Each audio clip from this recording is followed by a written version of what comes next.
you know.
What's going on? We got a new kit. Let's tear into it.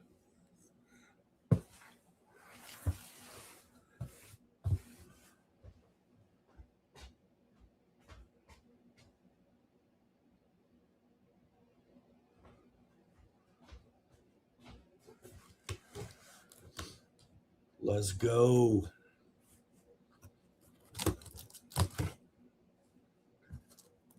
Chris, you're still waiting on your kit. Mine came super late in the day today. I thought I was going to have it Thursday. Chris, have you built a base camp kit?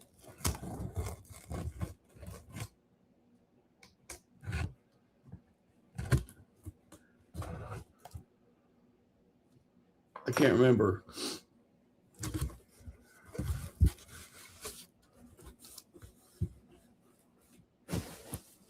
Bubble wraps. No, you haven't. Okay.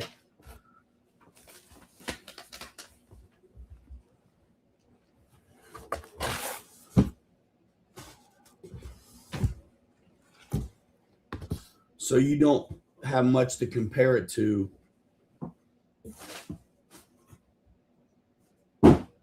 Build wise.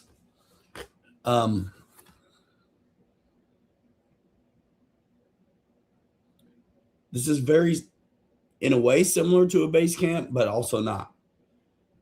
You get the high clearance links on this one. It comes with different shock towers and bumpers, but the transmission's in the same spot. We do get the more narrow cover for the spur gear, which allows you to have a battery ride forward, which is cool. You get the both side skids on this one and one piece chassis rails instead of two pieces, which ultimately make four. Like this is two piece instead of four. And I'm really different body mounts. And then I'm really excited to see, honestly, the manual, which sounds like such a nerd. Like I got the base camp manual over here. I built 5 of them. Like I could almost do it without the book. But I just want to see how this one is. Yeah, man. And dude, I may lose my voice. Like I'm in bad shape. I'm done grouting. I got the floor grouted today. Yo, IJ is on the chassis. Kelly is nuts. Yeah, he is.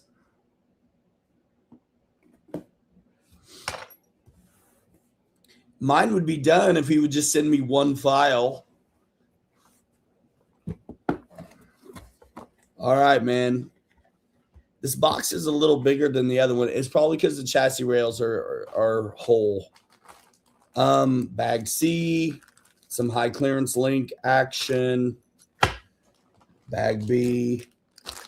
Bag A, shocks. If they think I'm doing the shocks first, they're out of their damn mind. I already have shocks that are done, so skipping to B. I mean, it's a different kit, so I expect it to be laid out a little different as far as these bags go.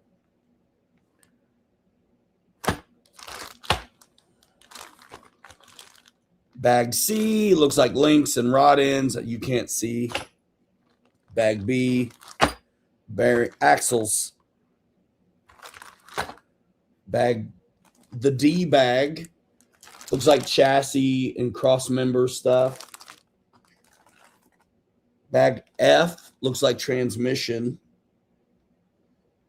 Bag E, I see a panhard mount and some screws. Bag G looks like shock towers and body posts, drive shafts, and more body posts and like battery straps in this bag. But this is what I want to see. The manual. I don't know what I'm going to get into. The hell tonight.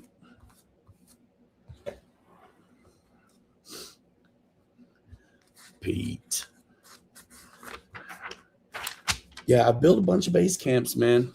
This one's actually cheaper. They're in stock now. I do not have a body in mind. I do not. I do have a battery on charge, though, for my drill. Instructions. Shocks are first. If you've never built a kit before, skip it for now. Skip it for now. Okay.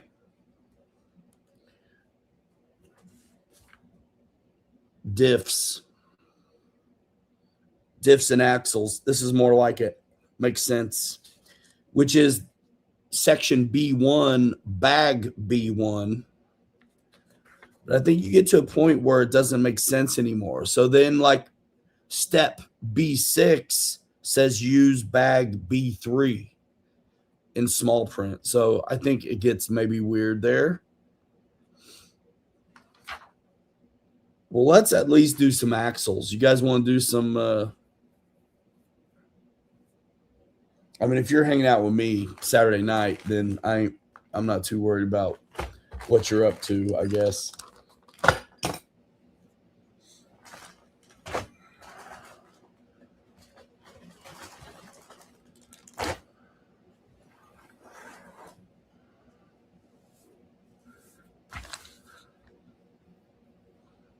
I suppose you want to see my hands. I don't know how you're going to.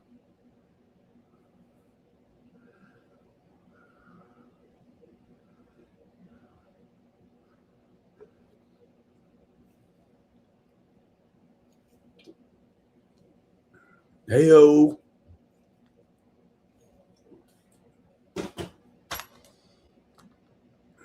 Yeah, easy. Same as it ever was.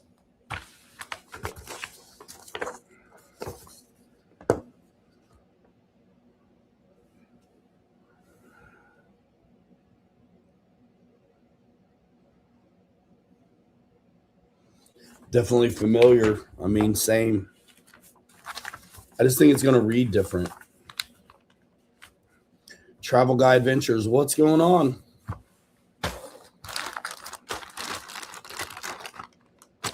Yeah, I don't know what I'm going to do on this one, dude. High links. I mean, it's a Coyote for all intents and purposes without, but straight axle. I may honestly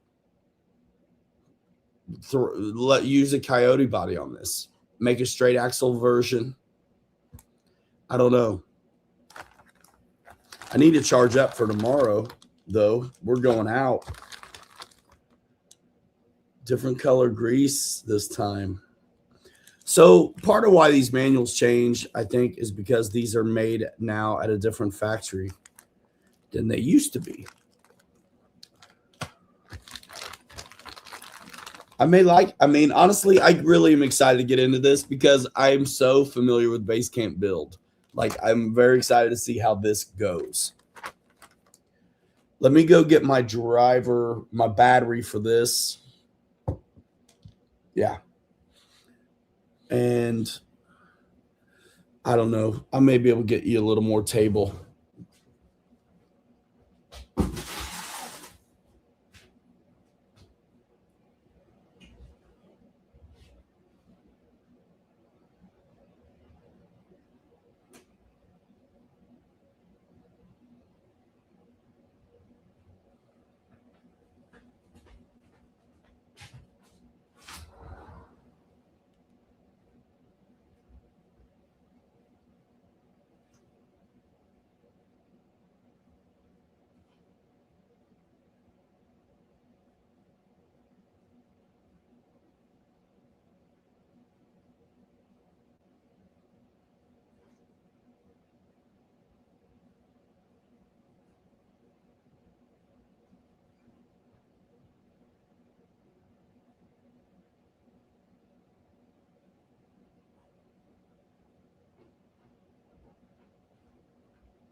That works.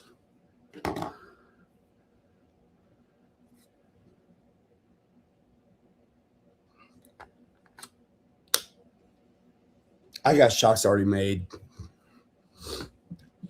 I'll make these too, but not right now. Honestly, I don't trip too much over the. I mean, I cycle the air out of them, but I don't go nuts. What's up, flapping?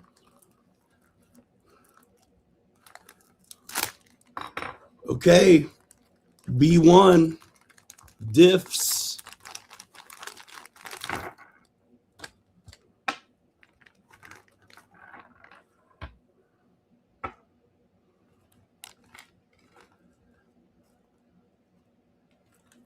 With the Gilamon?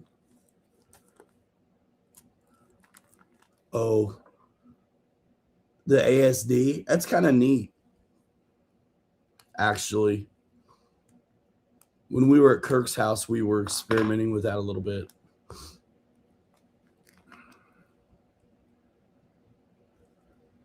For the IJ kit, you have to cut a section of the motor plate for clearance. No, you don't. No, you don't. Don't do that one magnet and heat up the plastic and then jam it on. That's what I did. Because, yeah, otherwise I would have had to cut some of the motor plate. I'm like, I'm not doing that. I'm not the one, son. The Gilamon's cool, bro.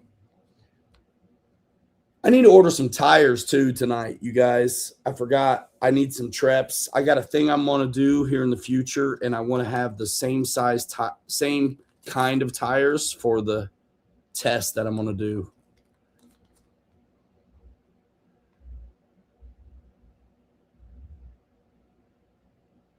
Right on, AZ.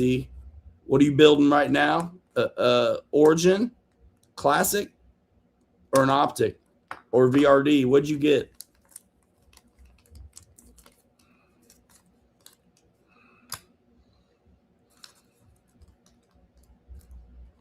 Thoughts on the new Desert Comp body for the Big Red Cat? I have no idea about it. VS410. Did you get the Classic?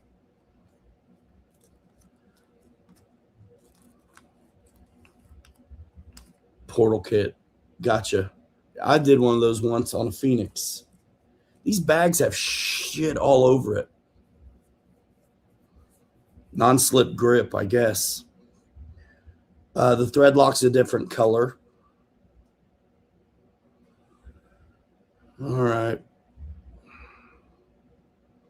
There's nothing to it. Bolt these things on and then put your bearings on and set it aside. The Loctite's in a different color deal this time.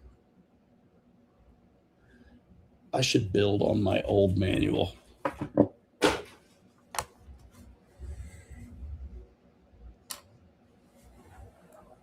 So I can still turn pages on the good manual that I'm using. It's kind of nice because then all the screws hang out in the middle. And if I get crap on my desk, it's no big deal. Okay, I got the battery, dude. I got the 1.5. I'm not using the driver yet anyway. Dude, let's see if I can rock this out.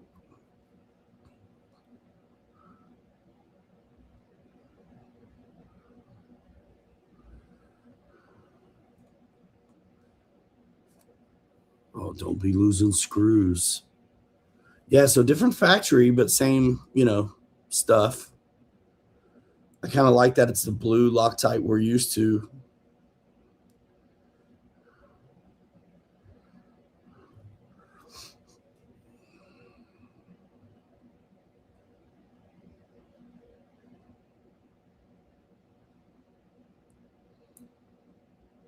You do have to pay attention because there are things that you could get wrong.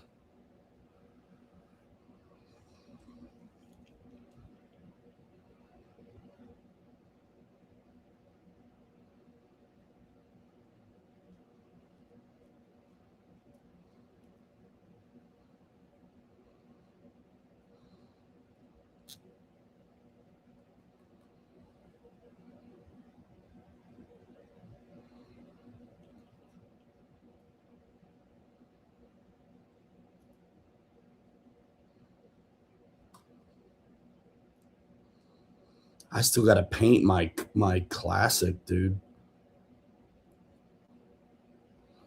I'm just now getting to the end of this bathroom remodel I've been doing on the side. I've got just details now. I grouted the floor today. So the nuisance stuff is done now.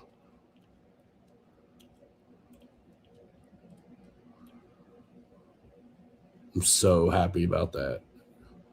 You have no idea.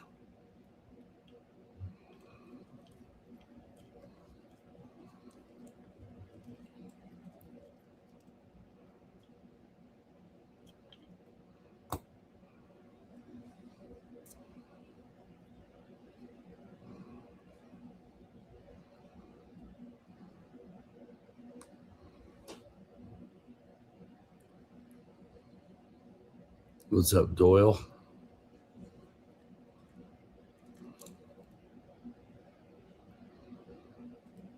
We're hanging out, dude. One screw at a time.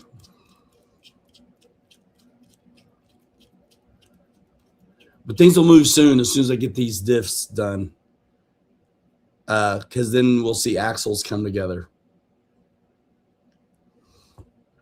Which is fun. Which is fun to see.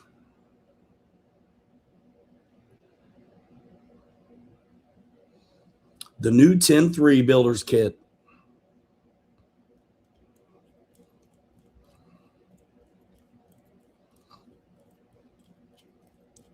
Nats in Michigan. Nice.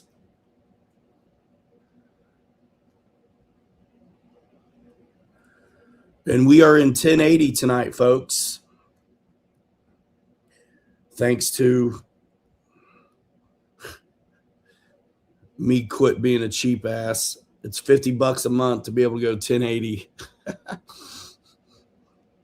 Crazy.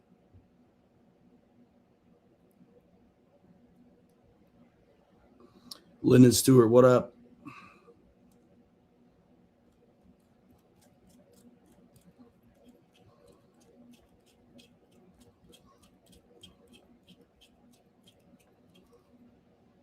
Yeah, tomorrow we're going to one of our places with lots of rocks, big ones. So I'm definitely taking my performers tomorrow.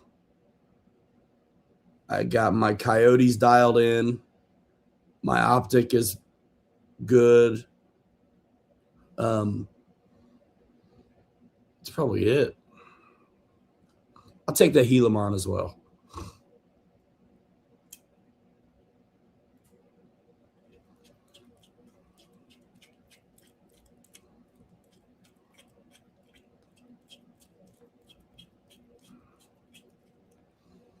All right, that's one. And this is the time you would have different gears if you wanted to do overdrive or anything. I'm pretty sure these are all the same.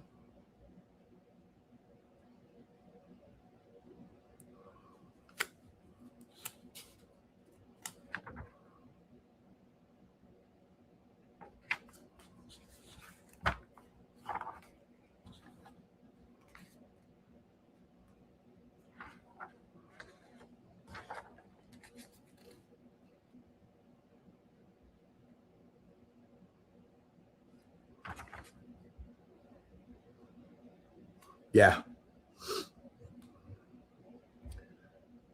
These are gonna be the I'm pretty sure it's the 27x8 situation.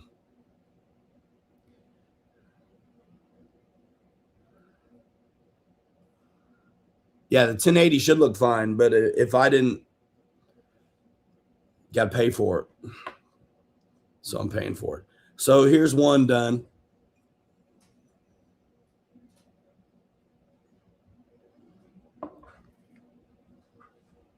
Is it raining, man?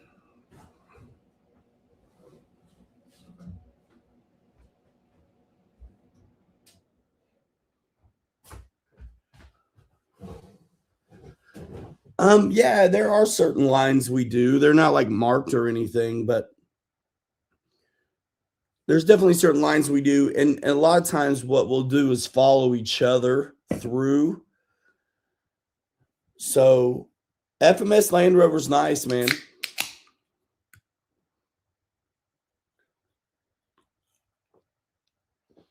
It's nice. All right, second verse, same as the first.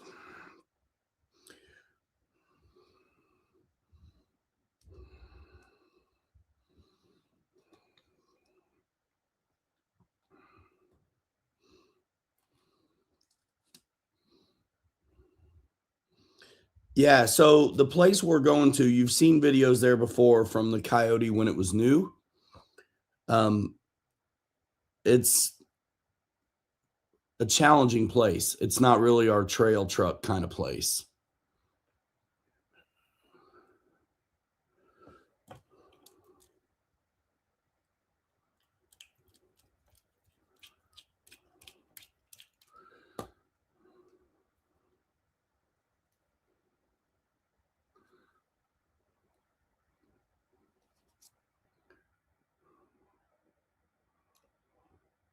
But last time I was there, my Coyote was basically stock still. I had some brass on it. I just now have the brushless motor in it, the digs on, and I did do the more overdrive, I think, there, but I didn't do the dig and the brushless, which will be nice to see it there with that on it.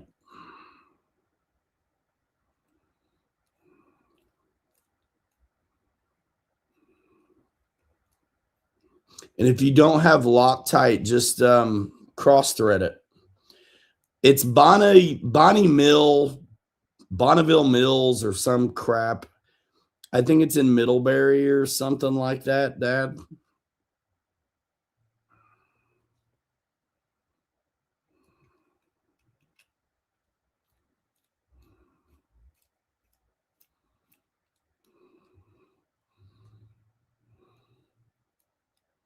Oh, yeah, man. If you don't do anything to these rigs, throwing a brushless motor in them is super nice for control. But yeah, man, I got the weight, more overdrive. Like that one is my one right now. Some cool things in the future I'm going to be doing with that rig too. I bought a digital angle reader. I have one that's not digital, and it's like for video, it sucks because you can't see the numbers. It's a gauge, like with small increments, you can't see anything. So this new digital one I got is going to be nice. There's some stuff I'm going to be doing coming up on that with that.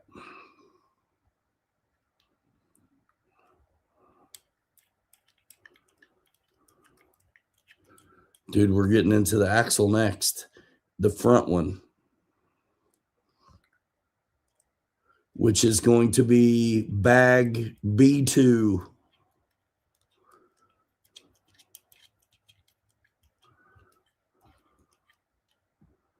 Yeah, Dad.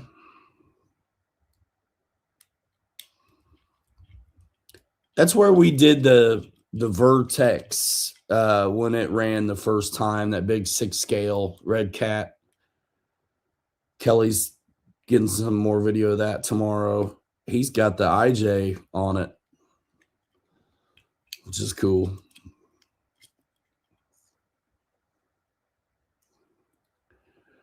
All right, Doyle, take care. Make sure they're tight.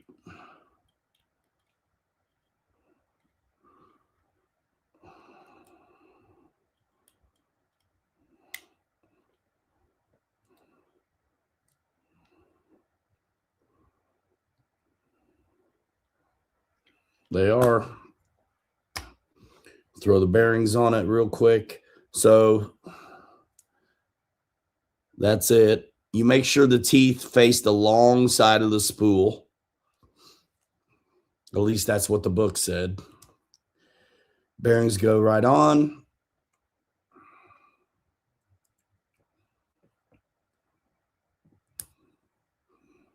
And scene.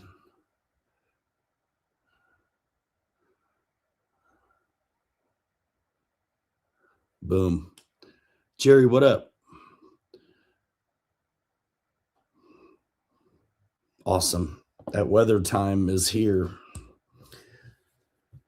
Bag B2.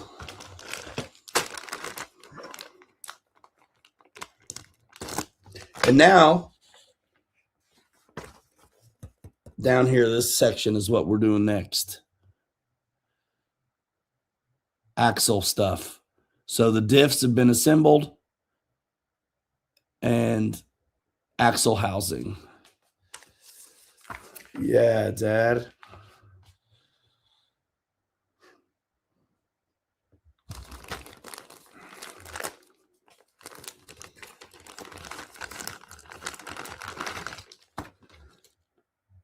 I'm kind of liking the way they have the bags done this time. And then they crimp the bag for some little stuff that you, I don't know, might otherwise lose in the mix.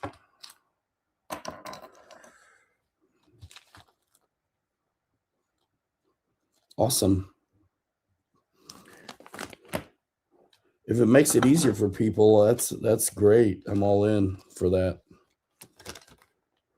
Go ahead and take out this pinion.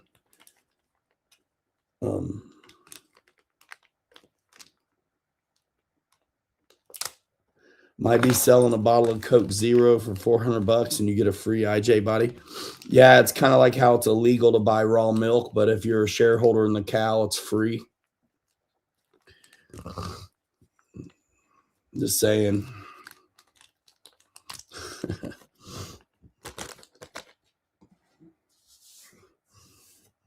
Okay.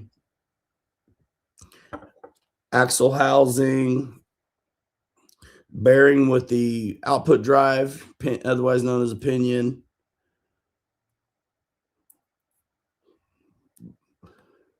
You slide that pinion on and then put it in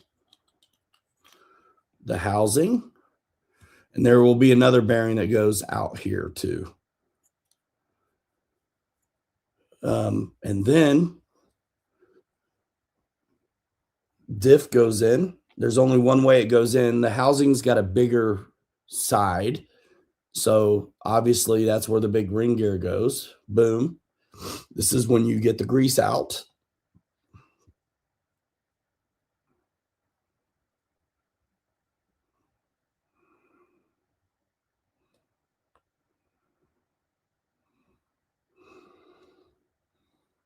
I kind of like this different grease with the like nozzle.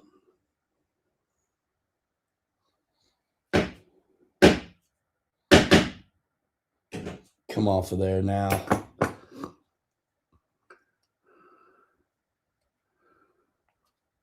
And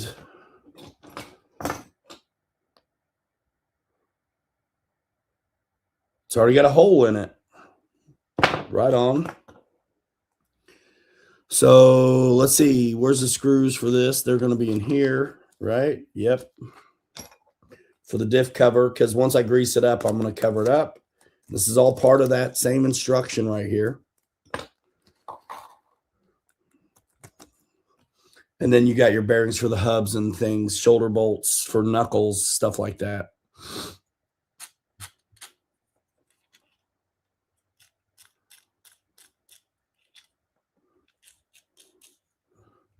And I'm usually pretty liberal with the grease, man. I got to be honest.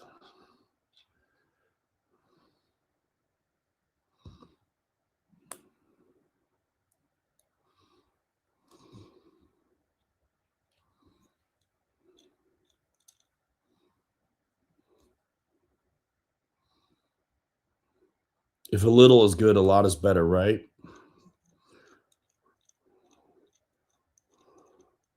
The stuff looks like Prel.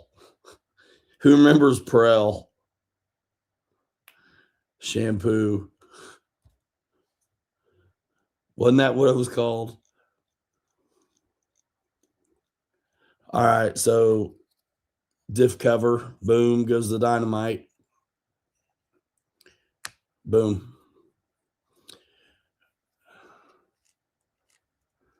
And we're going to go, this is going to be a 2mm deal. Yep.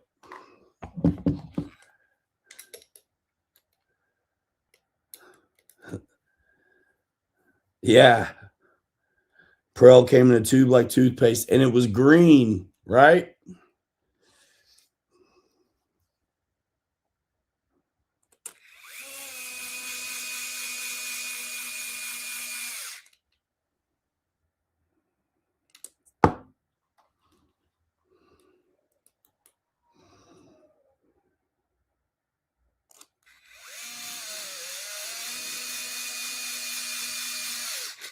Green slime looking, just like this diff grease.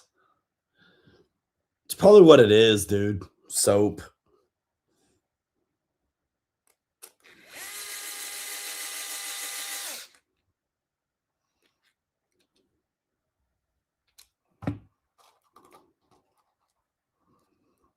Basic training that they gave out. So Halliburton's buying Prel. Put all your stock in Prel. One time I invested a bundle of money in a pumpkin farm, and then they called off Halloween.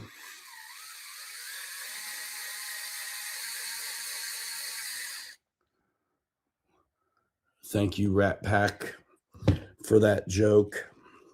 1, 2, 3, 4, 5. So these bearings that go in the hubs are going to be the same as that goes on the outside of the pinion gear. Smooth. So, okay, that page is done. Section B2. Now we're into B3, and I'll show you. There's nothing to it. So the carriers go on bearings, and then the carriers, and then after that, it's going to be axles and knuckles. So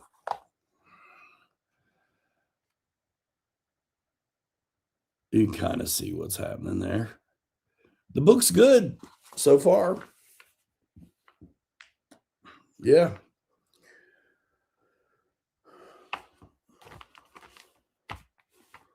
I like to orient my piece like the book has. And so it's going to be not the knuckles, but these pieces. And then on the short side is where the shorter knuckle goes. And there's a hole at the top See right there? And then there's this hole there at the top right there.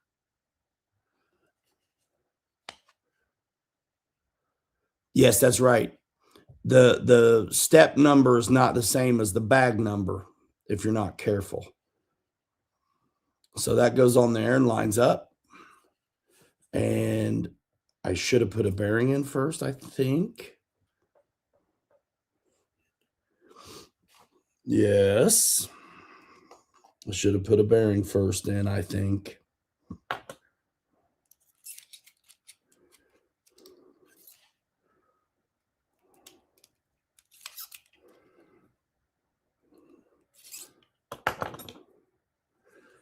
And short side. This is going to be a little 2mm deal too, as well.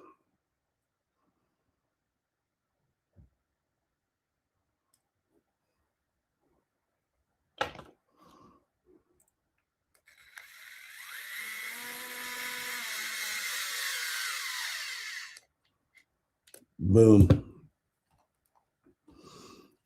Little bearing goes in there. I press it in with the whatever you got. Same deal. It's got a little hole at the top that's going to go right there.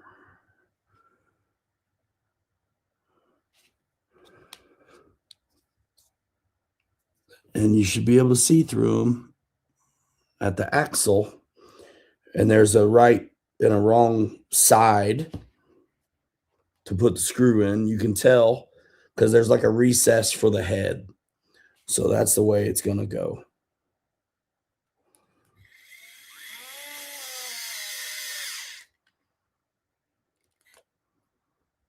You can use a driver here, but when you get tension, you want to finish by hand because you'll strip out the plastics. Okay, now it's time for the knuckles. This is easy peasy. And there should be a couple, the axle and the knuckles. So there should be a bigger bearing now too that happens.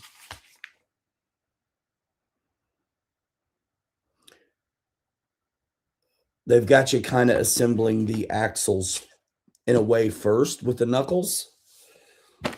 So fine, we'll do it that way.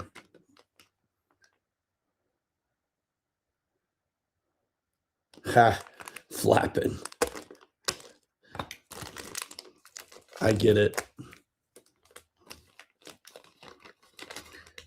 All right, so this is where your little grub screws are going to be for the hexes.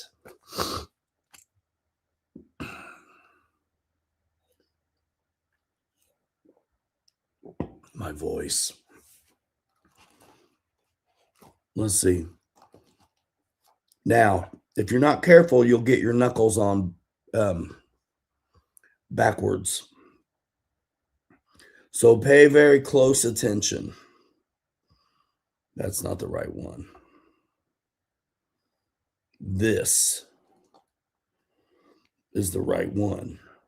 Bearing on the outside, big bearing on the end. Short axle going in. Easy peasy, man. And then they've got you doing your hex nut, which makes sense because otherwise your axle will fall out. Serrated edge goes out, and the big side, there's two holes on the hex, the big threaded side and a smaller pin side. So you're going to screw through the threaded piece.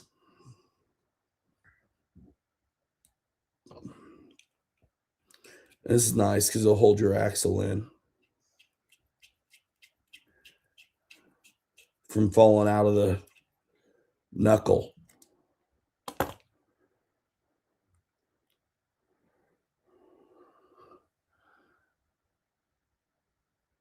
Two bearings and this axle, and there's the knuckle for the short side.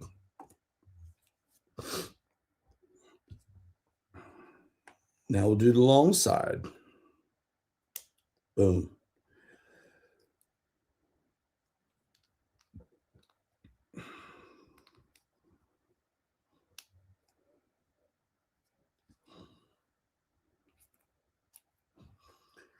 These are neat, man. I mean, they already got CVDs done and stuff. That's cool. And then this squared off piece is what's going to key into the diff that we built, the spool.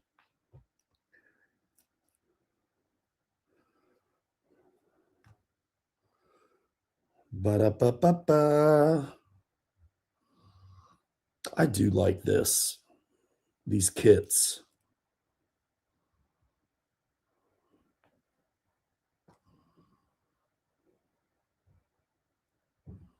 So who's taking advantage of the new CJ7 since it's back? You know, that was one of those deals where it went away too soon and it didn't make any sense until you realized that it was because they had to switch the factory. Okay, so now it's the axle going, all of it coming together now. Sure, this is where we're going to use the shoulder bolts up and there won't be any parts left over except for the other diff for the rear axle. Rear axle is going to be just a little different because there's probably spacers. You'll see in a minute. So this is easy. If it doesn't go in all the way, roll. I'm going to roll the pinion.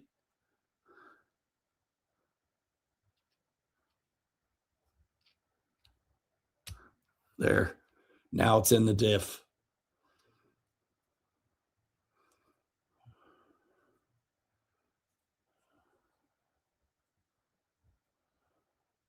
Did I do it upside down?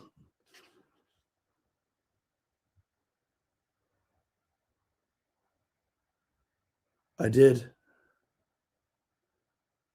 I did. Okay. The axle should not be up at an angle. I got the carriers on the wrong side, the knuckles on the wrong axle. Biscuits. Easy fix. Easy fix. Take off the hex. Pull out the damn axle. Same over here.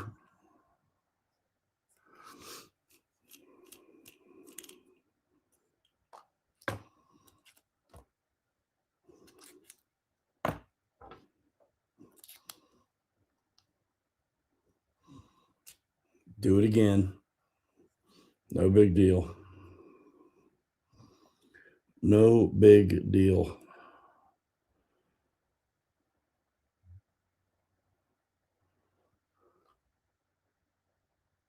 I didn't have it on the wrong side, just facing the wrong way. Yeah.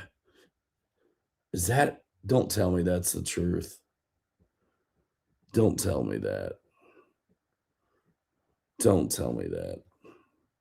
Hold on a minute.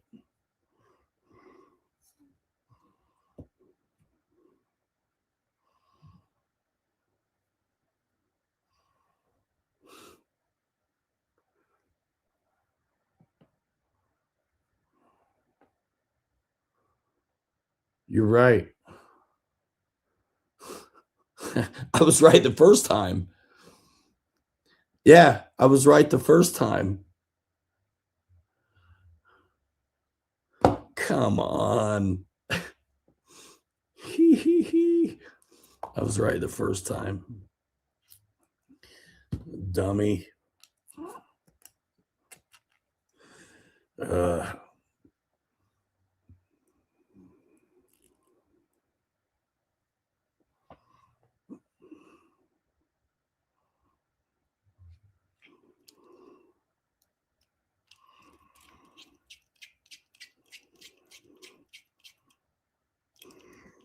Okay. Do this again. Yeah. I was right the first time. Fine. Okay, shoulder bolt. Go ahead and get one in.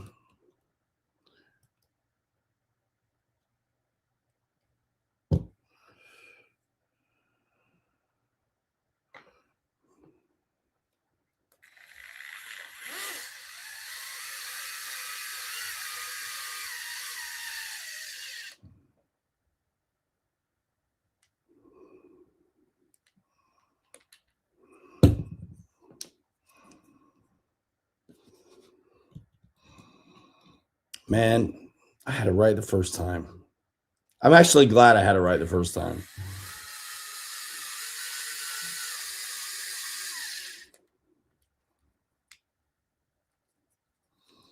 They may have changed it.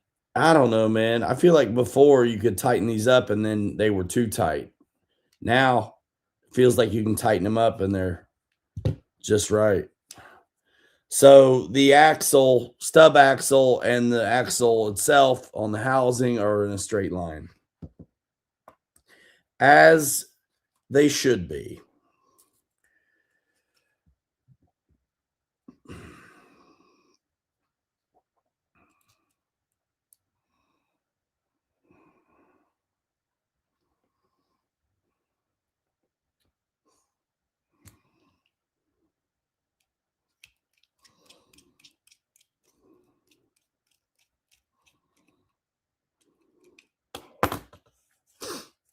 Duh.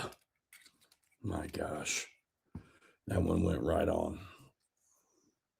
Front axle. Let's go.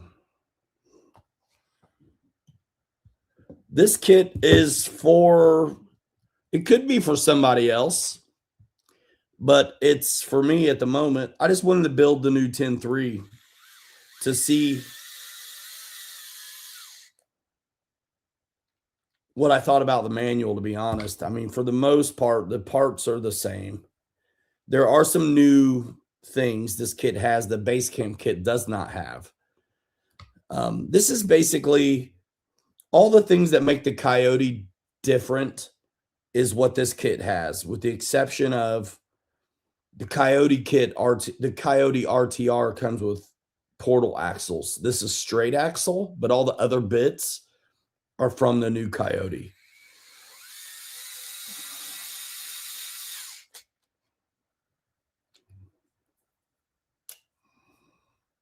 Okay. Front axle's done. That's fun. Rear axle's easy. Let's see. Bag B3. This one will be faster. I would totally make a kit for somebody, though. I've sold a handful of crawlers lately and custom ones, like my some 3D printed bodies and stuff on Basecamp builds. Yeah, this has the extra washers on there, you'll see. And then you've got your bearings and output drive right there, sealed up, special in the corner. Airvexed. What up, Micah, dude? It's fun, dude. A few years ago, you'd have told me this is what I was doing. I'd thought you were out of your mind. But I don't know, man. Things changed a little, I guess.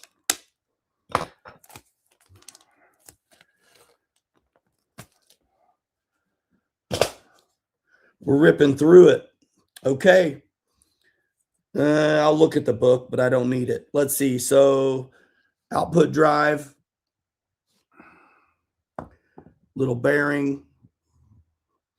And the sizes are all here, man. So you can, check it out. It's a bigger one inside. My bad. So inside, it's hard. It's going to be hard to see, but it's recessed. So if it doesn't fit, it's the wrong one. Too big or too small. It needs to fit. They seem to be pretty good, Jay Woody. They really do. I mean, I've built 5 of these. I haven't built 5 of this particular one, but I basically have. But I haven't ever had any stuff in my way on doing these before. Okay, so then the bearing is in, and you can see the bearing. This dude goes in, the output drive, and then the diff only is going to go in one way. We'll grease it up.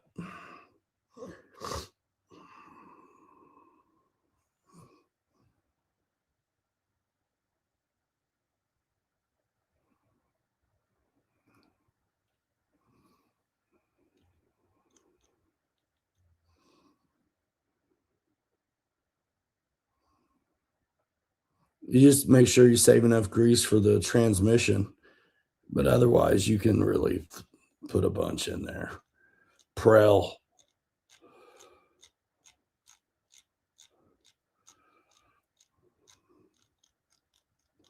The grease and the thread lock comes with a kit. I'm not, the only thing that didn't come with the kit is my tools. I mean, you don't get a body or wheels, but and I have done a video on most of the base camp kits, which are going to be very similar.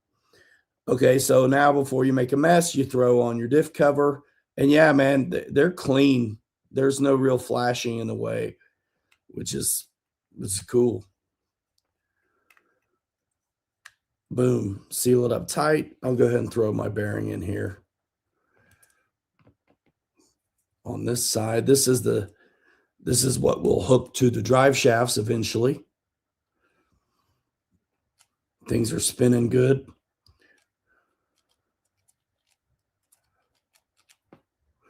And it's time for the screws.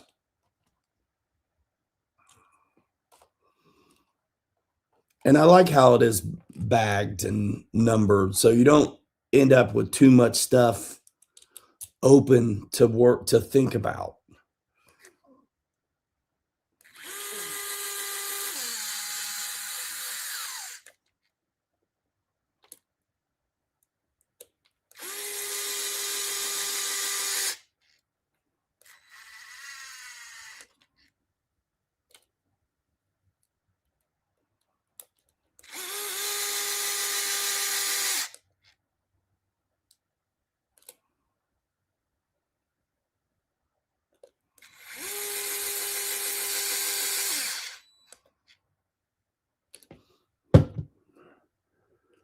Right on.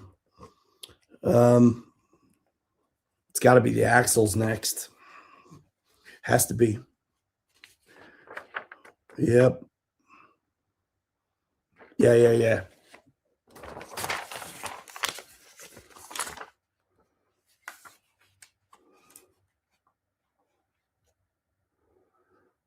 You can see the axle is next, and then the bearing gets held in by those 2 screws. Those 2 screws that hold in the bearing is why you need this washer I'm talking about before the hex, which you can kind of maybe see at the bottom. They're illustrating that. In this, there's no left and right.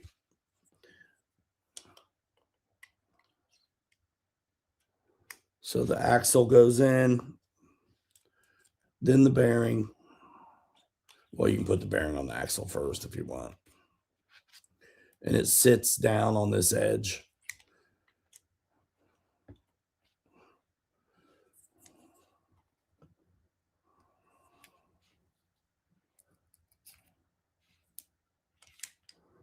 Twist it so it'll go in.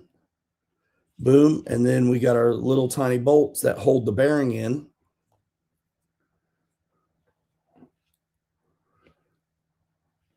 Which create the necessity for a spacer before the hex.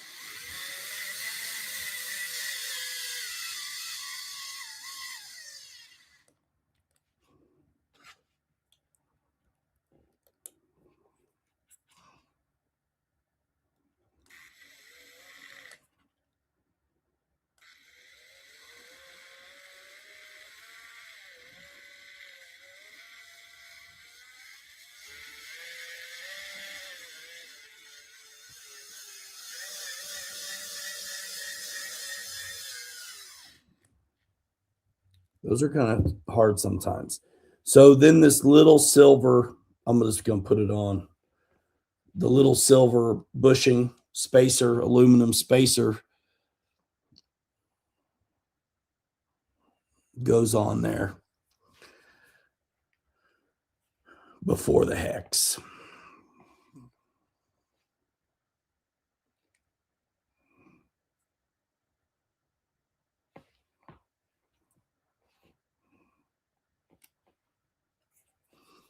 Four shocks built and bled. Way to go, man.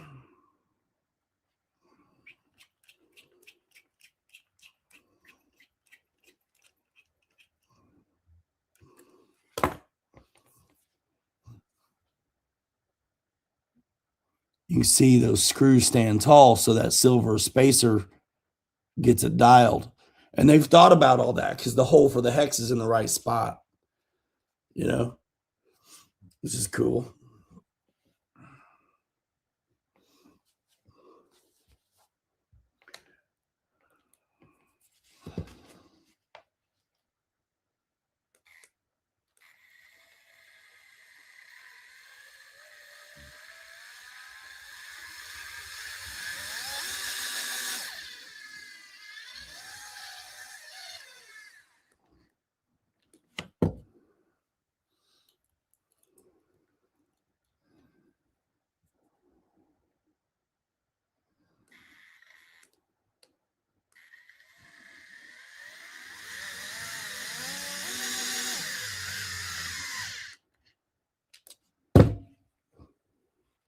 Spacer washer, hex,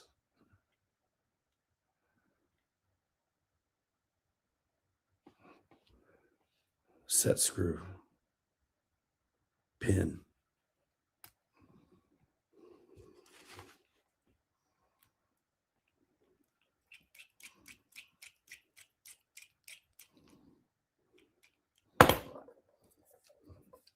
Everything spins good.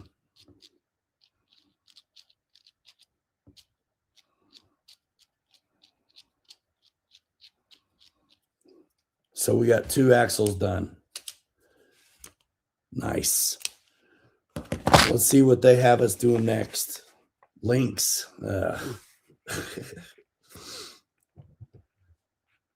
Bag C1.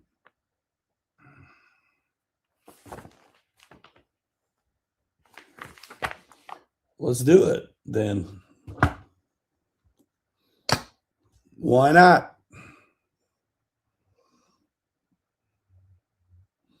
Shut up the Loctite for a minute. My favorite grease? Whatever comes with a kit, man. The free grease. Hair grease, French fry grease, bacon grease. In reverse order. I just use what the kits come with. Yeah. All right, let me get rid of the base camp book. And we'll try to do what they say. So bag C1.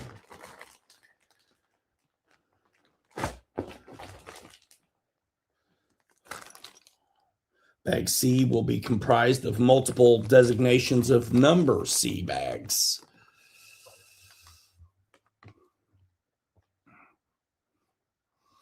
What's your favorite grease?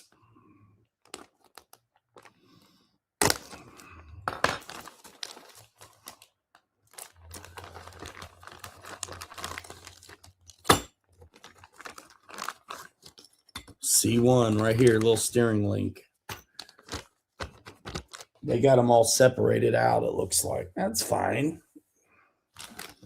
I'm guessing C2 is next. C7, C6, C5.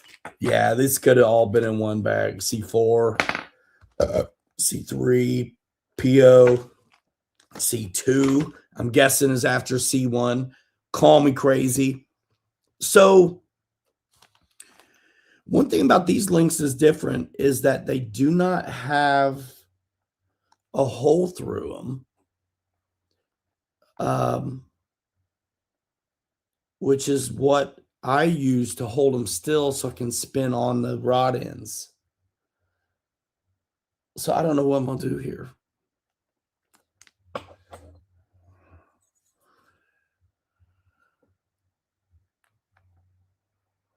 My needle nose suck.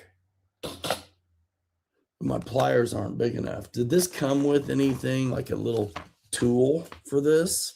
Ryan Chambers, what up? But these are improved rod ends. They're smoother now. They don't have that hex molded in, and you don't have the hole in the link anymore. If they're going to make different, I like the hole in the link, to be honest. It never, ever bothered me because you just hold something, put something through it to hold them still. Nah, man, it doesn't come with anything to do it with, to hold it. That's fine. Yeah, the shock pliers are too wide, I think. We'll see. No big deal. No big deal.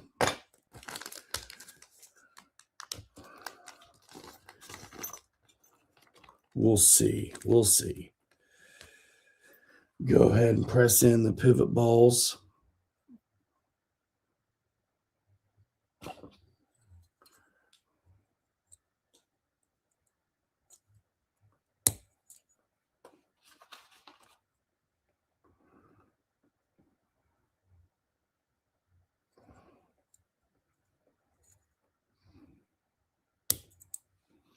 And we'll see if Chris is right.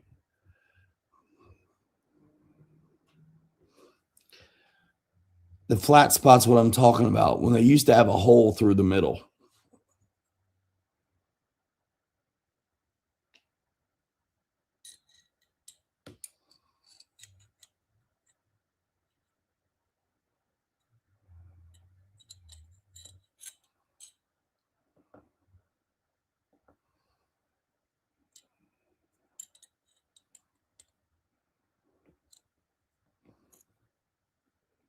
I guess the shock pliers will work.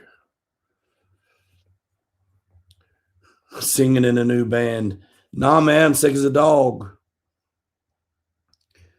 That's what it is.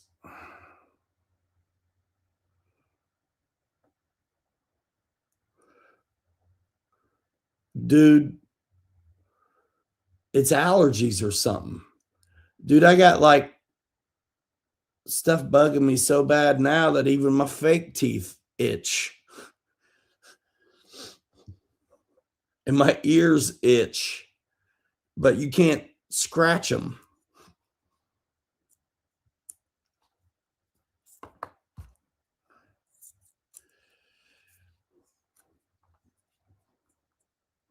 Well, this will work. That's cool, at least. I did not want to use my needle nose to do this. Actually, when I need my own grease, I use marine grease. If I'm using, you can buy that marine grease in like a peanut can size. And when you're doing these, definitely look at the book, because a lot of times you don't thread them in all the way. So this other side should be reverse thread if it's like the old kit, but we'll see. Nothing a little hot dog water can't fix. That's it. There's actually potato soup sitting in the other room. I'm gonna have to probably get with Cow RC. Yeah. There's lots of good stuff out there.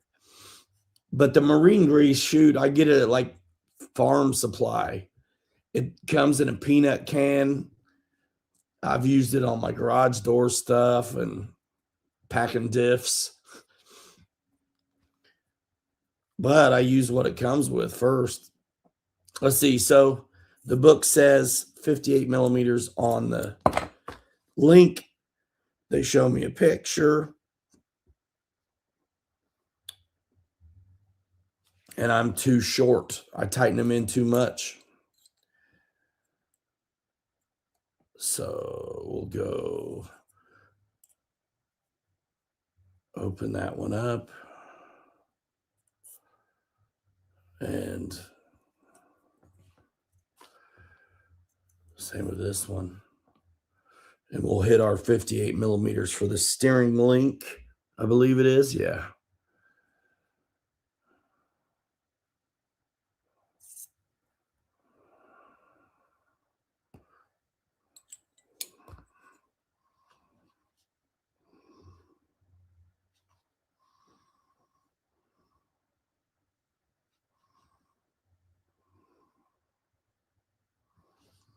I'm still a little too tight. That one's going to be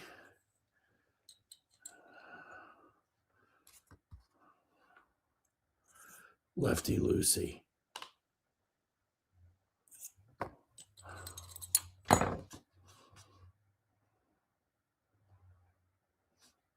Perfect. Okay, steering link. Now we got to open a whole new bag for this next one. C2, surprise, surprise.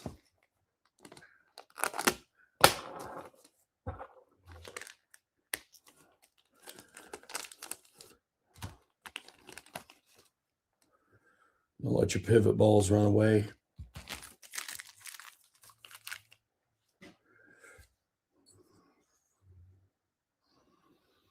Thanks for hanging out with me, you guys. Papa's got a brand new bag. It'll be a D bag soon. Ball link pliers, bro. The only way to fly. I just jammed that one all the way through. Witness the strength of street life.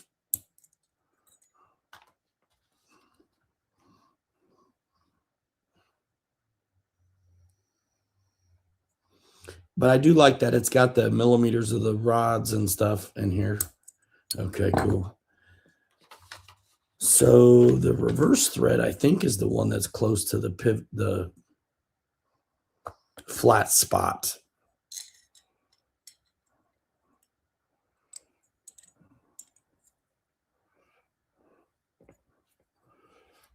I think.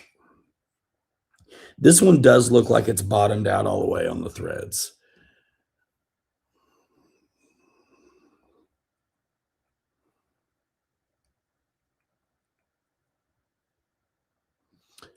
Brian Chambers, I have the Team Associated Factory team shop pliers. I don't think you can go wrong either way, but these have been fine for me on a bunch of kits.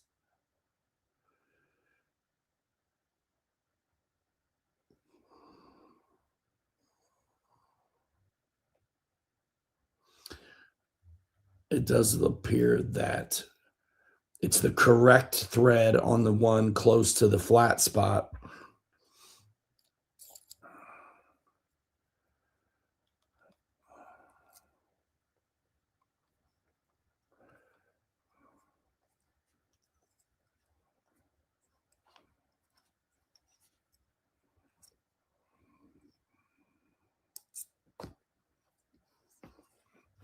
So it'll be the wrong way on this one.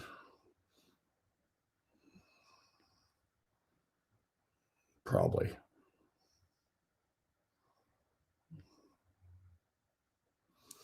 And this is also one of the steering links. So the first one was probably the servo link, and this one is the link from knuckle to knuckle.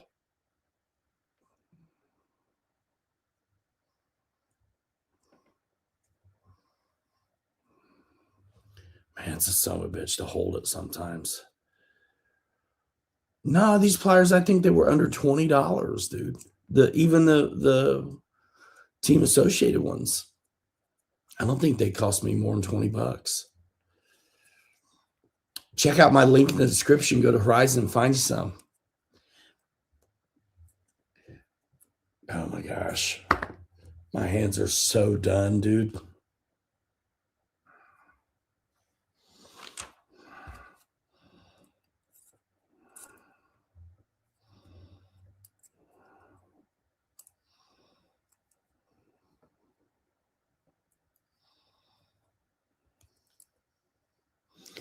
This one illustrates it all the way tight. So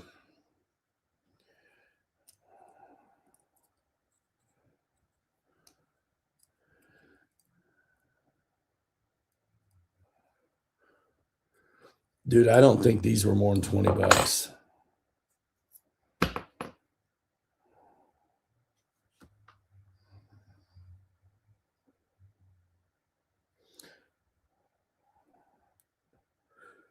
I say I nailed it. But I could nail it a little bit more because I'm a nuts.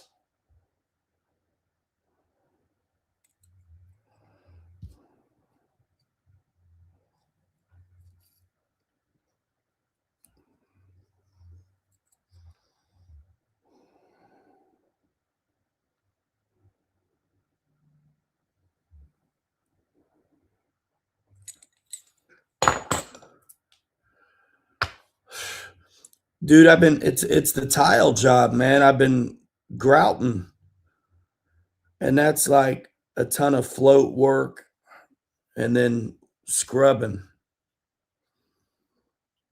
$34.99? No. Whatever, they're worth it. And this one's going to be the Skinny Link Bag C3PO. This is like the Panhard, I think. Yeah.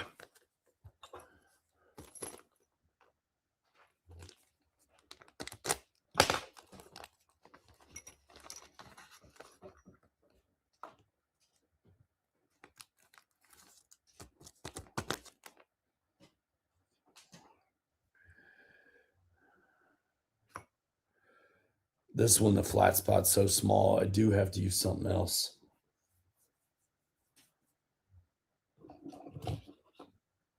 These pieces of stuff. Oh, clunk. $100.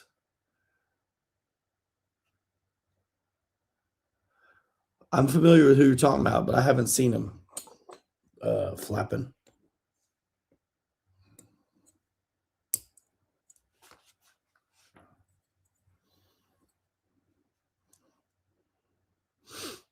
I'm gonna try to get out and fly next week.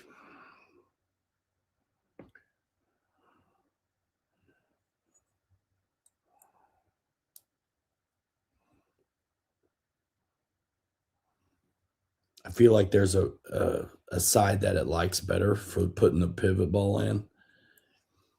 And when you go with the hard side, that's when you overdo it. Yeah. When you go with the hard side, it's easy to overdo it. That's when I jam it all the way through.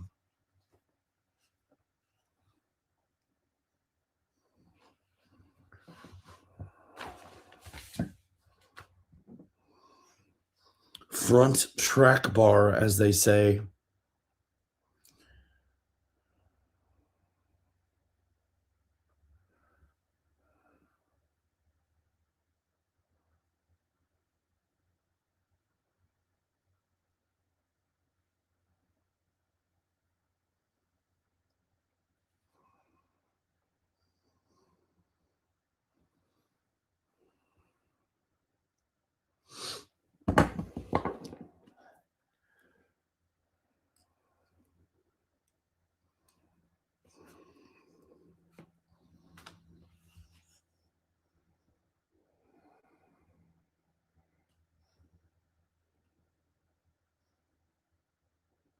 Damn it.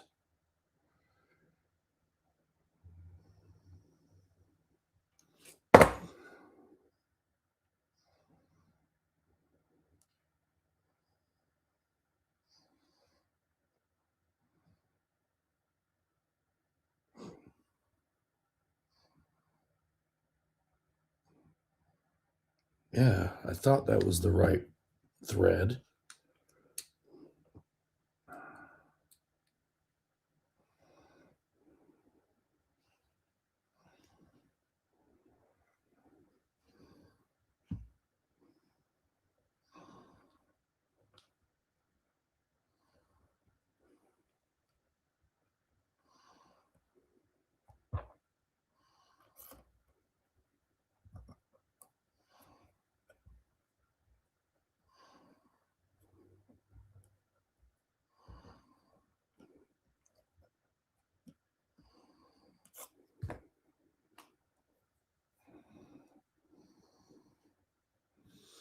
And this one should be reverse.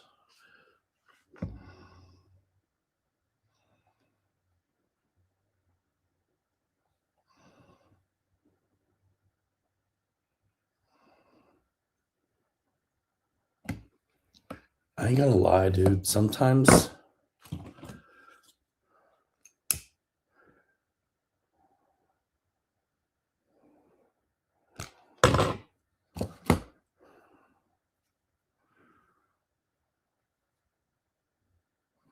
yeah, I've seen Rocket Man.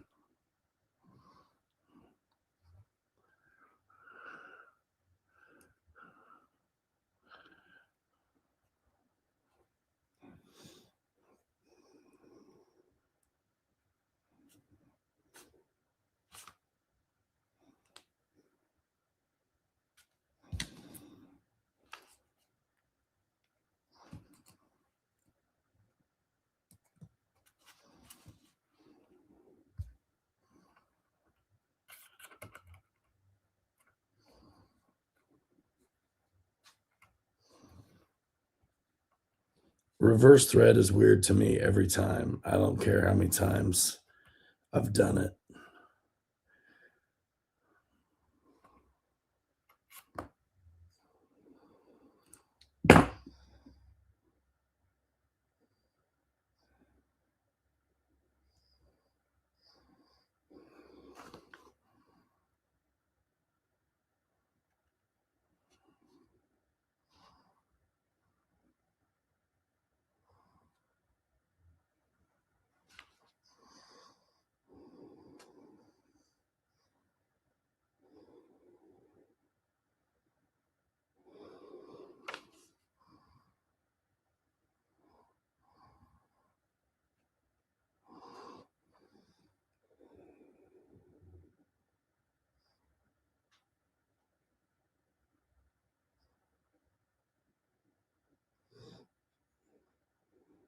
And when we got them both together, I'm too dumb to know which way I need to go.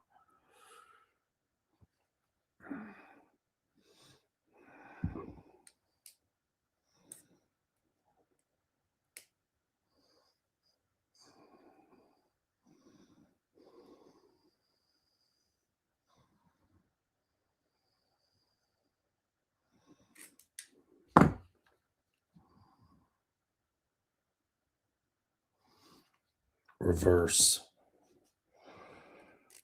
on that one. It's so weird.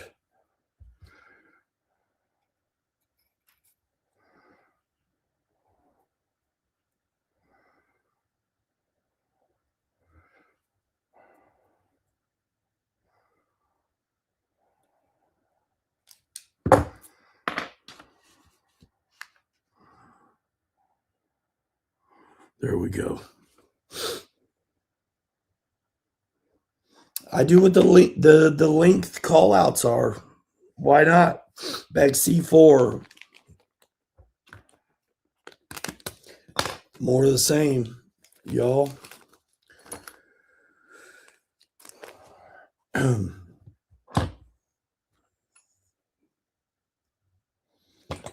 More of the same. Yep.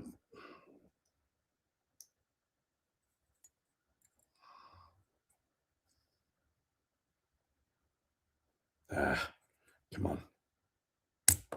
Yep. All the way through. It's better than trying to do it without one of these. That's for sure.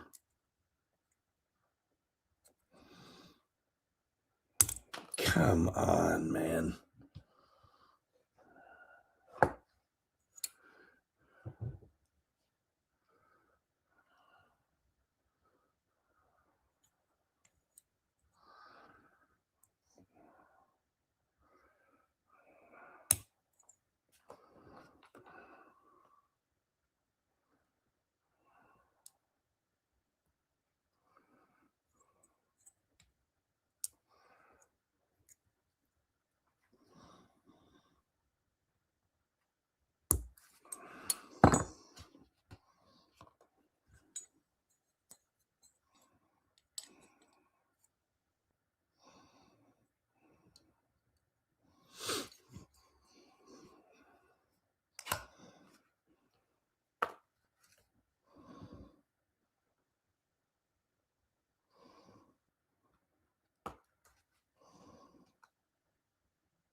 You think you know by you can't tell by looking. I can't.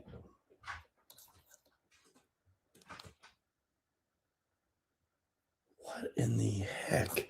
Hold on, man.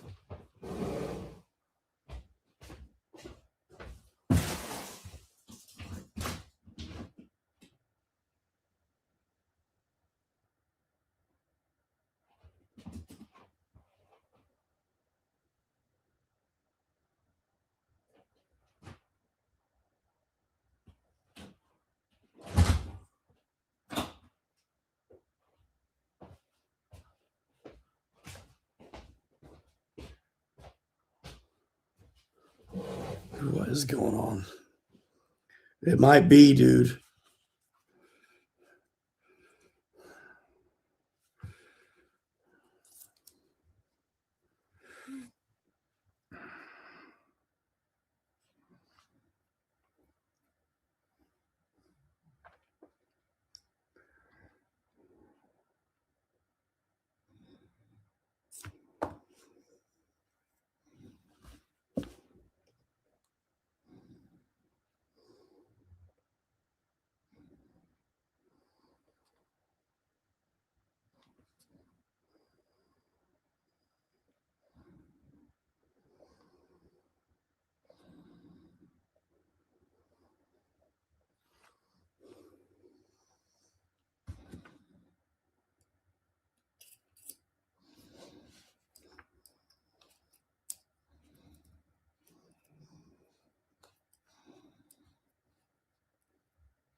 I mean, it sounded like somebody was coming in the door.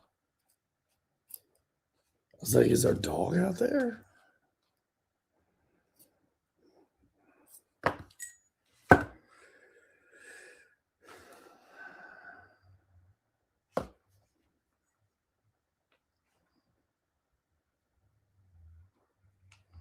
Nailed it.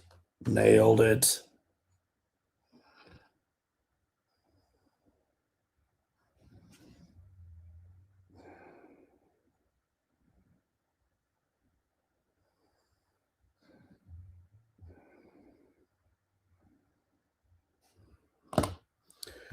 Okay, C5.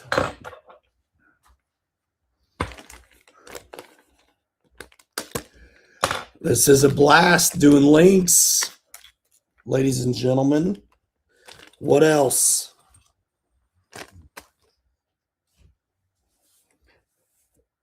Holla at your boy. I know.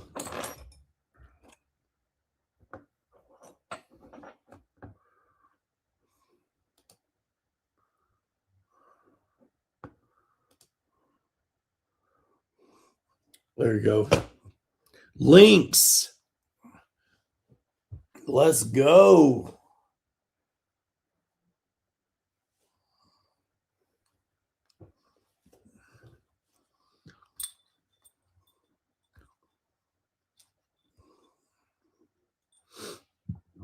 And it doesn't matter how many times I do it. I forget which side is the right thread every time. Every time.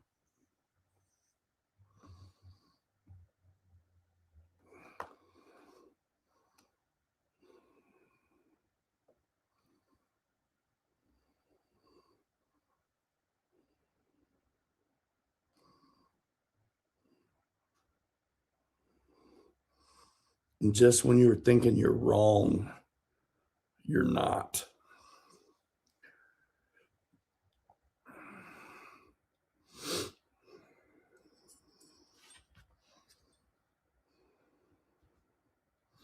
I'm telling you what, though, dude. This helps.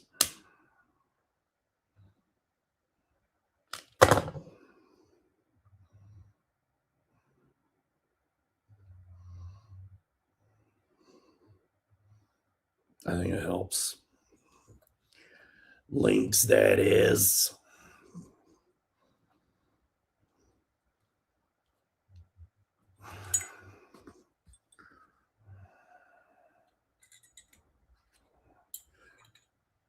So the new kit, Pete, you don't have the holes through the middle anymore.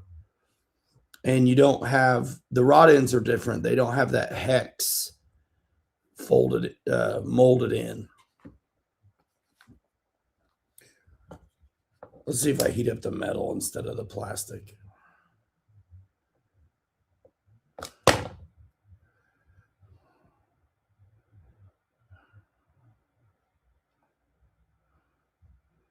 That works too. That is our buddy Kirk's backyard, dude. It's awesome.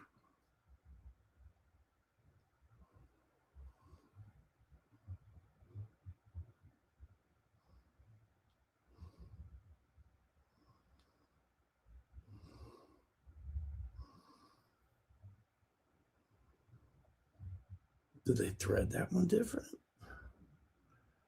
No, surely not. Wouldn't make a mistake.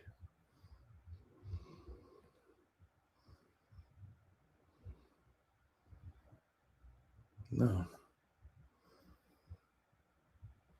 Yeah, man, when we don't have time to go out for real, Kirk's house is awesome for running the performers without going somewhere.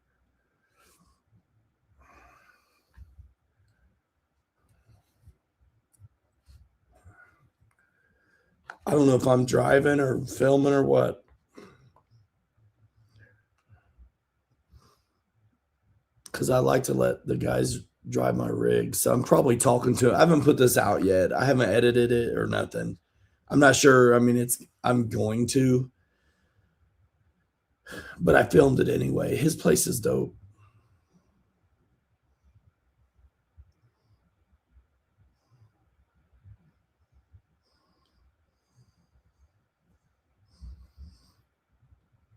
Optic, brushless, Patagonias, Uberalis. Pivot ball me, baby.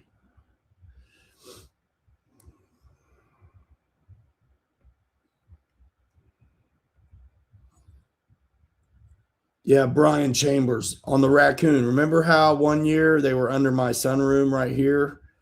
And I caught one like every day and took it to the river to let it out. Well, I haven't any problem with that.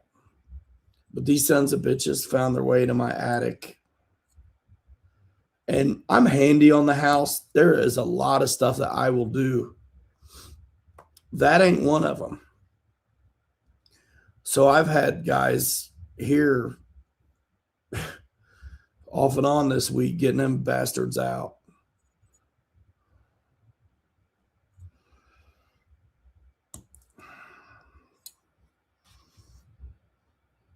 I'm telling you, you think you got money because of tax time. There's something stupid right around the corner, bro. Raccoon removal. Get out. Pete, did you see Petrado's post about the swap meet tomorrow? You going? Seems like maybe PS could use some of those items in the hands of the agents. Just saying. Like, whoa.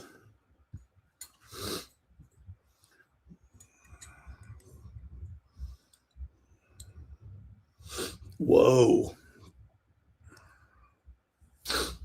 Which links are these? Well,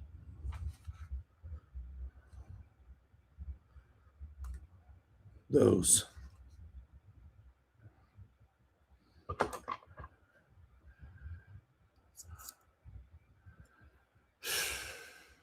Again. Why that? You know, I was able to get rid of them the last time, but I'm not getting in my attic with it. Yeah, man, they rip apart this one piece of the soffit.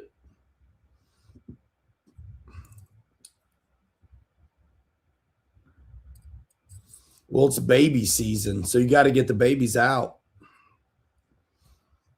You got to go get them.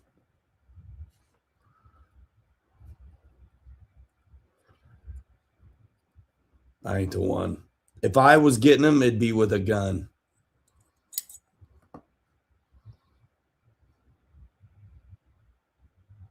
I mean, I'm fine with them, just not in my house, bro.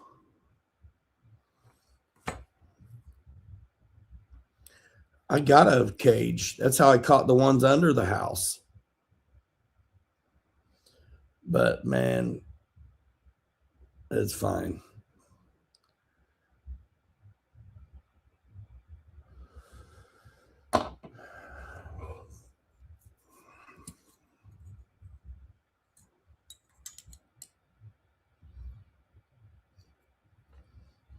I'm not gonna. Yeah, I'm not doing it. I'm not doing it. They can stay forever if it's up to me. I ain't gonna lie. Uh,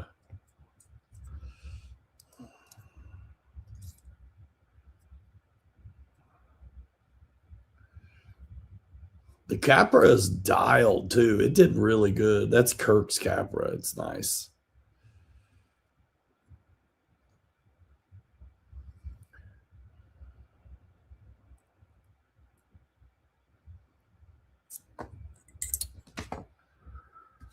All right, let's see. How'd I do? I think I nailed it. Yeah, if they were under the house, man, I'd do it. I was able to set that cage up where they couldn't get out without going through it. And that's basically what those guys did up top with mesh and stuff. Let's just, okay, it's over. Next, C6. I'm almost to the end of the links. Holy moly, Spicoli.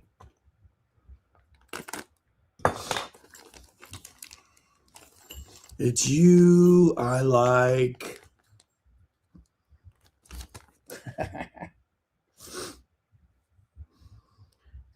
I think I will go ahead and pivot ball these this time.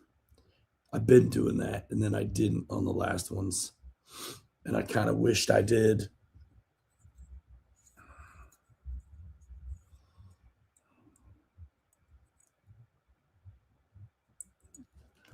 Control. So what else? Y'all? Nobody answered me about the CJ. I know a lot of guys were bummed out. That thing went away. It's back. And it looks nice. I got one, or I would get it. Yeah, be grateful they're not skunks. I am grateful. The babies are gone, but we still gotta get the mama.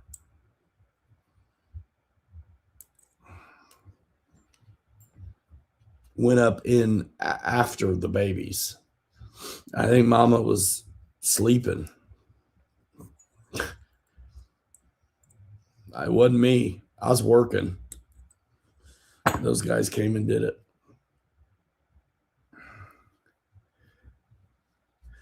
I have to wait to commit to that. Still wanting a Vertex. Gonna have to choose soon. Vertex has a couple of new colors now. And if you know the right guy, you figure out how to do a Vertex on a. You can do that IJ project on a Vertex if you know the right guy. Get the files, numbers, not the files, but the numbers. Work in progress. The Vertex is neat. It's like a giant coyote, dude. Squirrel family living in the fireplace. I'm actually glad it's not squirrels up there because I like squirrels and I didn't want to be mad at them, you know? Like I do work from home. And so I'm out my windows. I see these dudes all the time. And I like them. I like them. So I didn't want to be mad at the squirrels, dude. Come on, homie.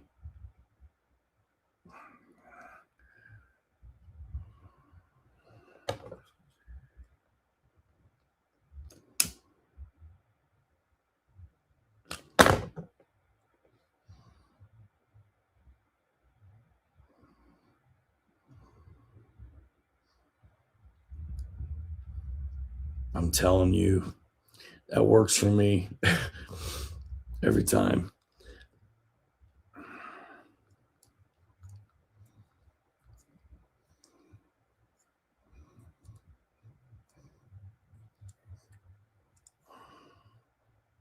It's you I like.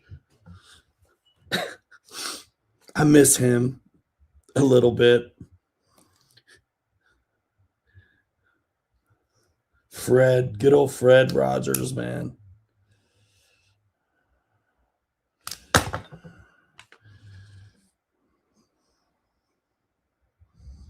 Dude, Dad. Your dad always had choice words when Mr. Rogers was on, though, in the house. He wasn't a fan. But I thought he was nice.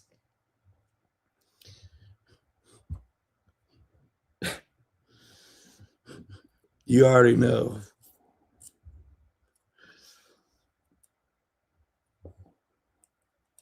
Yeah, man, I like squirrels. And raccoons are fine. Stay out of my trash, stay out of my attic, stay out of my crawl space. You know, the squirrels don't tend to get into my business. You know,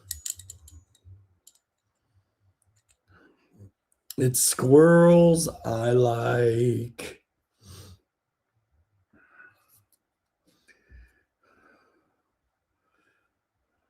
Let's see what that one.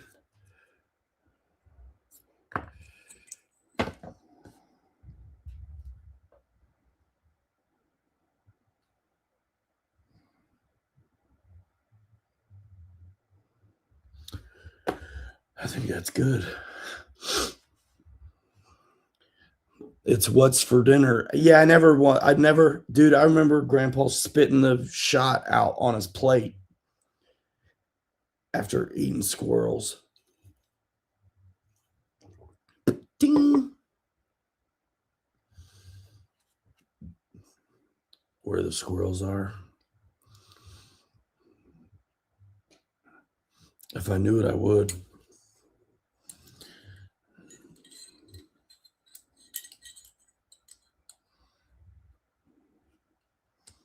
Squirrels.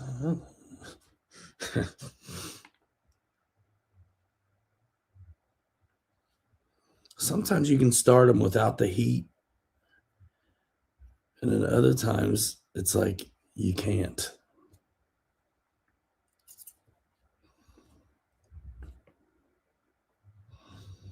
Who let the squirrels out? So dumb. So dumb. Robert J. Squirrel.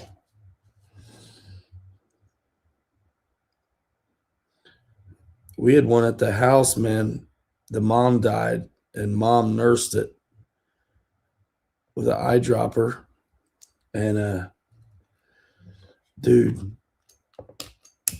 it got big, and we let it go, and it would still come down out of the tree to eat out of her hand. That was kind of cool.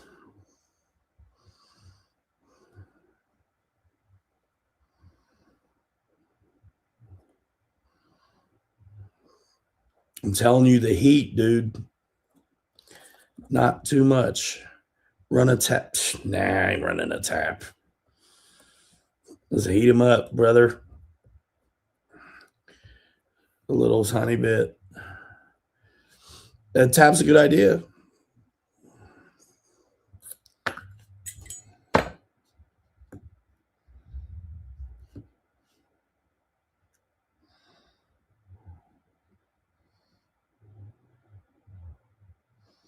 That one's gonna come.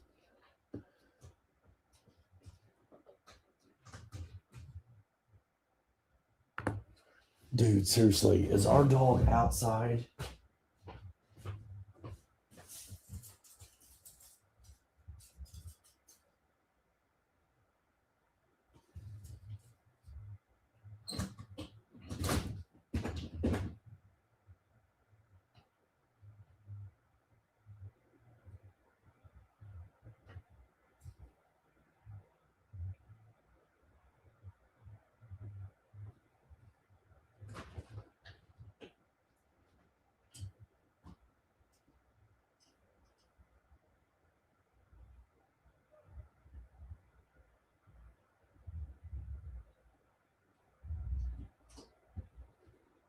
guys. Bro, that is nuts.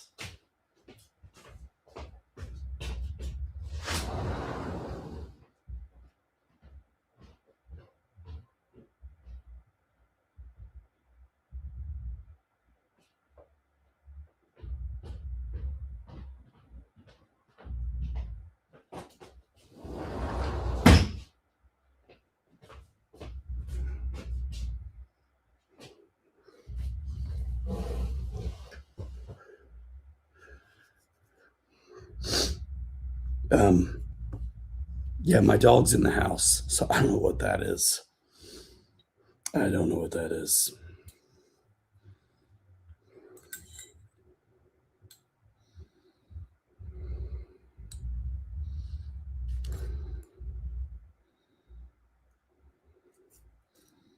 Now I forget if I was too long or too short.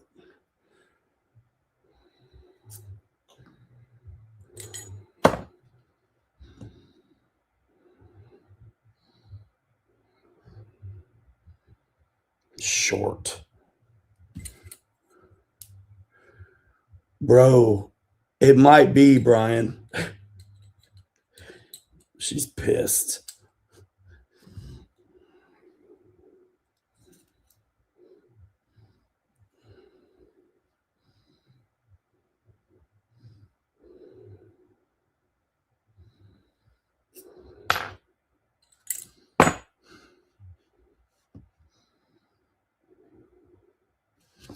Okay.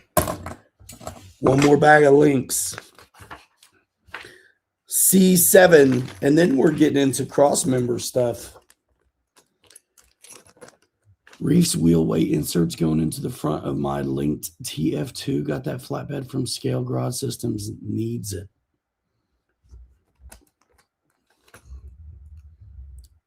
Pete, I got to talk to you about something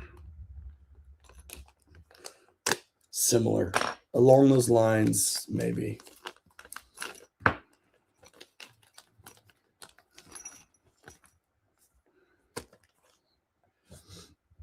These are the high clearance links. Fancy.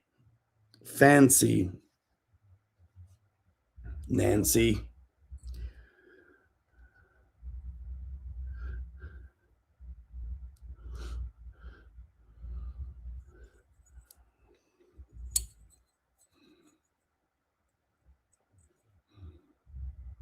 Dude, I sold 2 bodies, Pete. I don't have as many 6s to bring to the show.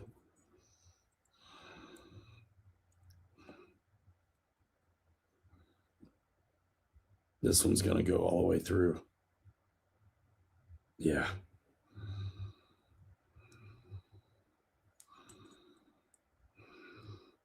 I need to watch videos from Beat the Creek to see the terrain, just to kind of figure out what it is I need to bring, what I want to bring there.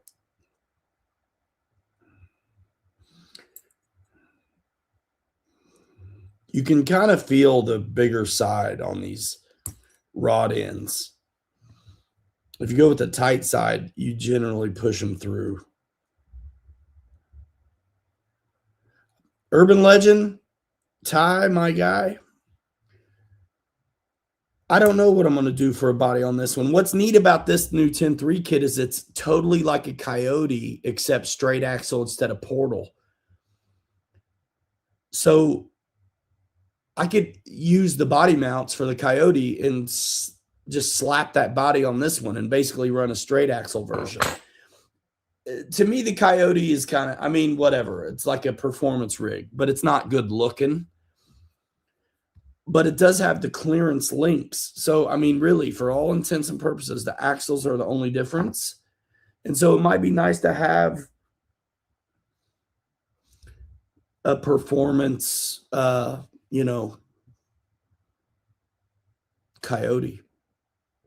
straight axle. This doesn't have flat spots in it. How do they expect you to hold these still?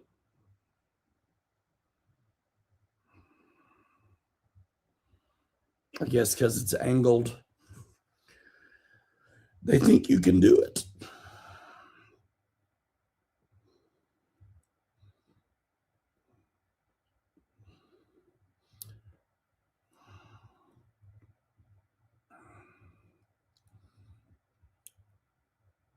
I think the short side is reverse thread.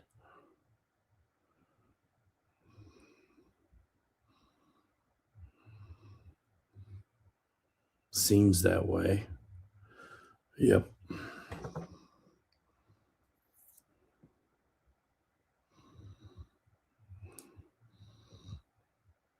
I guess they think you can hold it since it's got an angle to it. Bro, yeah, bro. Allergies or cold, I don't know what it is. My ears itch. Like, and I can't scratch them. I mean, it's weirdly brutal. Take care of yourself. That's crazy. I should have been taking care of myself today, but I was on the floor grouting tile job.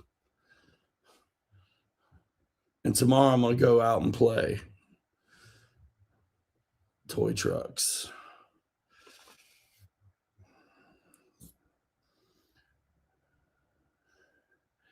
So that was reverse. This will be correct.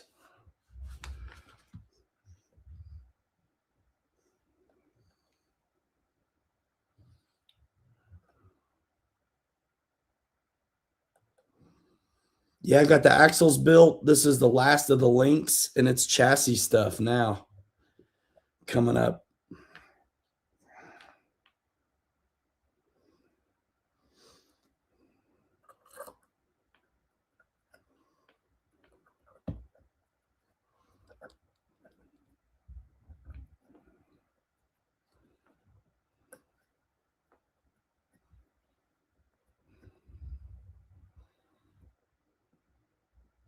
These look to be like they tighten them up enough to bottom them out.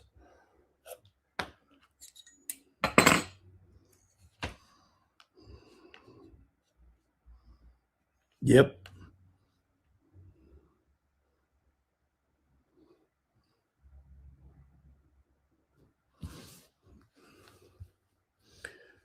What I say, reverse thread on this one?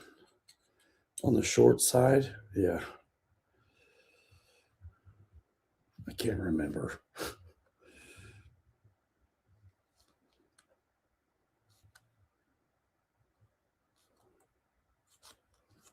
Yep.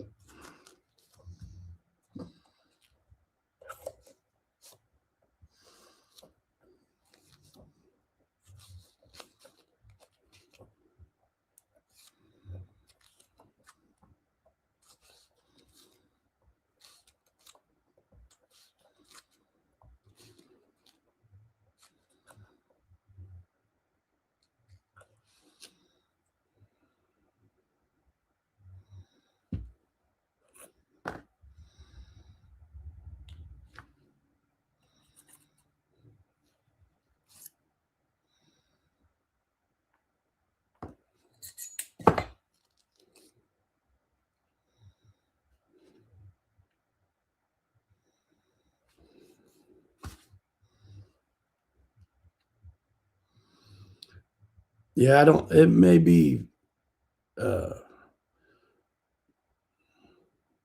pollen. I don't feel like it used to bother me, but maybe that's what it is.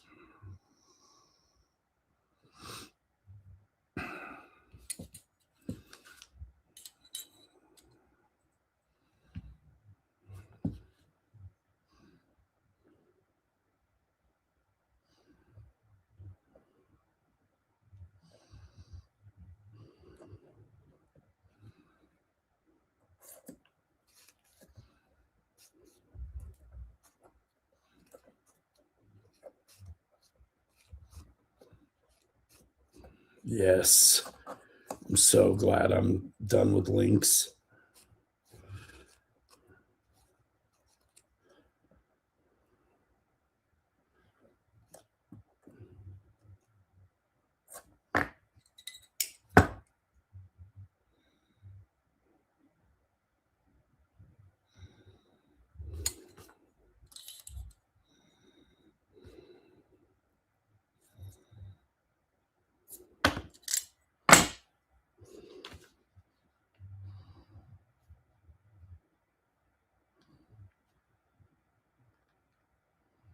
Nailed it.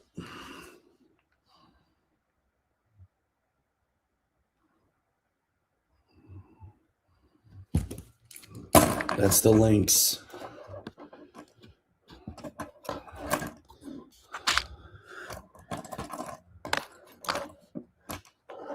Links and axles are done. Okay, they got me getting into servo tray stuff now. Chassis rails. Come on.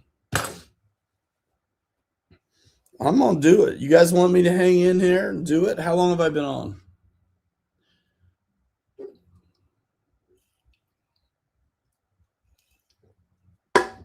How long has this been going on?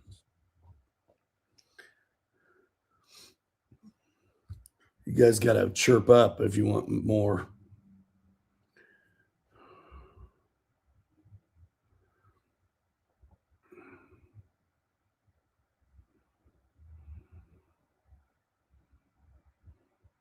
Hour 20? Okay.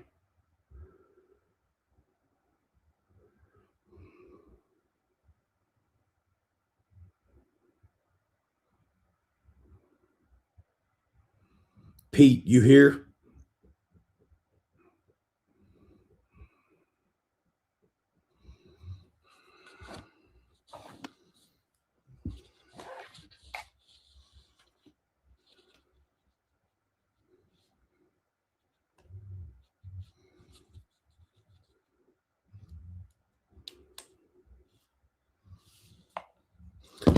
Okay. Bag. I'm into the D bags now.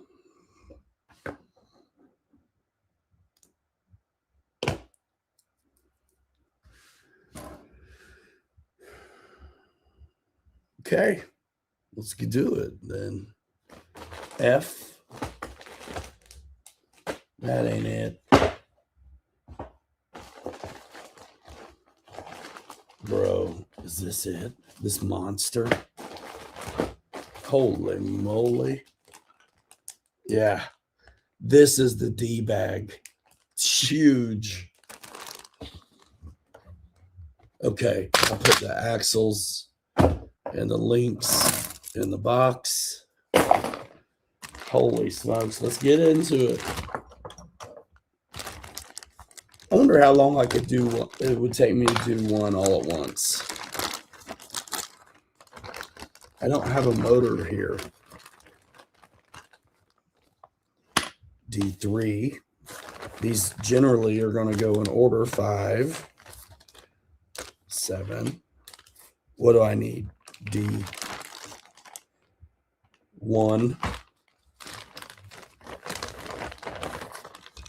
D1 and then D2.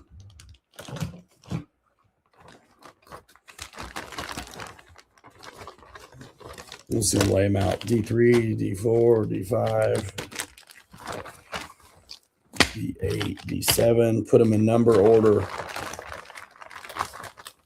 And this is D6.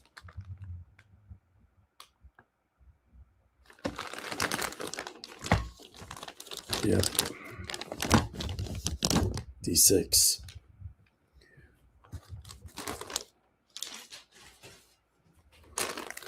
Okay, we're basically in order now. Okay, man, let's do it. D1. Follow along, kids. Ding. Turn the page. Turn the page. If you want to find the manual and see what I'm looking at, go to the link in the description and click on parts and support and go over there and click the PDF manual. I'm on page 18. This kit is nice because it comes with 23 and 25 tooth horn, 23 and 25 tooth spline, servo arms. That's nice. And this is a new servo tray, little beefier than the last. This is the stuff that we're seeing on the in this new kit and on the Coyote. perhaps the SR5 Toyota as well. I'm not sure. How many hours does it take to complete? I mean, I don't know. I usually do it in an evening or two, usually a couple evenings, I'd say. And this, all they're having you do is screw on the smaller servo for like the smaller servo mount if you were doing like a winch.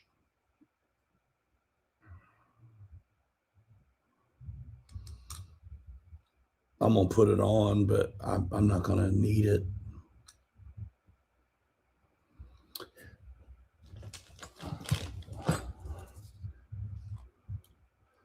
$5 hours if you have everything. Yeah, minus painting and stuff. That sounds about right.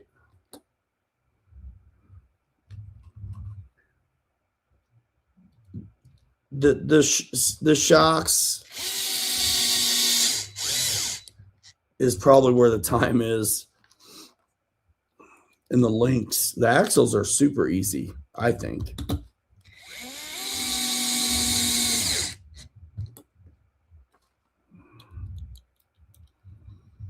I'm not going to put a servo in yet. The transmission will take you a little time if you haven't done it. But this, there are some slight differences, but this is really going to build very similar to the base camp build. So they show the servo going on next. I'm not doing that.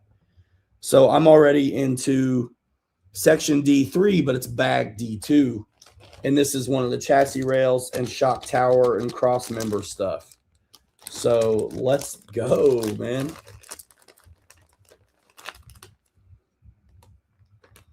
Yeah, dude, the VFD twin transmission was the first kit I ever built, was the Phoenix. And it had 2 overdrives and a dig. I do like that these are one-piece rails.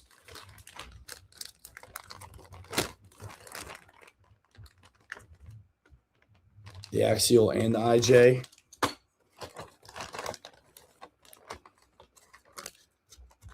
Yeah, just substitute the pieces for the conversion with the stock ones.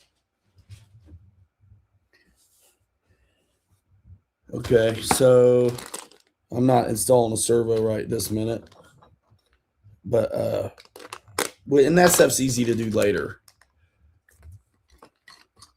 Yeah, my very first kit build, dude. You own it. Yes, sir.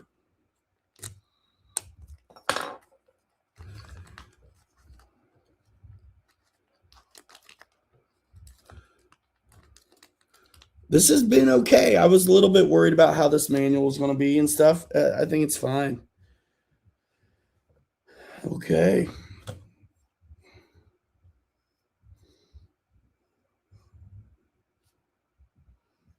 Servo tray and shock towers. What's happening here? Together.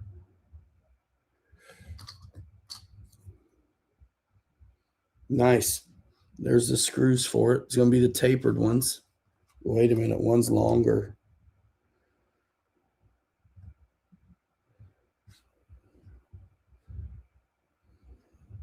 Yeah, this is where you got to pay attention, homies. The NX6 is nice, isn't it, Jay Woody? The NX series, I think the NX series is my favorite. I like it because it's like the DX, so it's familiar. It was for me. But it's contemporary, where it's going to be able to do the new stuff. No sweat.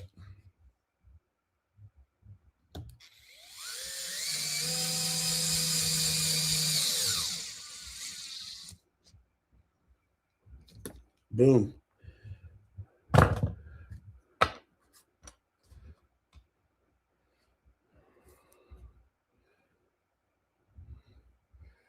And turn the page. Ding. Moving to page 20, dudes.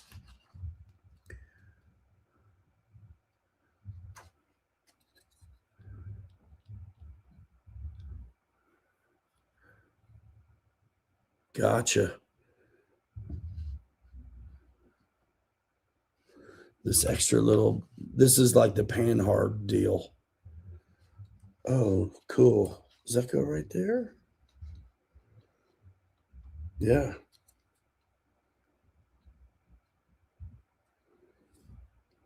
Does it?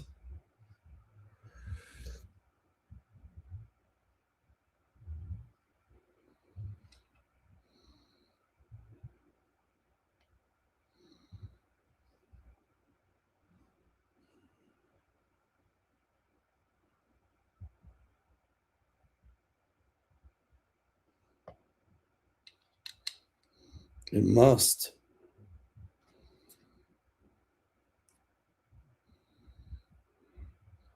Yes. All right. So the screw without a taper puts this Panhard kind of like a shock tower extension on. Did you have to get it deregistered? That NX6?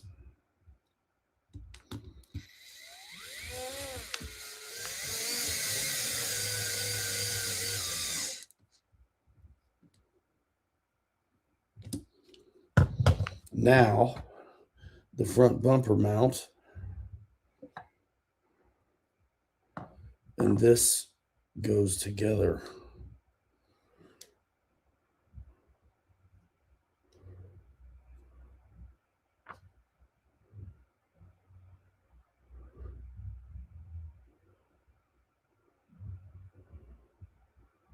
D2.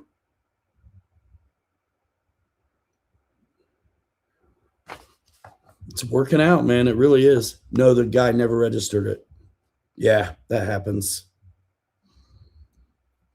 Did you update over Wi-Fi or did you do the SD card stuff? Did you register it then? You must have if you updated it. I would imagine.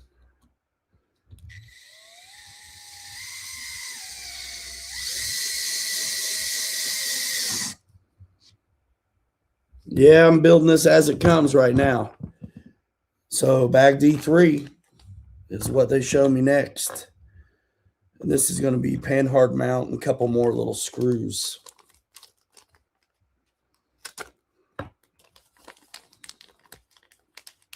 Adjustable Panhard mount, I believe. So you can run portals if you wanted to. Nice.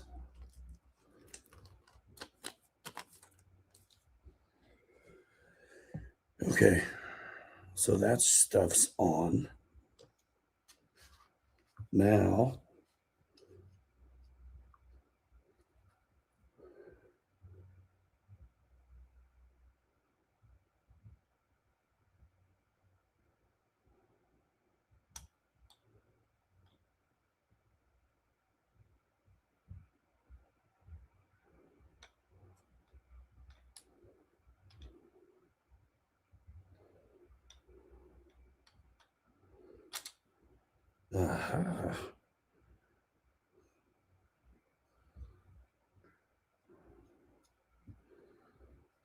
this one goes in the middle, not a taper.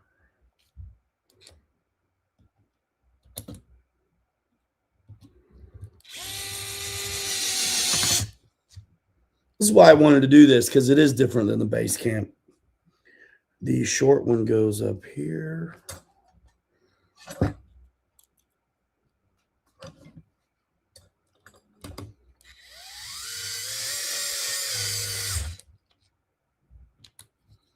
And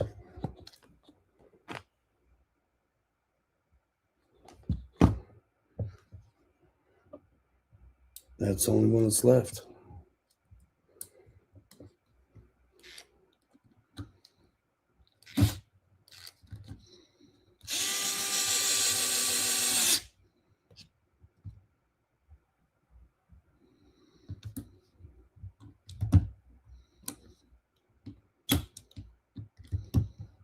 I'm liking it. Okay, rear cross member stuff, bag D4.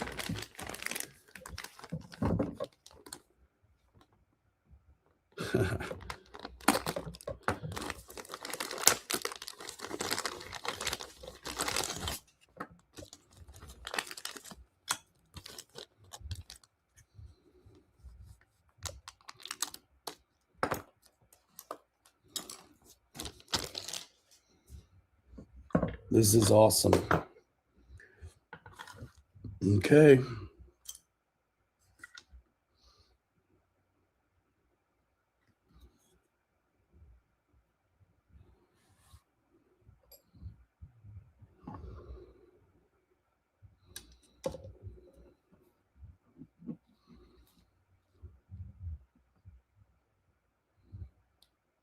$115.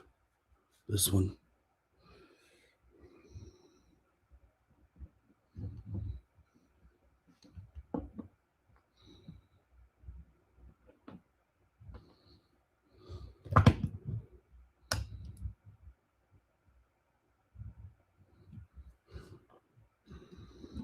Of everything. This is not going to work.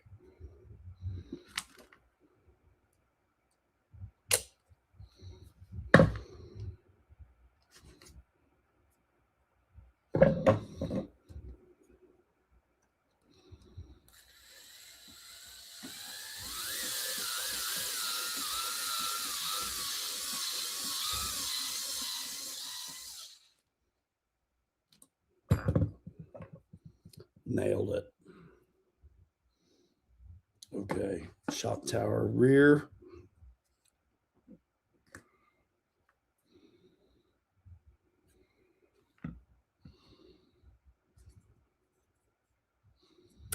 Can't miss it.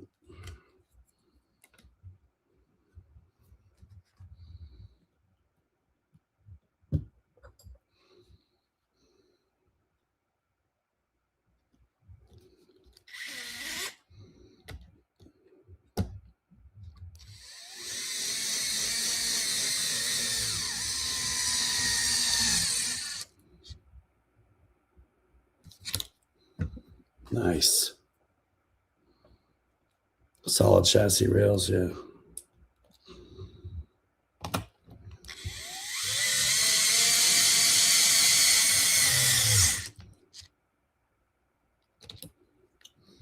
And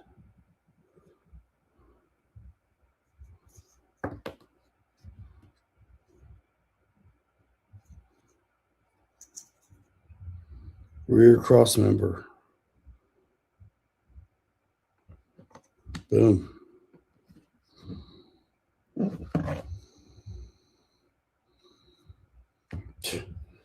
This is moving. This is moving.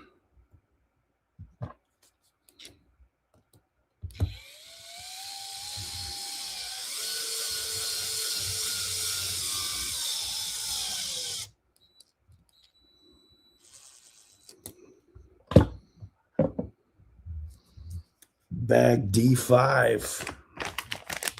And I'm not having any parts really left over. I mean, this is working out. The only thing left over is those servo screws and the servo arms because I didn't do a servo yet.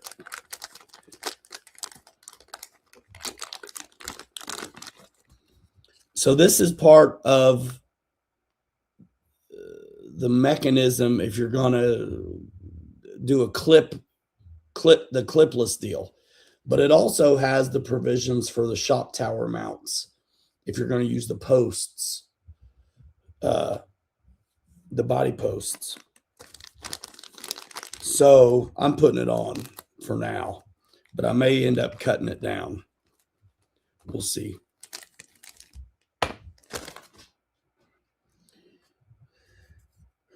But if I do this, then I can use the Coyote body on here, like no sweat. I don't know why I would, though. It just, I can is all.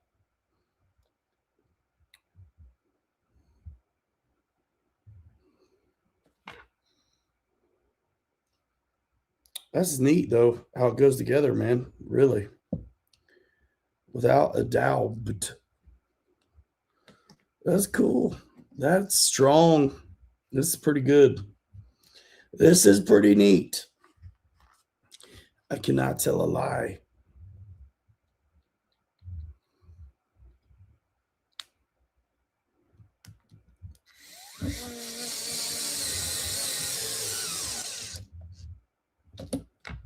That's pretty cool.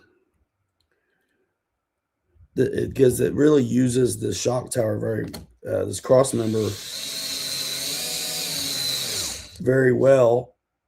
That before it's been used in other kits, but it didn't seem to make any sense. Now it actually does make sense. And then these two screws go in here from the side. Countersunk tapers, so you can't miss this. I say you can't miss it. I'm not lined up.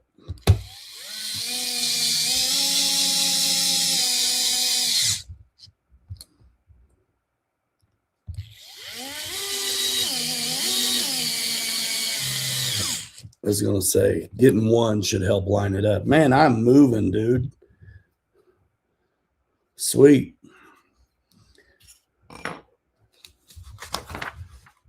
Skid plate and rock slider. Bag D6. But it's section number D8. D6. Bruh. We are moving.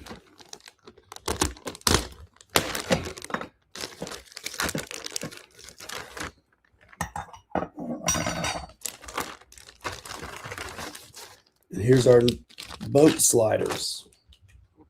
Skids. These are nice.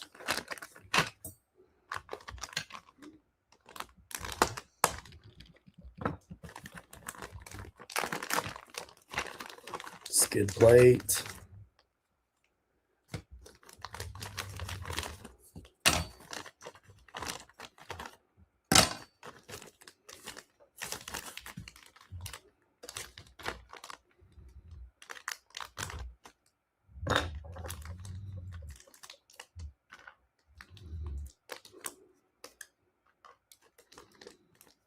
What should I make with this one?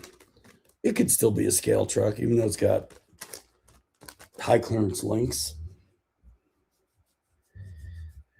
Okay.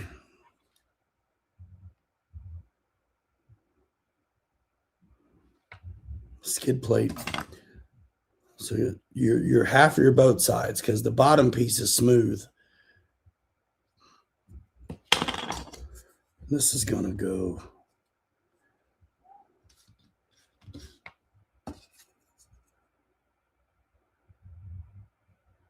like this.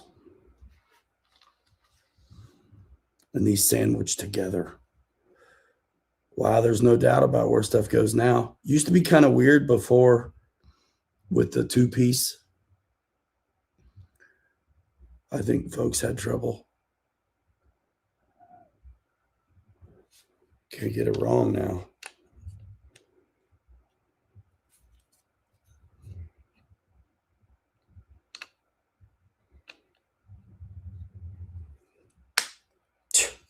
Come on. And little pin locations that click right in. Again. This dude goes only one place.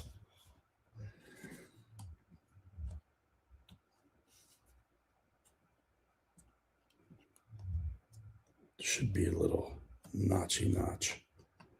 Yep. And there's little bosses here that tell you where they go.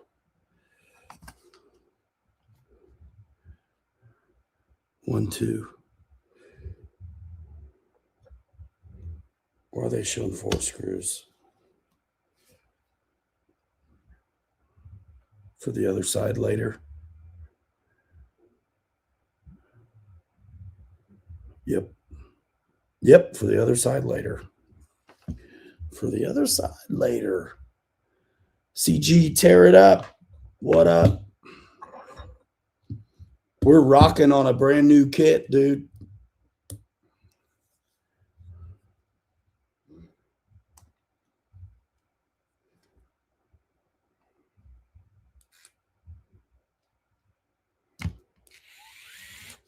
Come on now.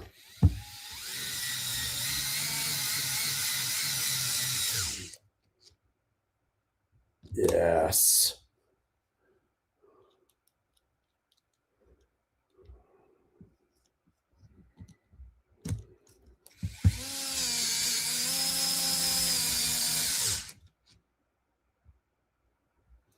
And then they got you putting on the other one. Dude, kits are so fun. So fun, dude.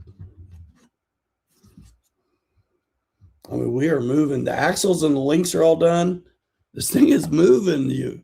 It really is. Dude, how far am I going to get tonight?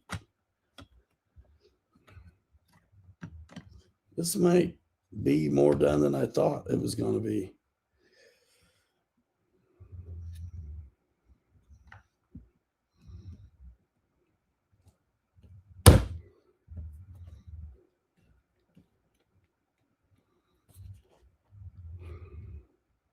There it is.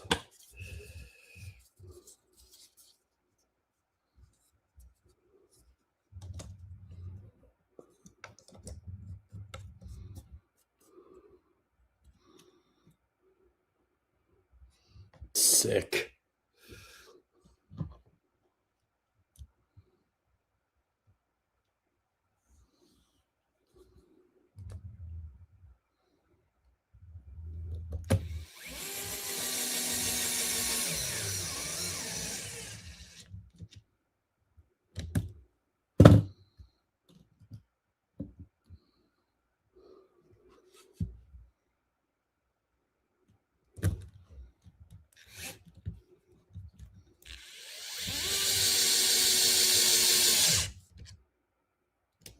Well, now it's got to be these other cross members in business.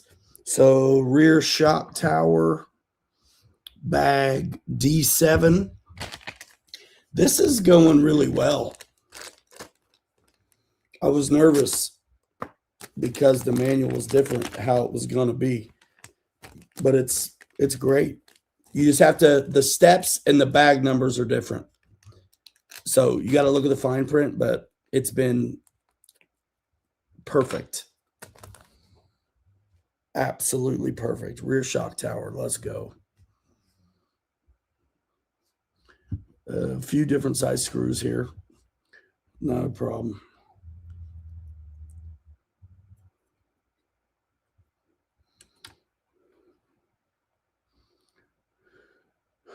Let's see. 146s, 146.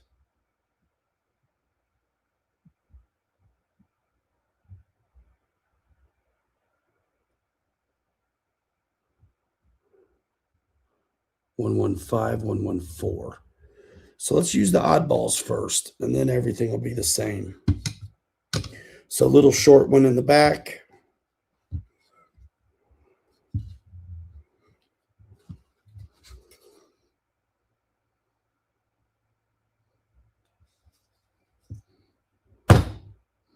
Boom. It's got a locator pin. Yeah, this is the new 10 III.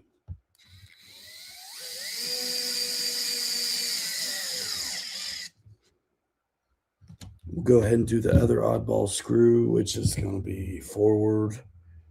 The rest are tapers.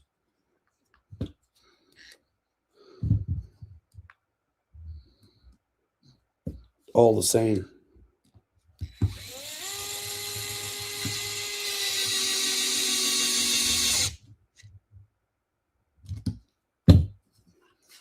Sick. These are all the same now. Yes, crawler kit. The new Axial 10 III. So it's basically the Coyote, but straight axle instead of portal.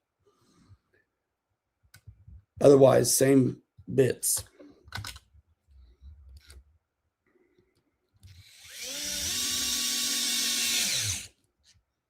It just showed up today.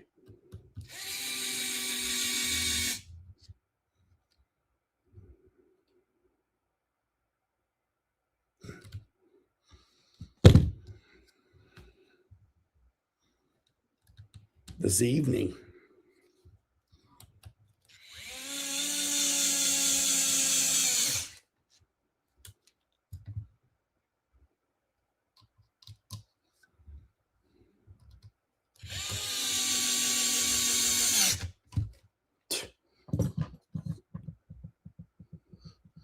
Bag D8 for the front, and we're out of the D bag already. That bag was huge too. Huge.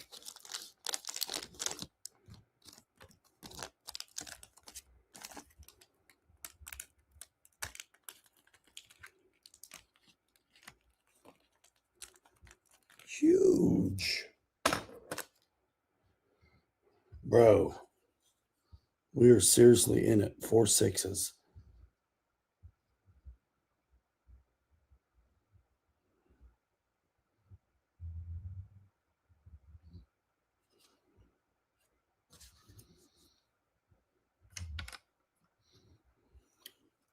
Okie doke.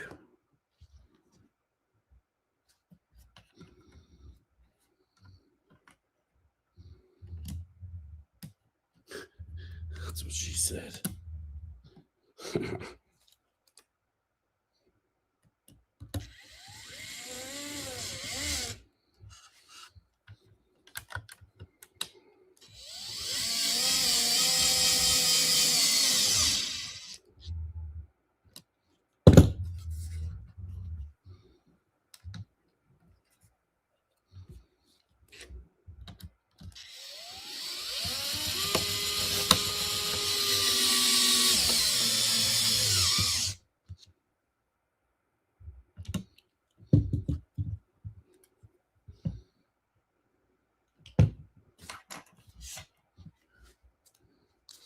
Page 24.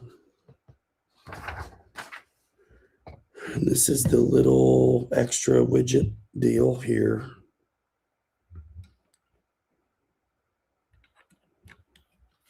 It's the non-taper goes there.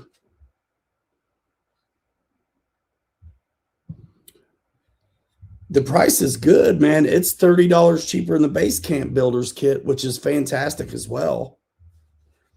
I built 5 of those. So I wanted to see what this one was like.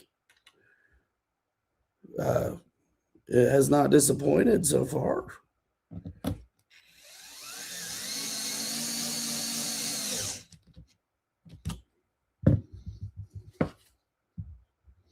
And then those 2 little bastards right there.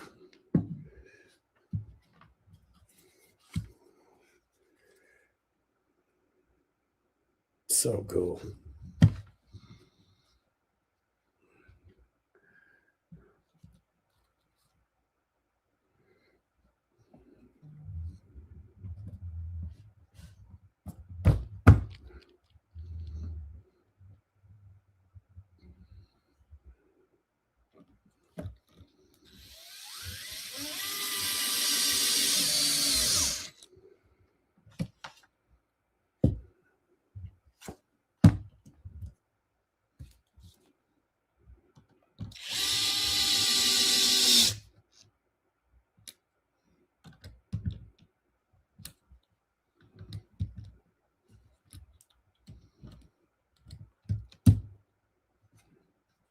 If you're from Schenectady, put your hands up. Okay, bro.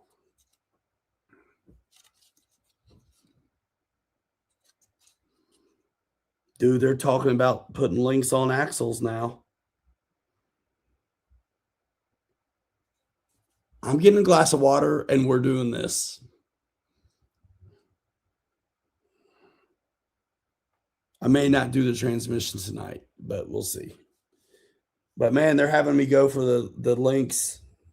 I mean, axles and links. Stuff's going on.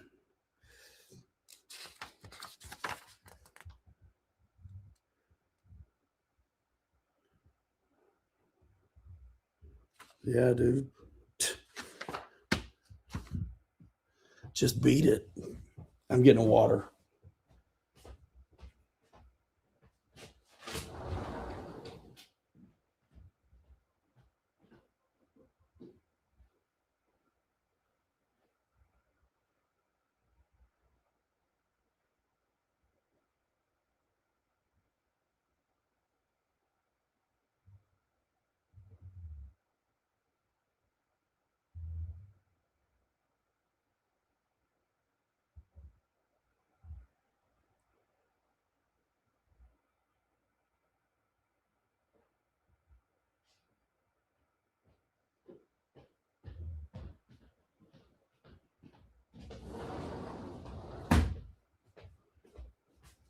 I need to be charging batteries too for tomorrow.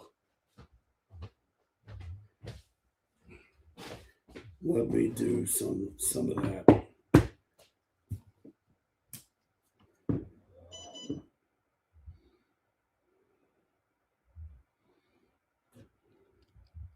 That one's not a good one.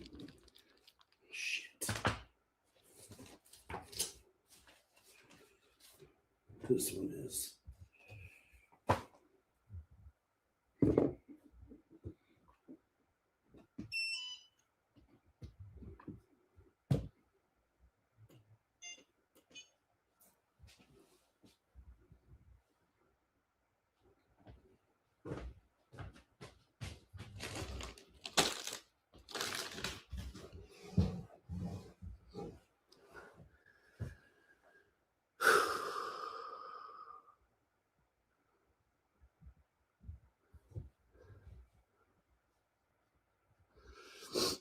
Okay.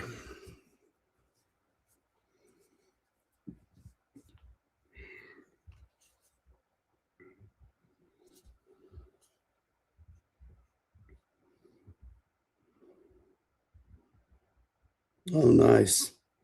Okay. Steering link. And this one. Bag E1.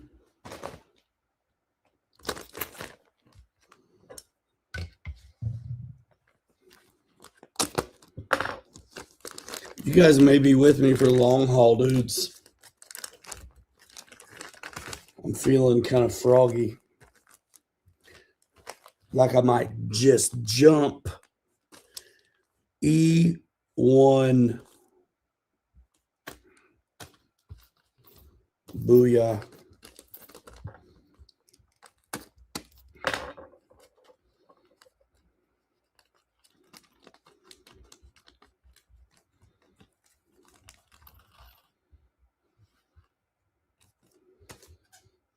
Front axle.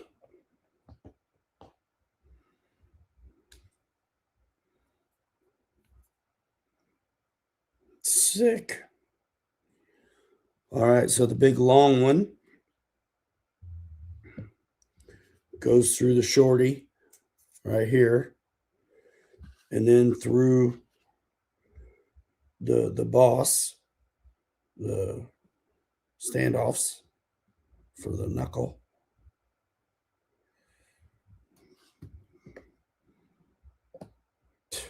Come on. So good.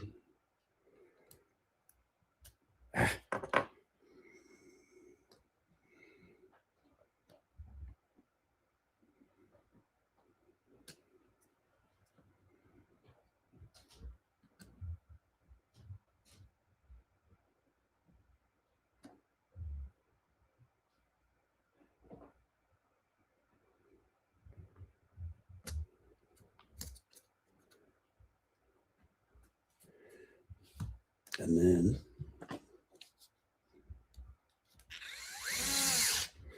tighten it up. So I'll just go ahead and tighten it up. Boom. Steering link from one side to the other, and then the steering link to what I assume is going to be a servo arm, the short one.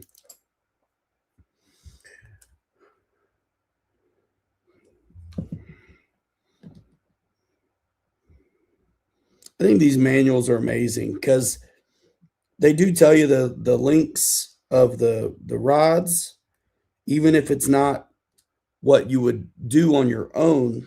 I say do it because they've worked it out. If they're showing you illustrations where they're threaded in all the way and some that aren't, it's scale in the book. You can size them up, eyeball them, measure them, whatever. And you're good.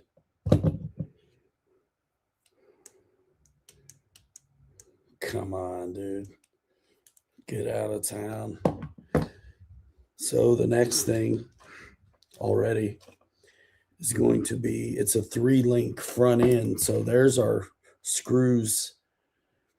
These are interesting. We didn't see these before in the other kits, and it's because of these boat side skids. So instead of a head on it, it's a big old pin and then a little bit of thread, like a set screw for the links into the skid plate. And that is probably what they're going to have me do next. By George. It is what they're having me do next. And this is the front 3-link.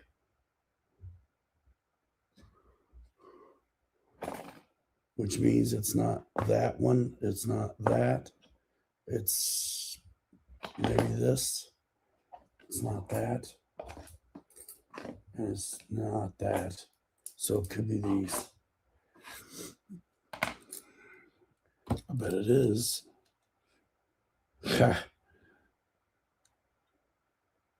Yep. Nailed it.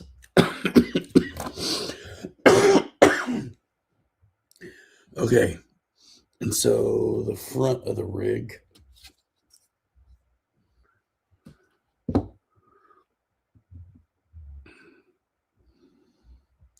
It's got to be the short one that's all by itself, right?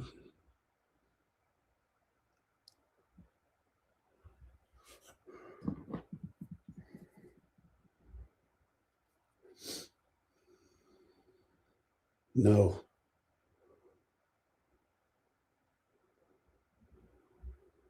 That's upside down.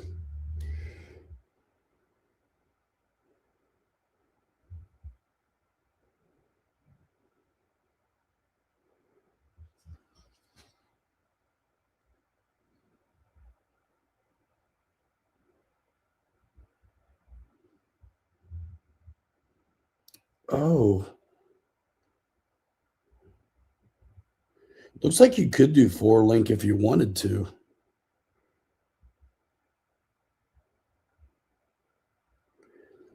Well, the 2 long ones are going to be the bottom.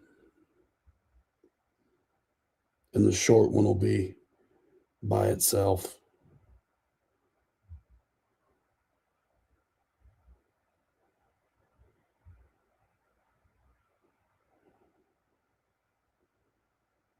It's got to be.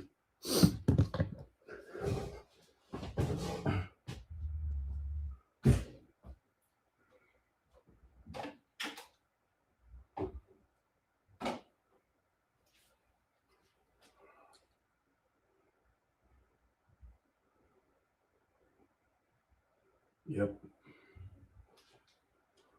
Right again.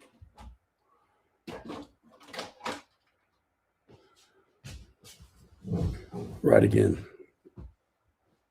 That's weird, though.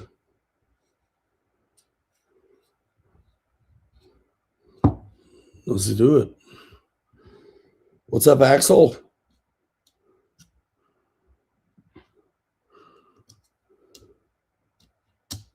Wow, that goes in easy. This is different, too, the way the links mount to the skid. Used to be these little pieces you would screw on to the skid.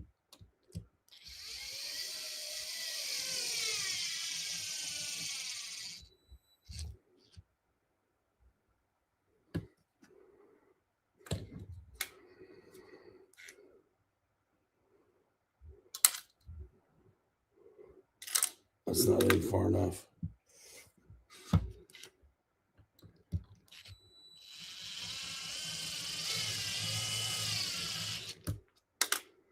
You can see on the back side the boss. So I'm wanting to see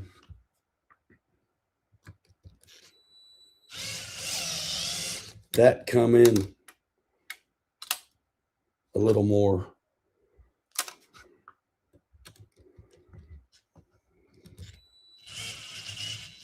And then I'll know it's time to stop. Okay, good. Flush. Sick. The The middle shelf, the FMS LC80, I believe, is what you're talking about.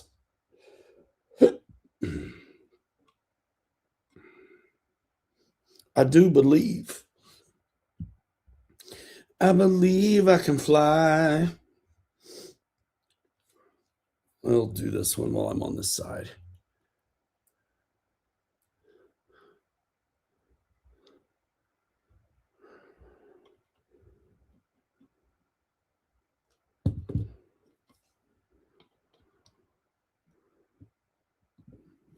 Wow, these go in easier too.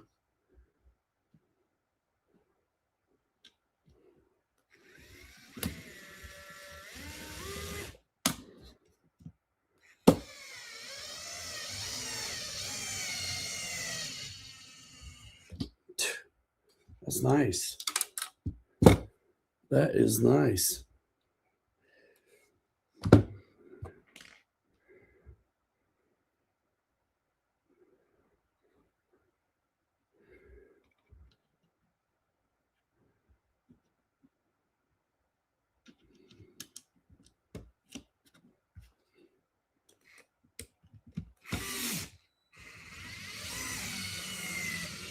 And I just do it till the threads disappear. I think that's probably good. Yeah.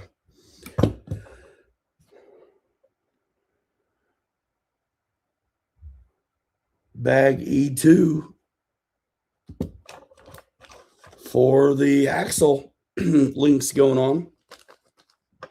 I do have shocks made already that I might just use for now anyway. Kind of helps hold things together once you get so far.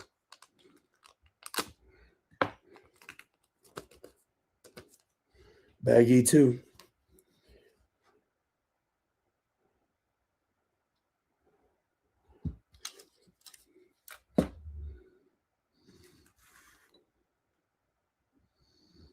I mean, I already know where they go. What screws do you want me to use, homies?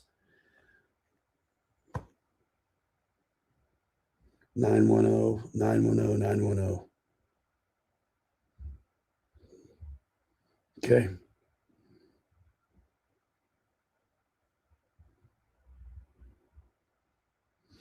It's the shorter ones. Boom. Battery's done. It might be on wheels. Shoot. I need to get some new wheels, though.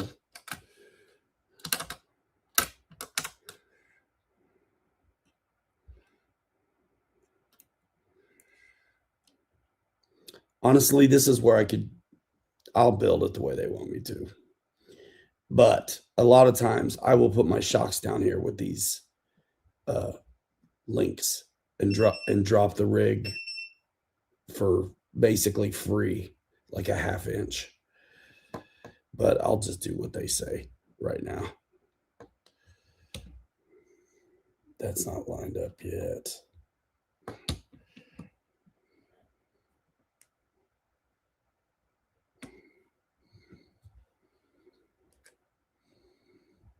Nope.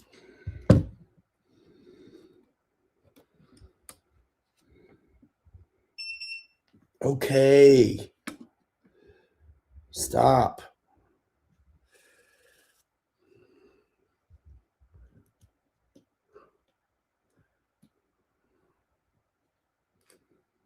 I still don't think I'm lined up.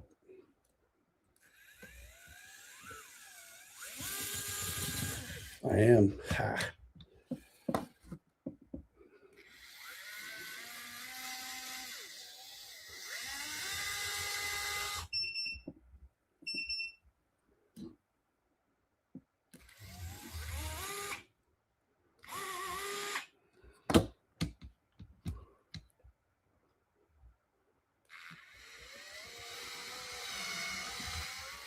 Now it is.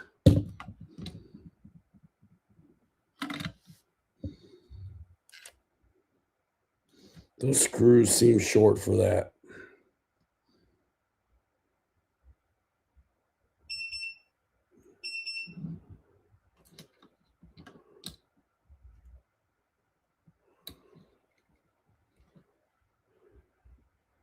like that.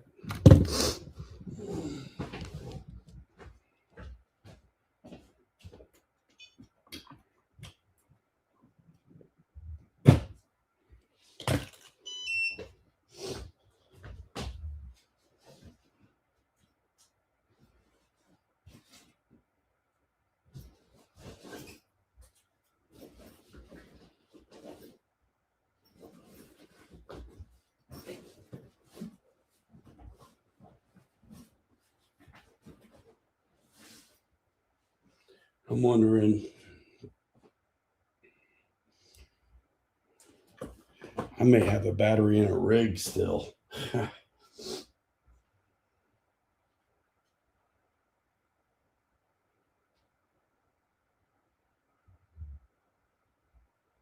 don't think so. Hold on. Nope.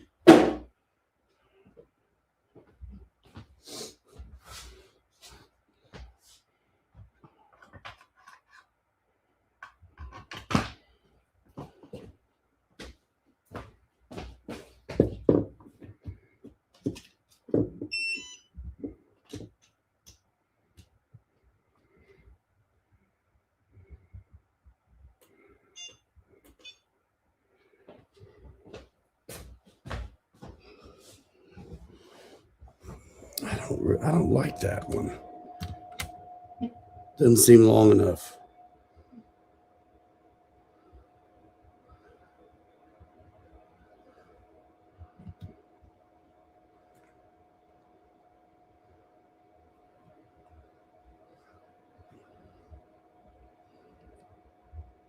There's no way that's what they mean there. There's no way. That's not right.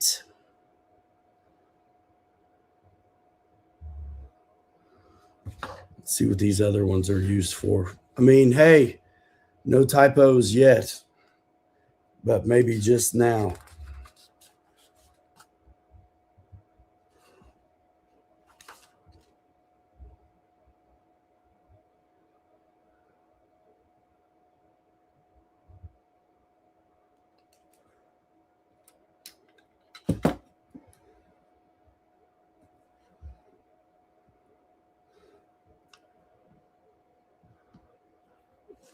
Let me see.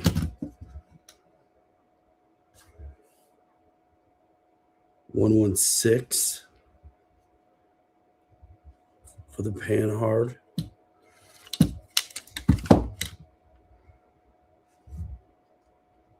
That one makes sense.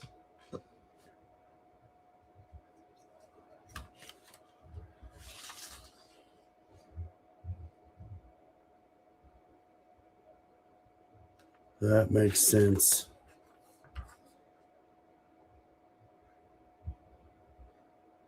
And a 116 for the,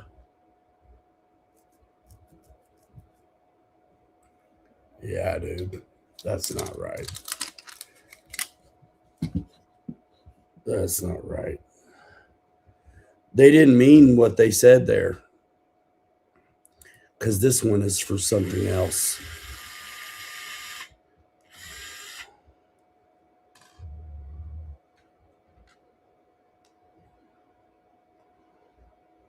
They mean those.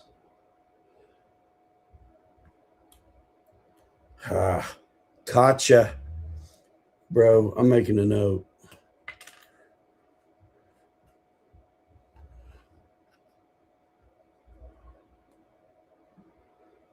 Chris, you with me, dude?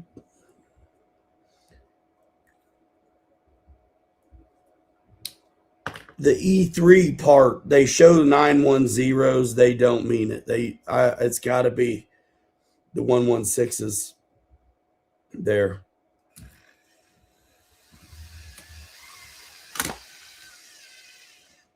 Because otherwise it doesn't get into the other boss to hold the link in.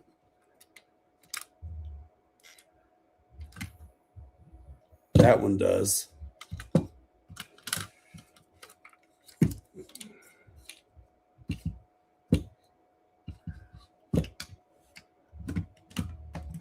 That one does. All right, so we'll do the weird link by itself.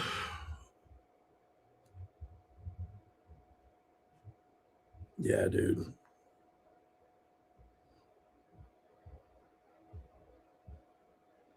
The 116s, bro. That's what you need. Okay. You'll use the other stuff for the panhard. The width is not the same. It's shorter, so you'll be fine. I think. We're about to find out, but I wasn't cool with that.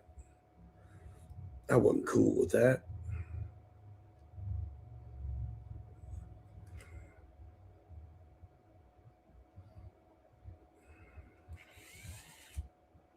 Come on, baby.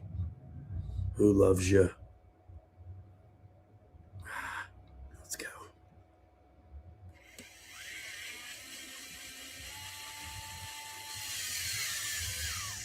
See, you can hear it's actually getting into the other side. That's what you want, homie. That's what you want, homie.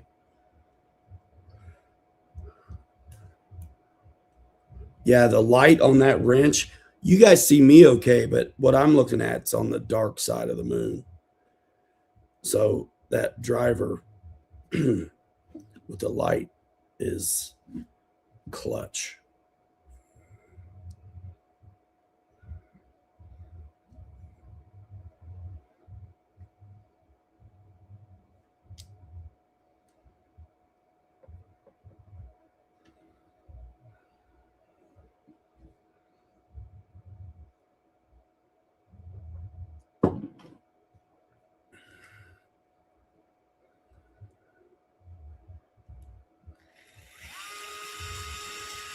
Oh, come on.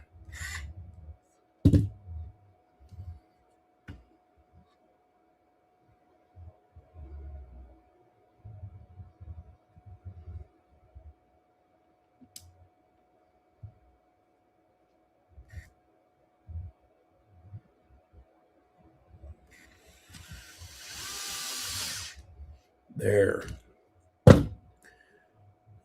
Okay, cool.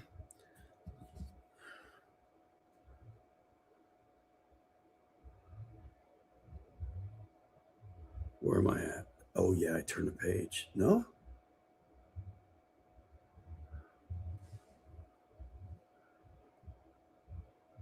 Yeah.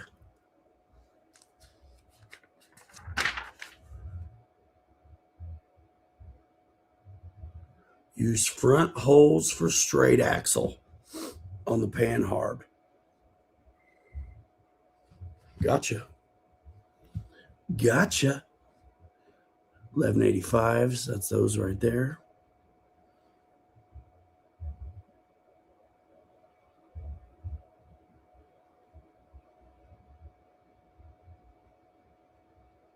Front holes for straight axle. Okay.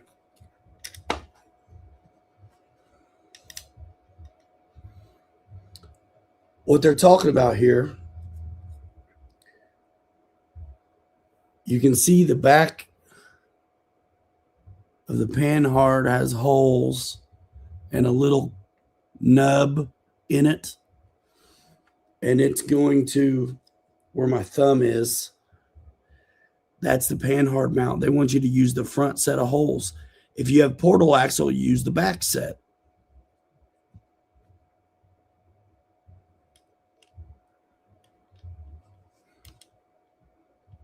And this is a straight axle rig. And this is a metal piece, which makes sense. It should be. It takes these two little screws here. Man, a lot of sick design, dude. Oh, the orange panel truck. Oh, yeah, dude. The International 1964.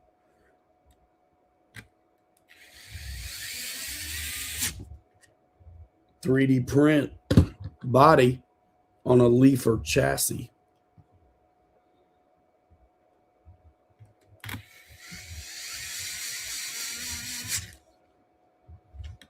Okay. Panhard's in. And then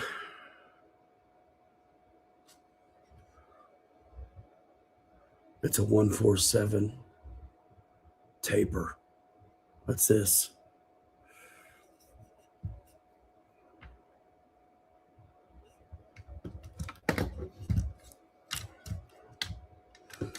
And go ahead and get this link in for the Panhard.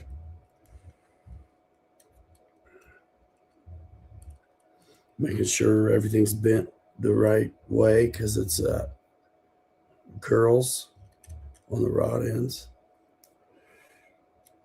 You could Loctite here because this is metal. I think I will. They show it. I'm going to do it. Dip it in the tube.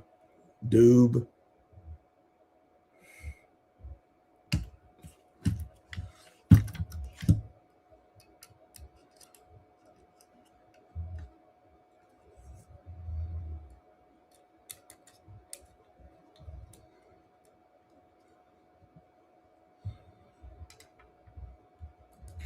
I should have done this ahead of time.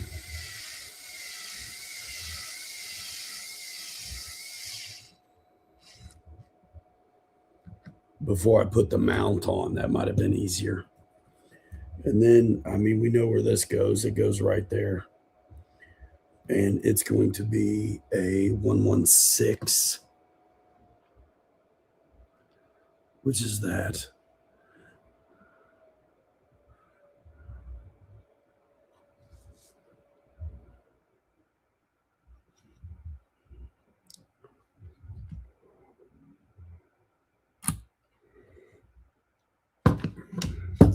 Oh yeah, and the other screws for into the servo arm, which we're not doing yet. So that's the one extra screw I have is because I'm not installing it to the servo yet.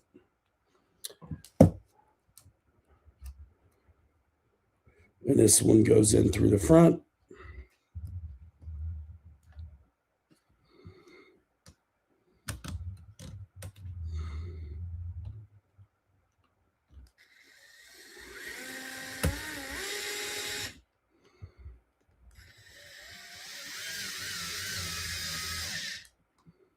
There it is. Now, there's no shocks to hold it up, but that's it. That's it. Dude, I could literally bolt on shocks right now, though, to hold this son of a gun together a little bit. I know I have a set done. I cleaned up, so of course I don't know where anything is.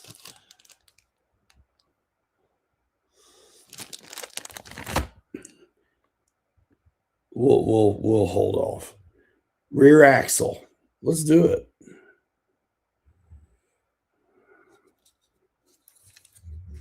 All right, so bag E3 are these screws. And it's going to be the links, the rear links, upper and lower.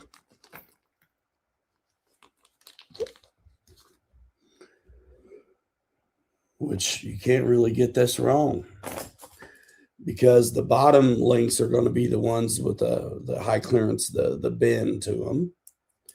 And then the upper links are always adverse angles.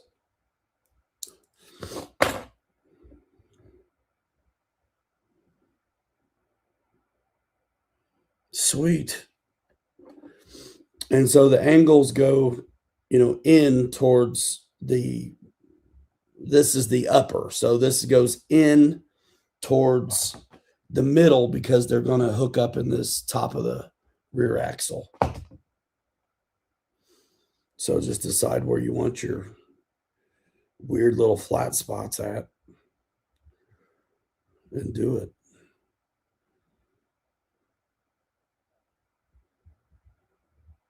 I think I want them towards the axle. Yeah. Easy. And that's the upper.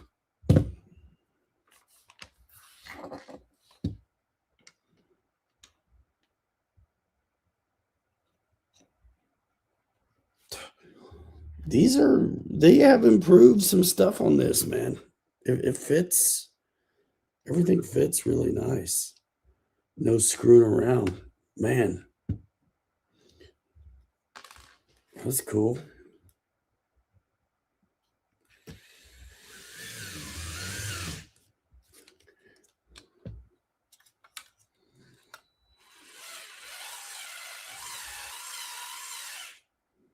And once I see the pin come through, I stop. Basically flush mounted. Pretty cool.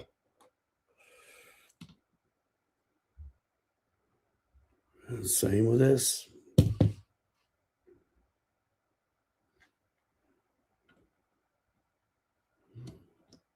Dude, we will have this thing sitting up on wheels. No transmission though yet.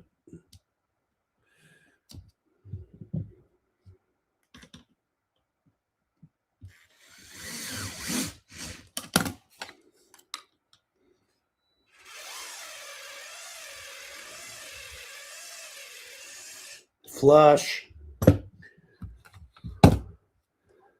Awesome. And these just have to go this way. There's no doubt about it. Cool.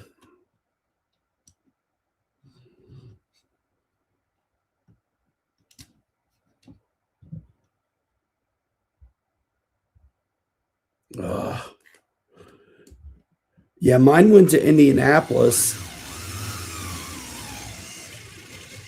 and it didn't need to, which is funny. Funny, weird, not funny, ha ha.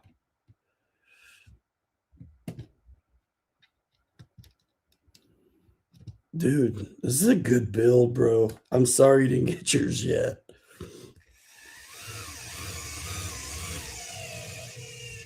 Bro, I mean, it's rear axle time.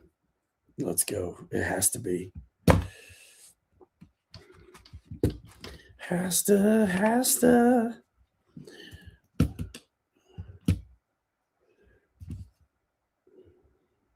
Yeah, I mean, duh. It's going to be the long axle at the top, or the long bolt at the top, and the short ones at the individual. And they got you. I don't think it matters, but they have me going in. It does matter because the hole.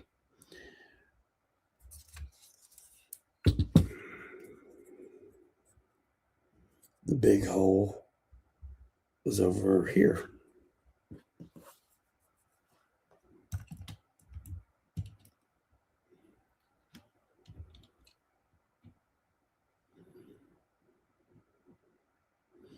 We might fast forward a little bit to the shocks just to see where they tell us to put them because I have some done.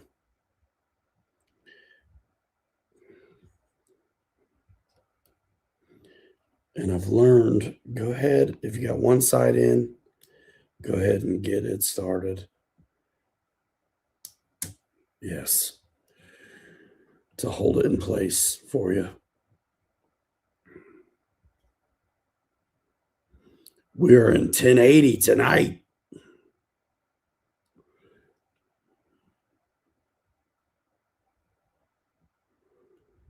I didn't plan on doing all of this tonight, but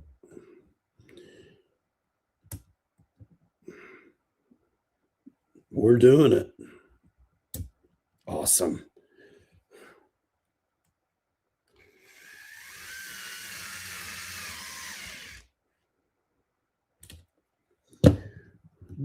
Dude.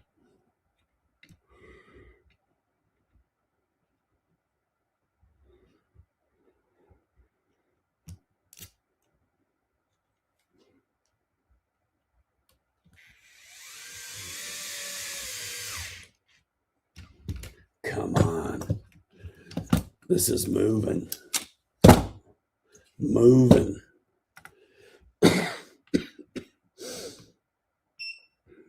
Okay.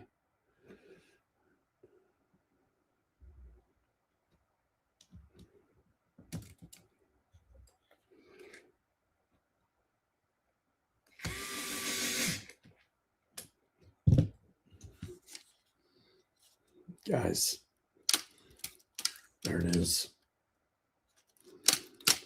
I'm going to fast forward to the shocks because I'm just going to do it. So it stays together, you know. Yeah, totally transmission stuff. Next, drive shafts. Let's just see where they want the shocks at.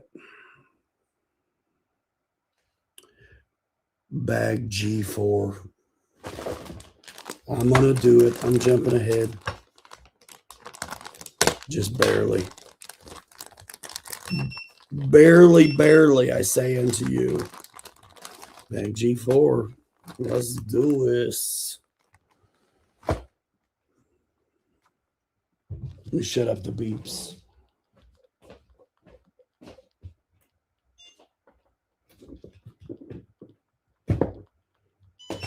Okay. Okay.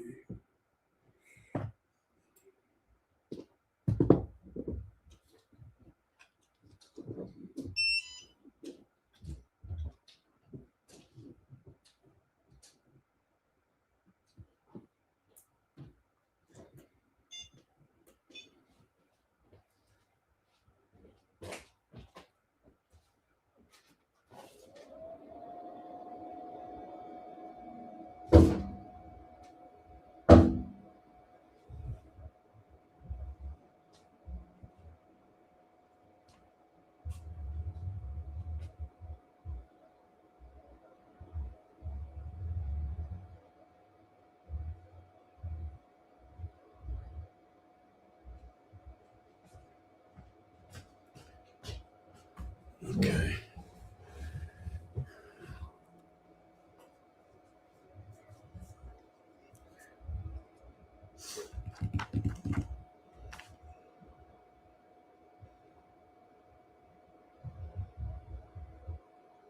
Middle top on the front.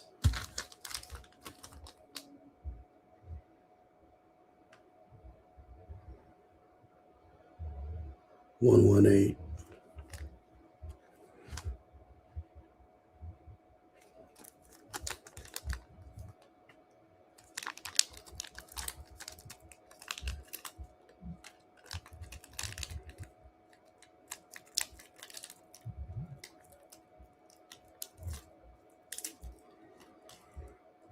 And the bottom one is the 910. Right there. I'm not going to open this whole bag of screws because I only need what I need.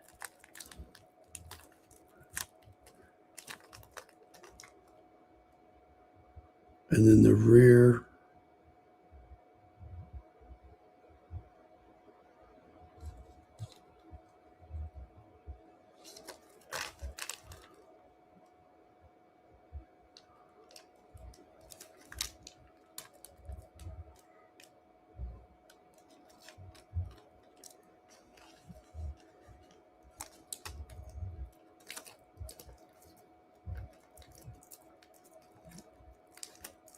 Nice. I haven't bought anything from Team U yet.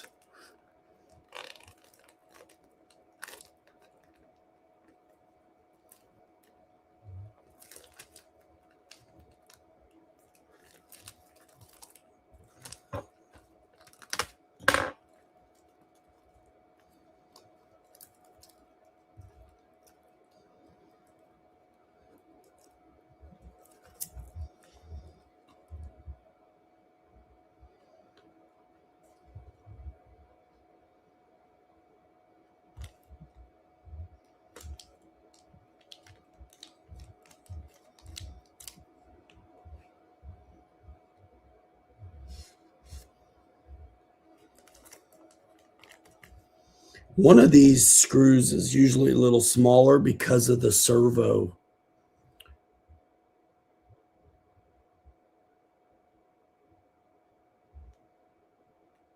This one. This one.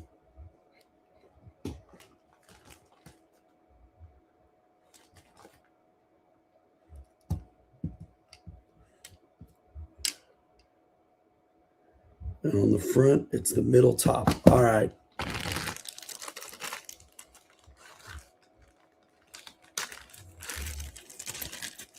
RC Chop Shop, dude. Pre-made shocks. I'm doing them.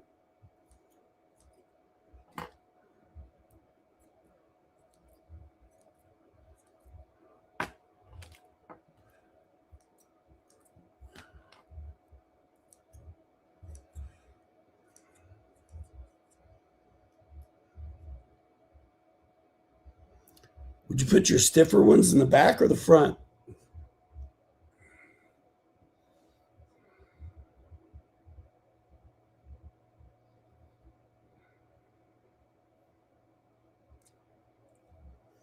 I'm putting them in the back on this one.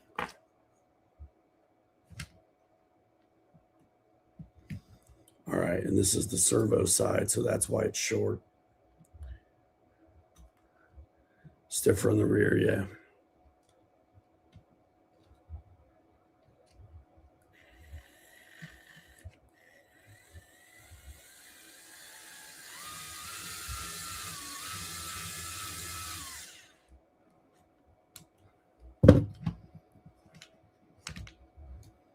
And then the shorty on the bottom. We'll get this thing standing up, brother.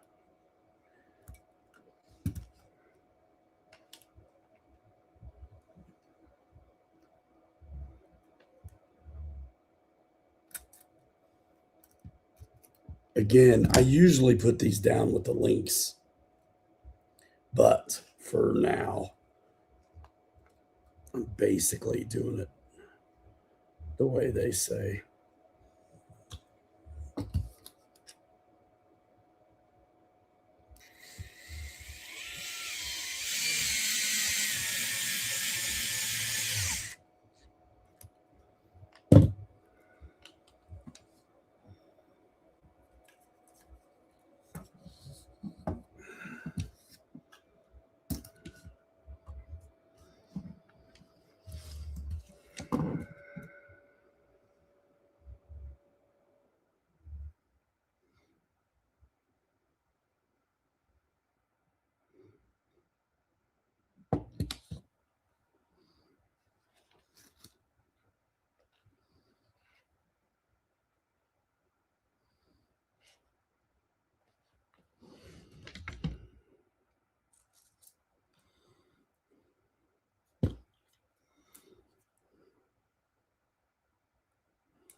Wait a minute. Dumbass. My front switched. I'm like, there's no middle hole back there.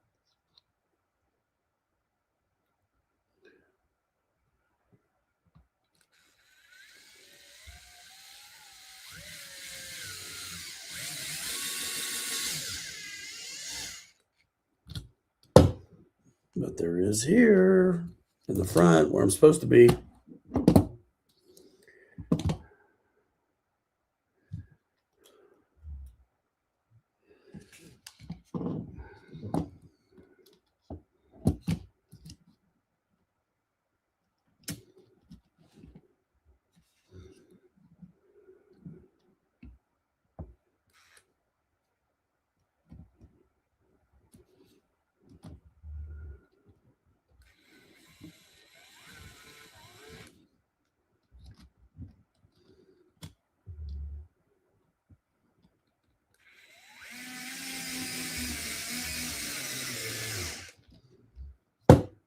Awesome.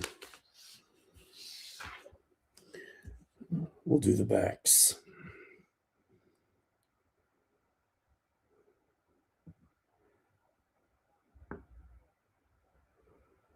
Second one in.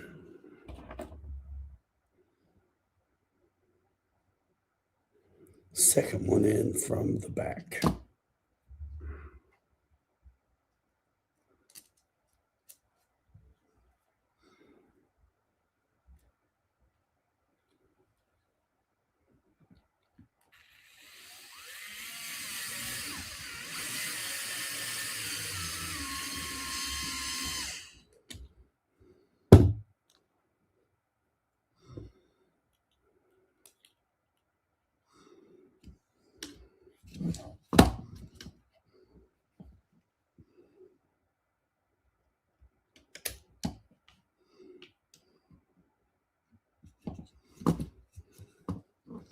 I'll build the stock shocks eventually.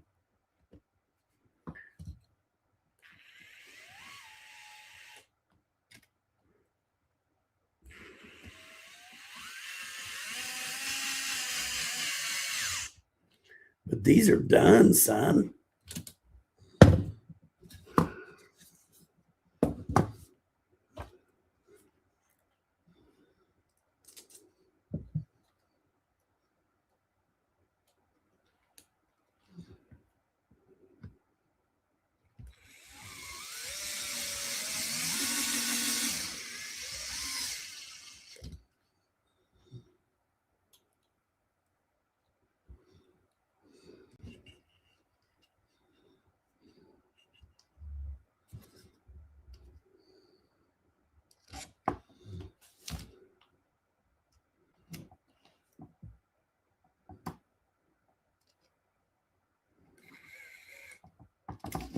Come on.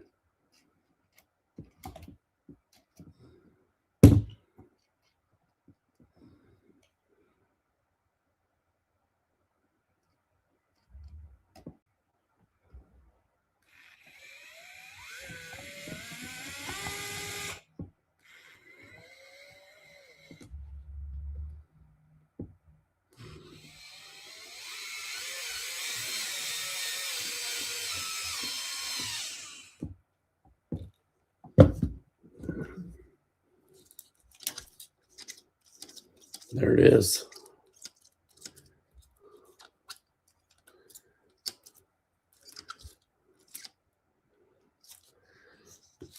Guys, that's pretty fun. It's pretty fun to have that much done. Okay, I'll go back to the transmission stuff.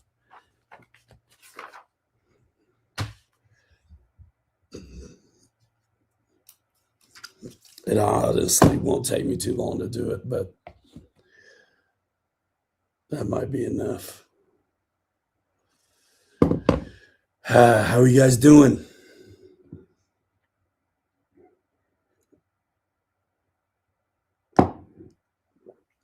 How you doing? That was quite a unboxing, I got to tell you. That's pretty far. I'm good if you're good to keep on, to be honest. Looking at wheels. Yeah. Awesome. Dudes are building along right with us tonight. Dude, out of the box, we are pretty far, I think. Pretty far. I like it.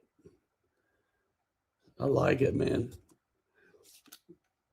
I'm anxious to drive it. I love my base camp builds, but this is better. It really is. It's better and it's cheaper by a little bit.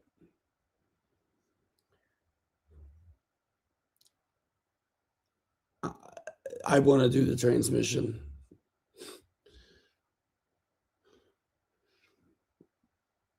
Oh man, let's see. All right, dude, bag F1. F may be the operative word here.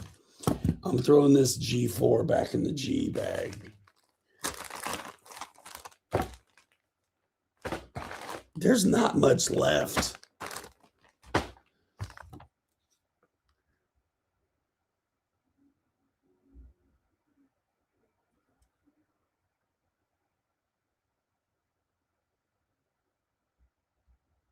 I mean, the shocks, I cheated and set the IJ on it.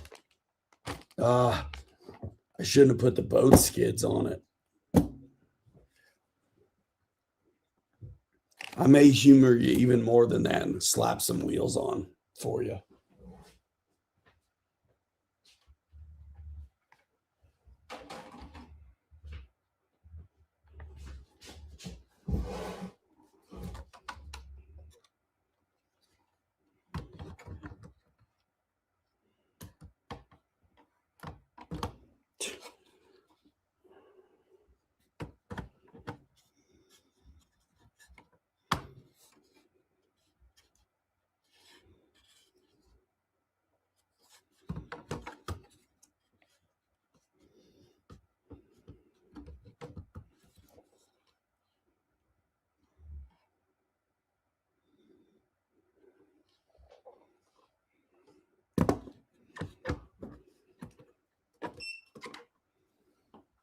It doesn't feel quite right.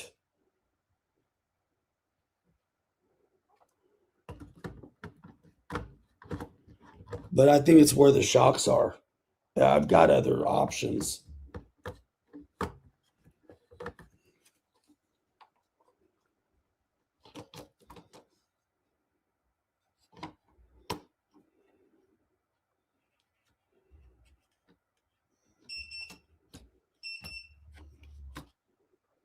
That's better. That's better, actually. That's better.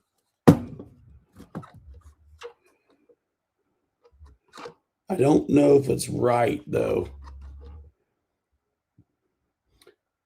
But if I move those front shocks forward, I think I slide the whole body up. Hold on.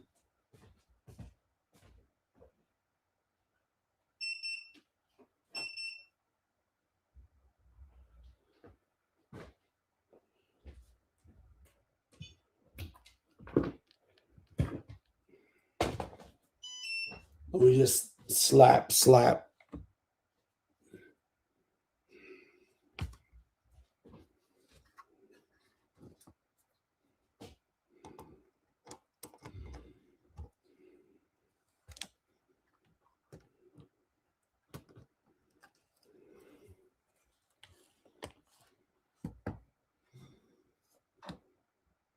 That's not bad, dude. Actually, that's not bad, dude. I think you might just have to play with the shock position.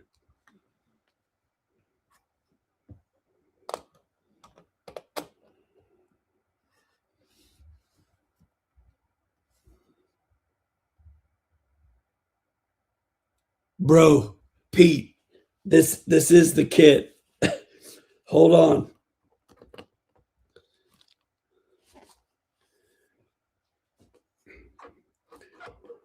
All right, this is full squish. Yeah, it's not quite right, man. So if you don't use the stock shock position in the book, brother, you don't have far to go to slide this body up to look right. You know what I'm saying? So, yeah. Project IJ on a new one. There's definitely some work to do, but there always is, you know.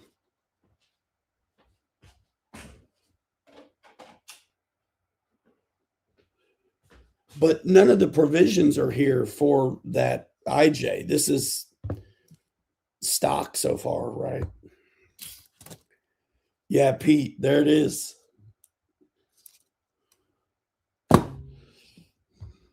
Crazy.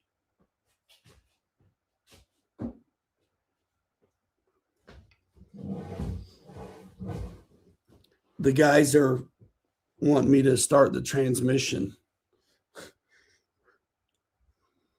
Yeah, dude, this is actually really nice, man. There are so like the skid, the bolt hole pattern is still going to be the same, like the base camps. But dude, everything, I didn't really have to fight the links into position like normally it seemed. There's some extra beef on this because it's got the provisions for the clicker. And the shock towers are different on this. And you get the one-piece rails instead of the two-piecers and the both sides. I faked it on the shocks though, dude. I already had a set. So I did not build the shocks tonight. High clearance links. I mean, I don't care about that, but it's cool.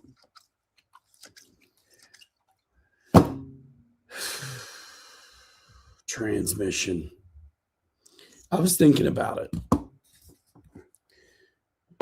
I just want to see how fast I can do this son of a bitch. This is where I'm at now. I mean, damn.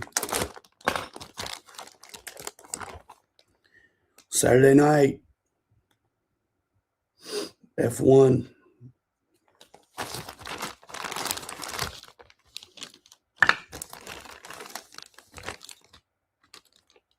F6, F5, F2.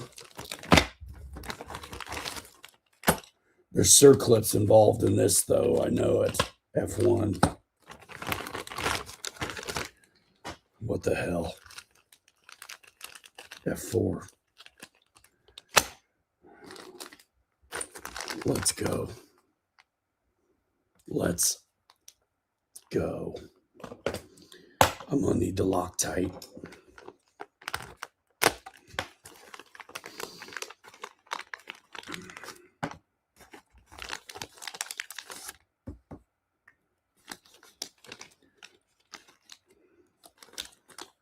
Yep, little circlip.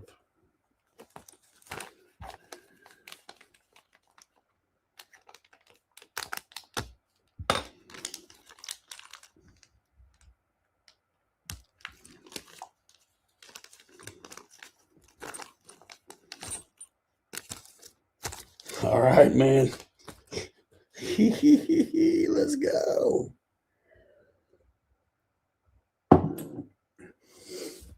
I mean, these just shipped. All right, so this goes here. Boom. Let's rock it out.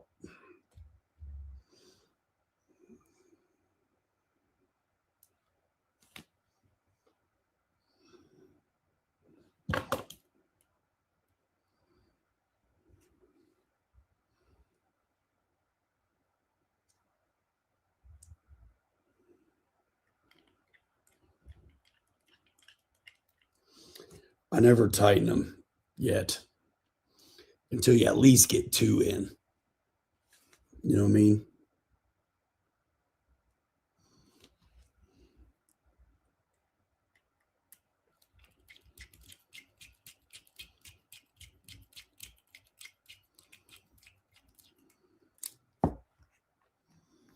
We're going to rock out this transmission, y'all. I'm telling you, at this point now, it's on.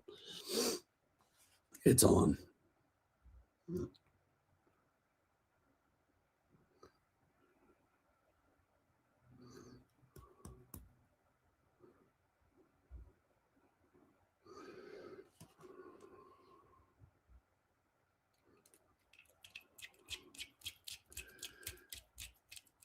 SR5 interior. In general. Is that what you're saying? Man, I wanted to get one of those. I don't know. It needs weight.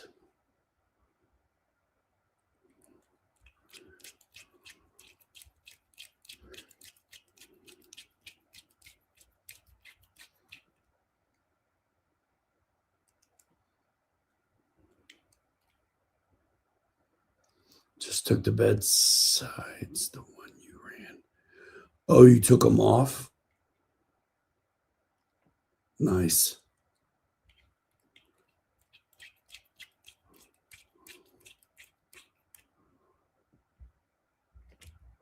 Yeah, I'm pumped I got to do a video on that. Okay. Now, there is this little shaft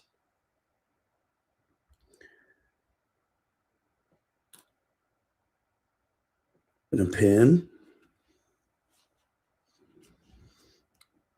And the circlip will hold the bearing and this little gear on. That goes right there. There's the bearing. And my favorite part, the circlip. Bruh. This is the shit here. They don't send you an extra, people.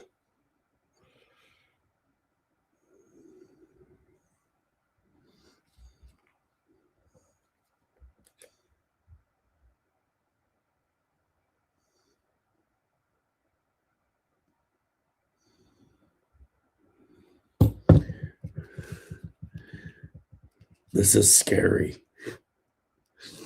Circlips are scary.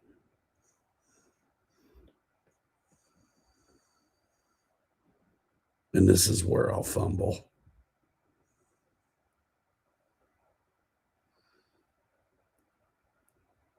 One extra clip for the shocks on the Vanquish.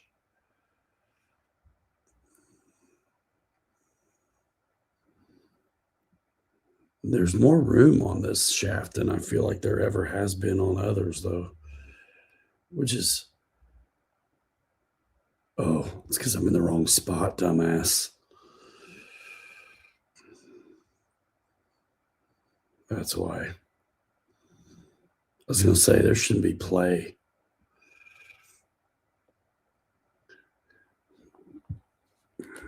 Let's see, am I in the groove? This is where not being able to see sucks. Yes. All right, homies.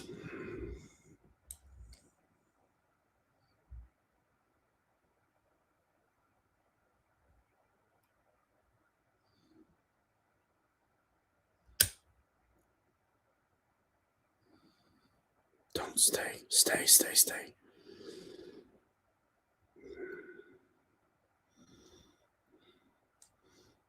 This is the hard part.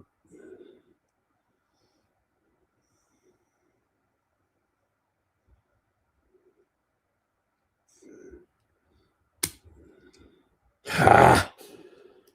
Gotcha.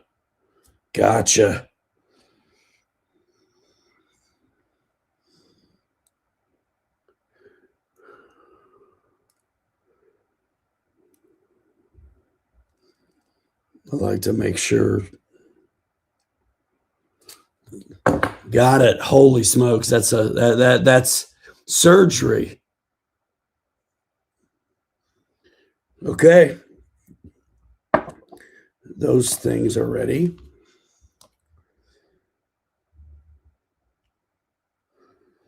Ding. Turn the page. Now, this. Guys, if you want to see what I'm doing, man, go to page 28 in the book. You can do it online. All that. Let's go. Bag F2. The manual, only one mistake on the screws so far. Only one.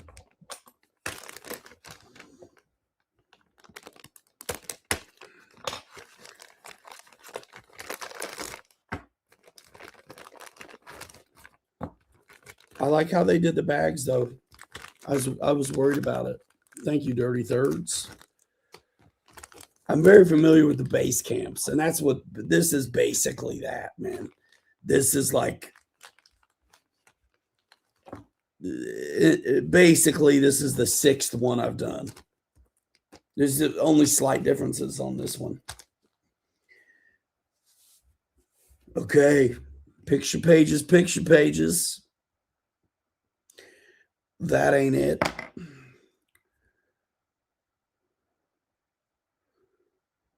This is it. This piece here. So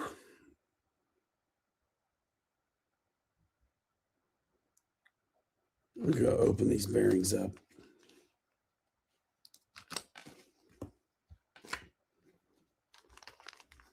And here, everything's got a size. So, I mean, it's going to, there's only one way it's going to go. So the shaft we just made goes through the top hole up here. And that bearing should seat. And it does. And then there's the little 218 bearing that you can size up and check your work right there. I'm maybe jumping the gun. It goes on the end of this shaft. Then there's this Blanco right here that is, now there's 2 holes inside where this could go, but you're going in the lowest one.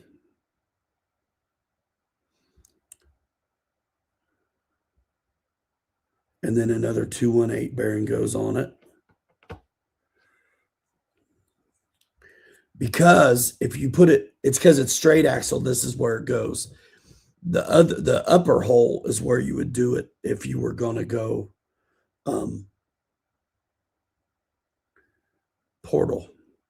And then the big gear goes on.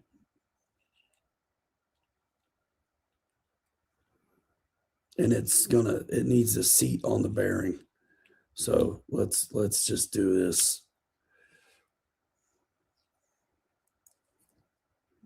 Just go ahead and press in the bearing.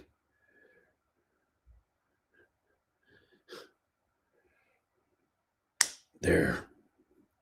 That's what I'm talking about, Willis.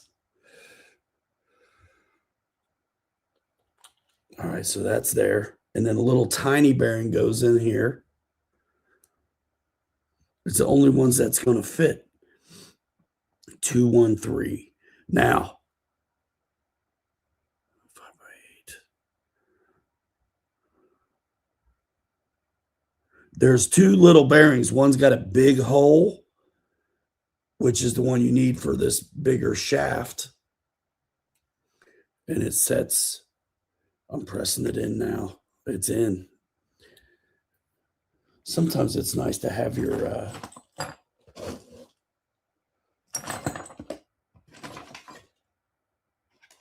nut driver tool for this stuff to press stuff in better. Okay, so that's done. And now the other half of the case.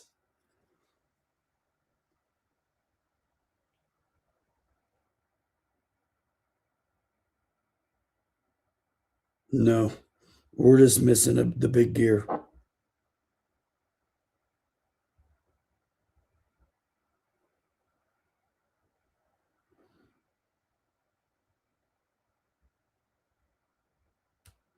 So yeah, there's only one bearing that's going to fit in there, and that's the one you do. And this guy goes in with the boss facing out, and all this. This is cool, bro. That's cool, right? Yeah. Then there's a little tiny bearing goes in the middle, and a big one.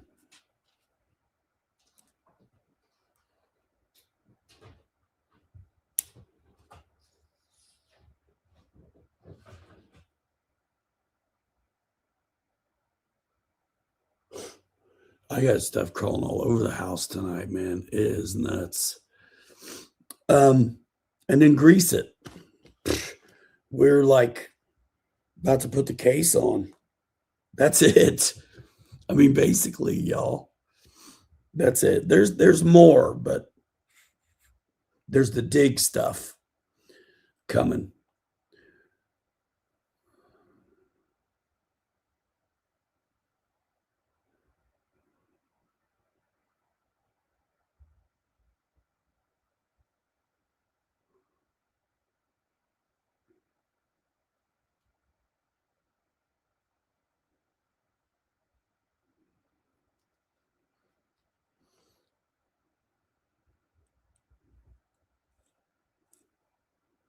That's cool, you guys.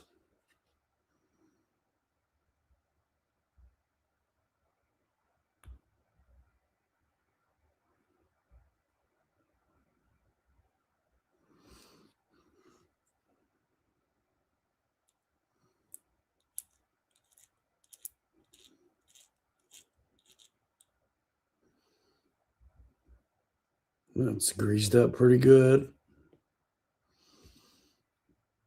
That means you can grease it up some more.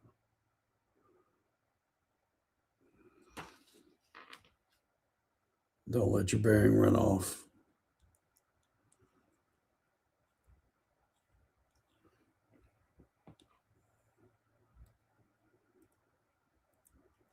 Okay. So yeah, they want you to grease it and put on the this part of the case.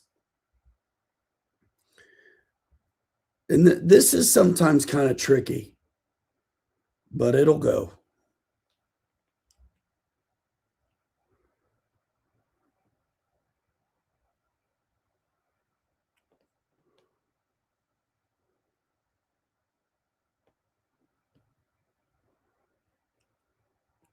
It'll go. It's just tricky.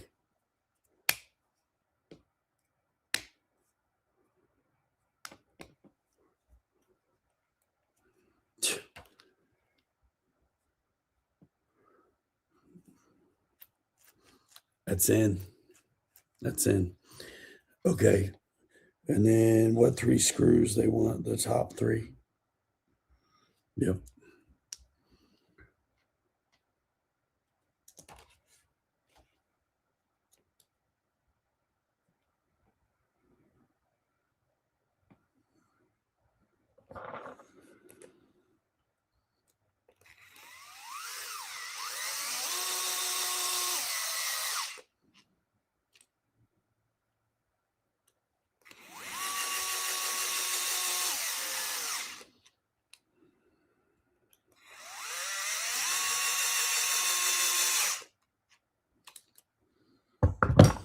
I always turn stuff when I'm done just to double check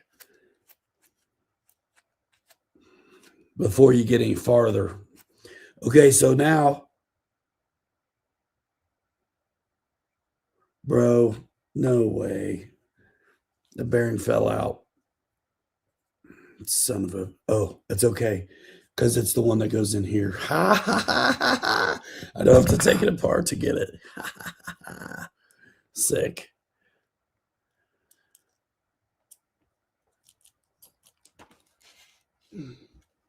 Bro, I thought I was going to take this apart. Okay, that little bastard will fall out. The little one in there. Yes, it has dig, and that's what's next. So there's another circlip deal involved with this one. This is going to be bag F3. And if you're like, seriously, if you want to see, look at the book, dude. You can go right online at Horizon on this 10.3 and pull up the PDF manual, and you can see what I'm looking at, which is cool, I think. So there's a bunch of shafts and the dig boss and stuff in here. And you whether you're going to add a servo for dig or not, I always do this part anyway. It just lock it out. It's no big deal. There's a lockout mechanism in this whole thing.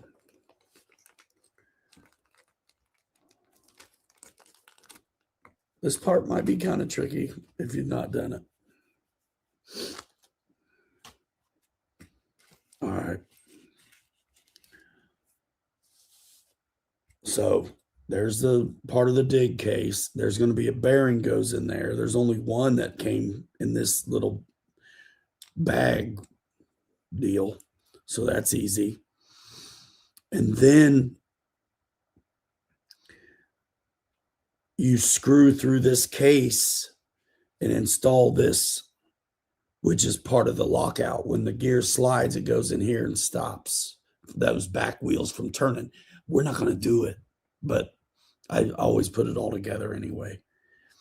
So let's see. Yep, bearing, and then this thread lock on it, Loctite on it.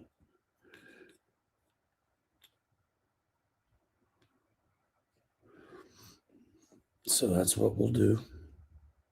Oh yeah, dude. It makes much more sense, I'm sure, if you can see what's happening.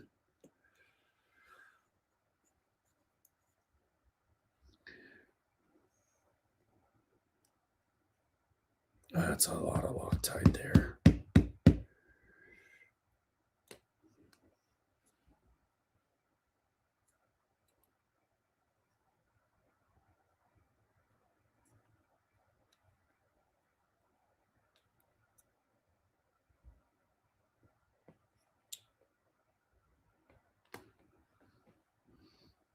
You can use the light to line up the holes.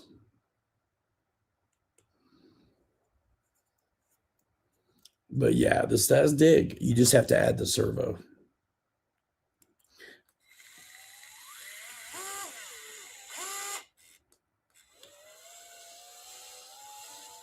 There. It's a little tricky to get that one through, but it's doable. Never tighten the first one until you get the second one going.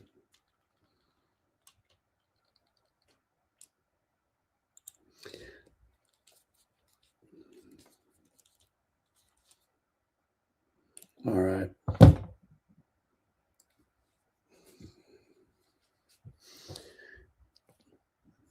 Okay. And now this little short shaft, the 3491 part is next. So you got to make sure that you didn't lose your bearing there. And the stubby side goes first. And then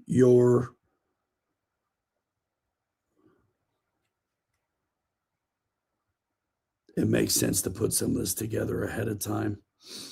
This boss can go on.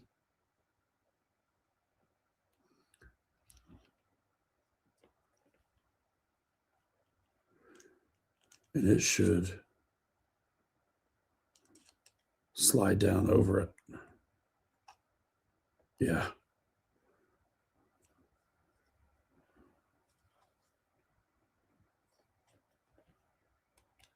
Yeah. And honestly, it should do it kind of freely. So if it's kind of catching,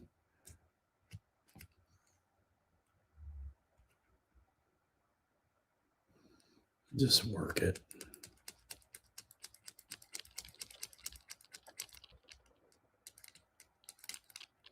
There. Whatever little burr was on it is gone.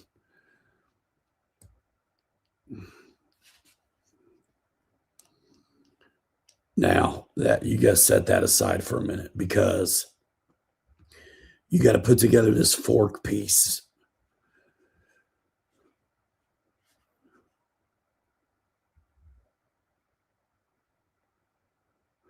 And it doesn't matter which way you do it, but this is where you got a circlip to deal with. Yeah, that's a DeWalt.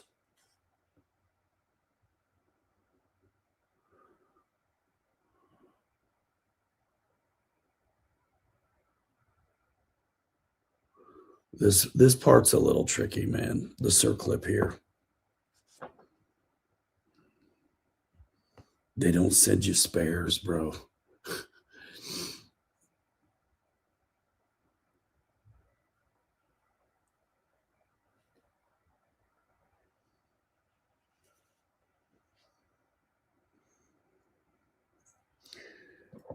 Wish me luck.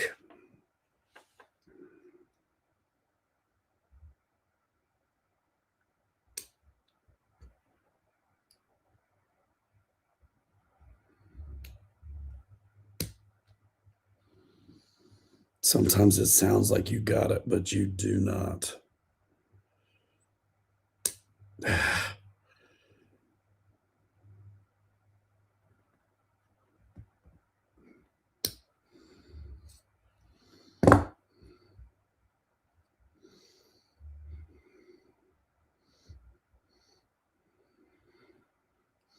I got it.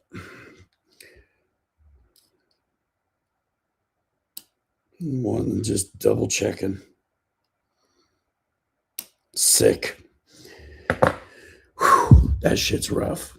Okay, so now you got a threaded end here.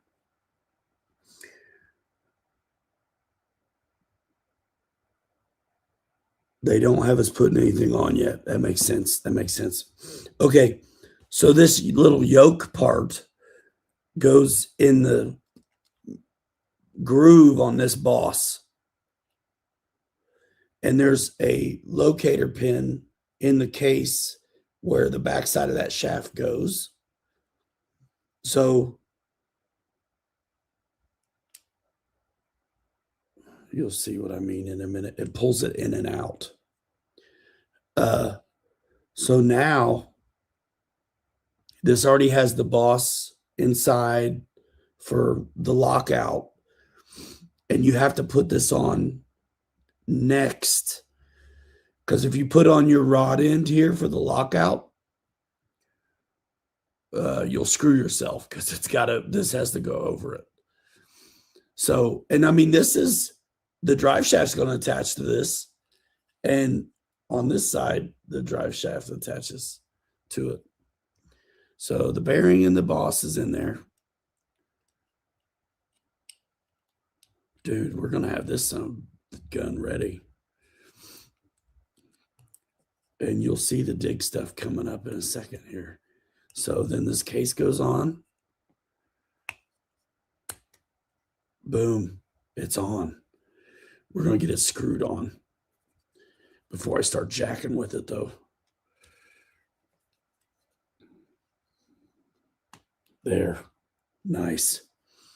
So here's the screws for it.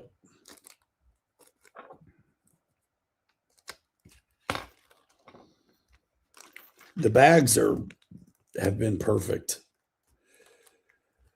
Let's see, those aren't the screws for it.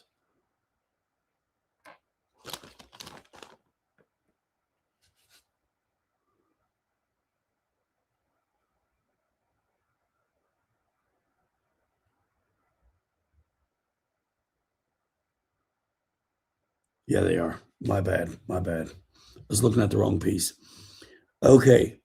So the little 146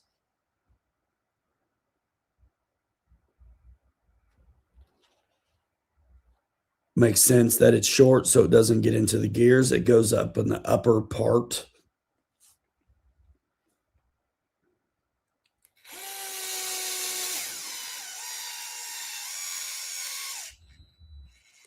And then the longer ones go down low, and it makes sense because there's all this structure for it. Meet Servo, what up?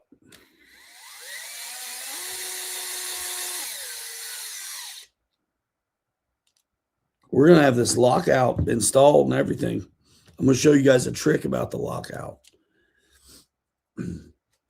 If it's anything like the base camp.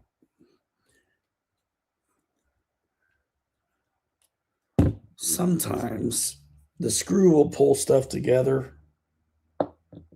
But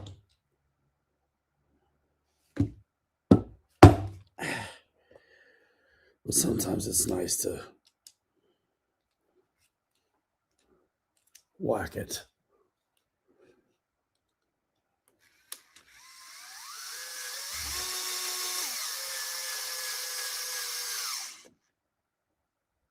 Nice.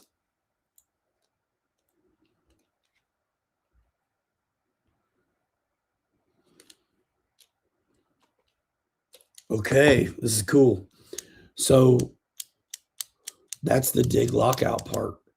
So it's hard to see now, but if I turn, I can't turn the back. I can't turn any of it. What the hell?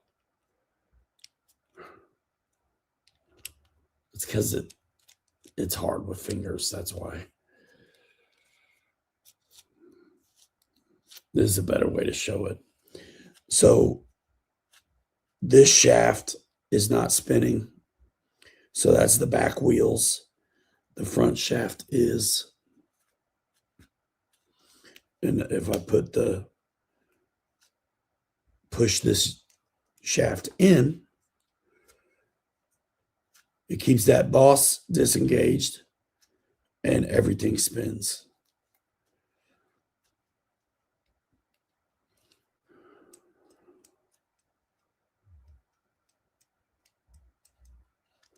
And you can almost feel it.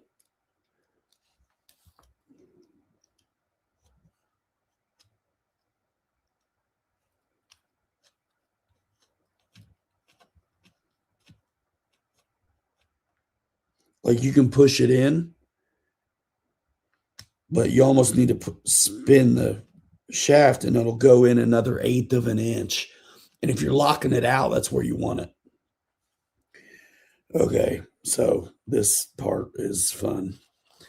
So now we got to hold this still and thread this on.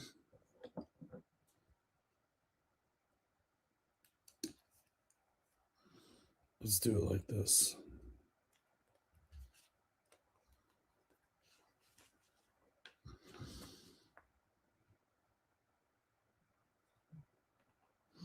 And this you need whether you're going to do a dig servo or not.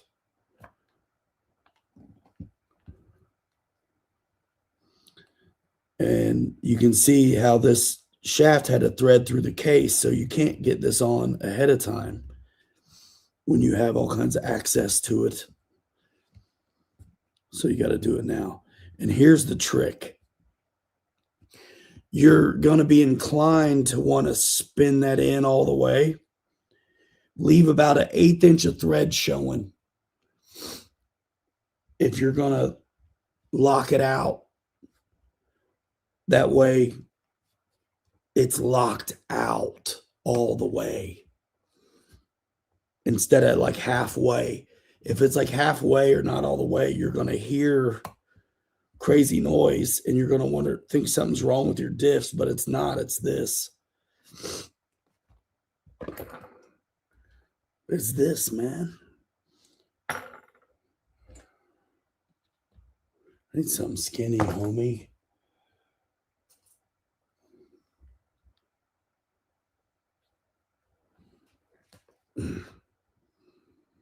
Yeah, leave like an 1/8 inch because you're going to want to tighten it up all the way, but don't.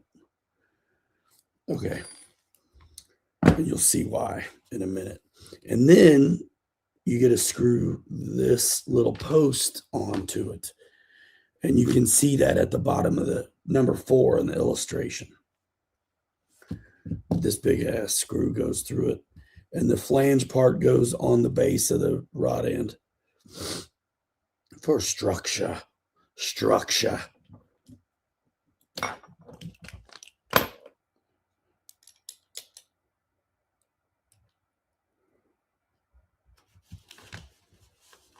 And then I'll put the lockout on.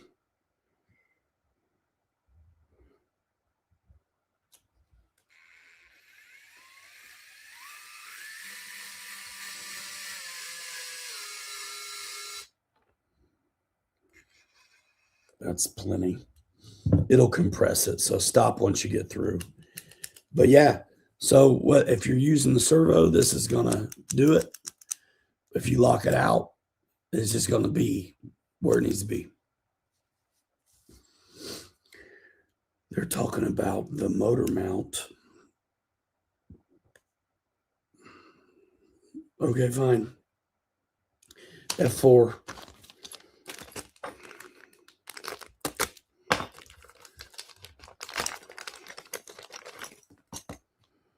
.56 tooth spur in the house. The lockout mechanism. Oh, the washer's black now. Oh yeah, for the spur gear.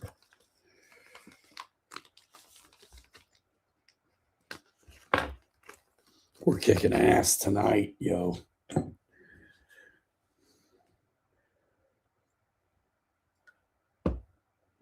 It's only 12:30. Cool.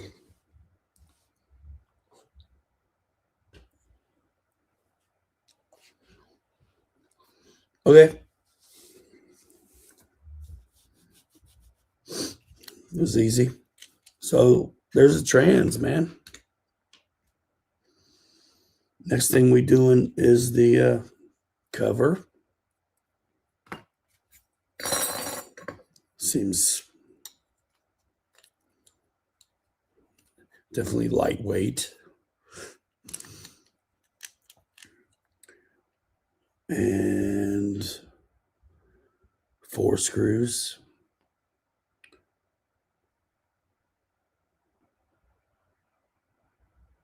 One of these is a little bit longer than the other.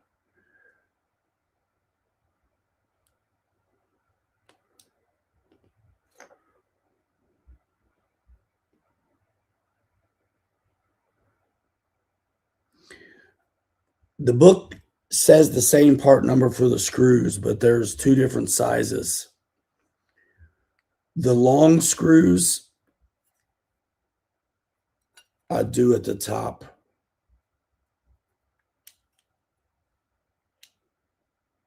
We're going to see if they work at the top.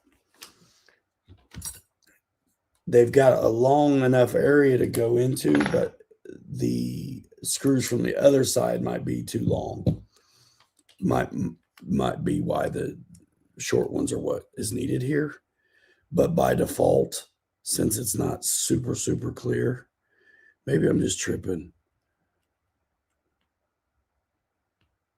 They're all the same size. Never mind. I'm tripping. I know it's kind of weird. I want you guys to be able to see my hands, but you can't really see my face.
And then the next thing is this little triangle deal is going to go on, and it will bottom out, which is cool because it needs to bottom out.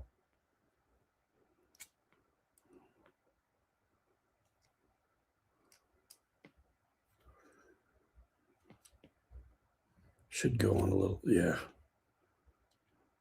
Bottoms out all the way. All the way. And then those tooth are going to key into the spur gear. No sweat. Boom. Press it in. Big ass washer. And then your nut.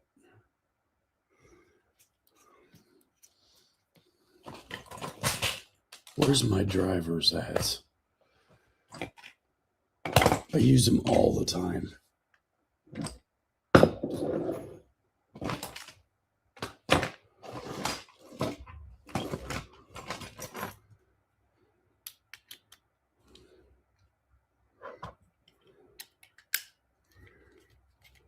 Hold the spur still and tighten this some bitch up. Boom. Should be lockout time next. Yep, lockout. So what you got to do here is open this up. We're in the F4 section. You got this weird little bracketry looking stuff.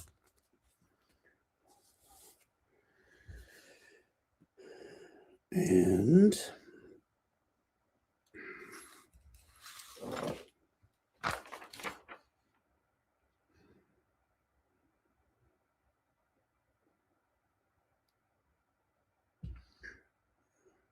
there should be a little bracket, a little thing. There it is. It's going to be in a different bag, F5. Okay. I thought I might be missing something, but I'm not. So one thing that makes sense, these two holes, that's got to fit on there. So I kind of like checking that out first.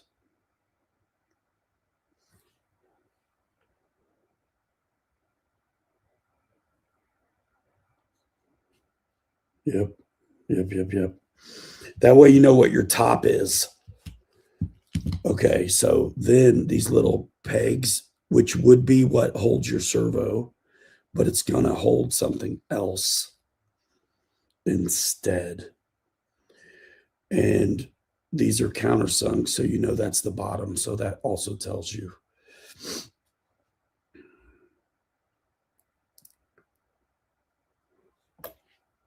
These are kind of hard to hold and do. I just get them started first, and then I get it into position usually.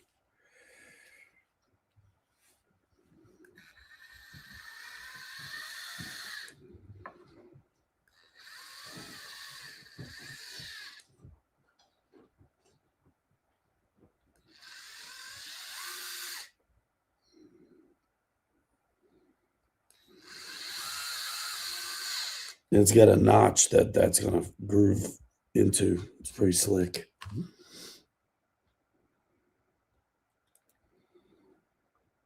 And you want to mount those little tabby things on first before you get this on the transmission.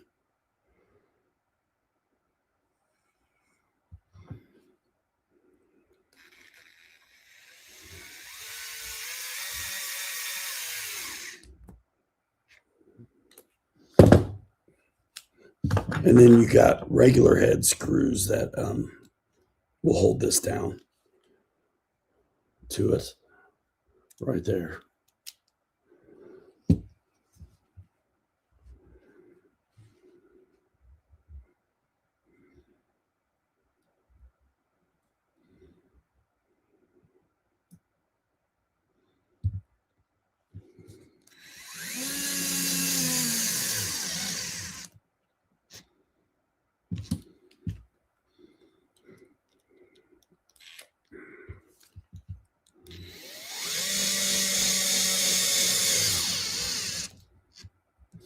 Awesome. So the next page is going to show a bunch of servo business. If you want to see how to install the dig with the servo, I did a video on that with the Coyote. You can check it out. I'm not doing that though. So I'm going to skip right ahead into bag F5 is where the lockout mechanism is. Out of this whole bag, all I need is the big plastic piece.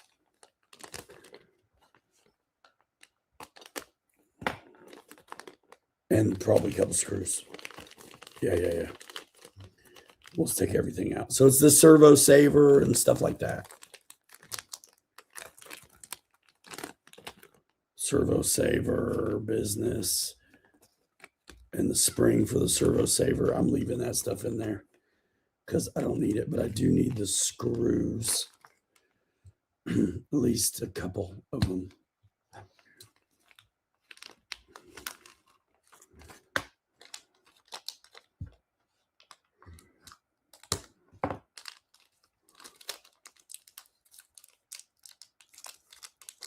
It's pretty slick how this works.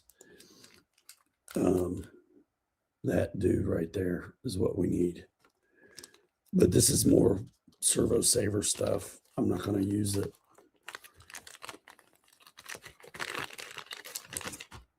So now, this is where you get to check your work. This bolts on where the servo would. So your shaft with the rod end with that extra little piece on there gets threaded through here. Unless you're an asshole and you tighten it too much and mushroom the deal. Like I did.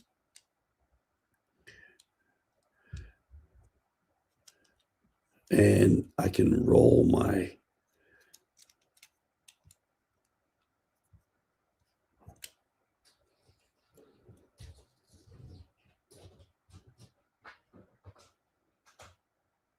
dude, it is Mutual of Omaha over here tonight. So when you line up these screw holes, you want that to be tight. Like not baggy. And that means you're locked out good. And so I could have done another half turn or something tighter, but it's okay. It's holding it locked out. So no dig for me on this one. And it's going to be these little tiny screws, I'm sure. I might need to tighten it up, to be honest.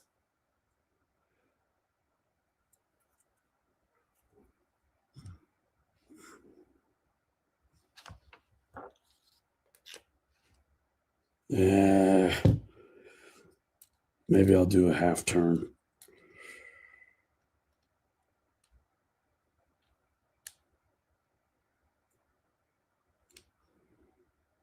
Anyway, leave some thread showing. I might have left too much. That's okay. I can fix it.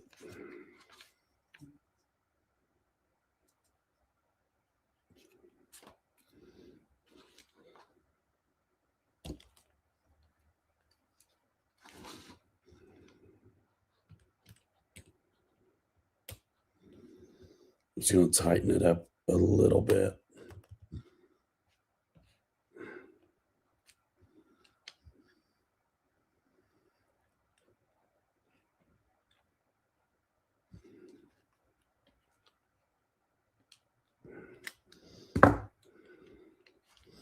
Let's see.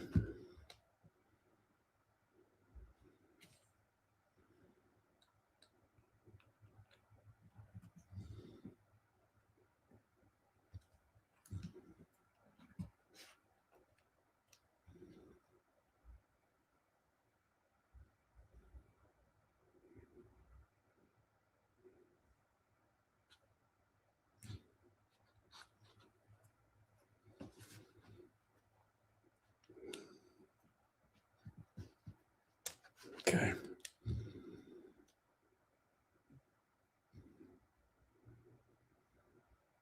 That's better. I think I'll be able to get it.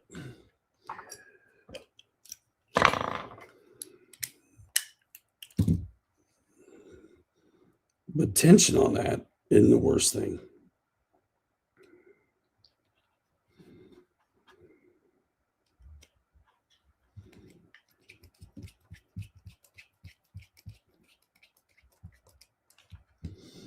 Because it'll never get in your way.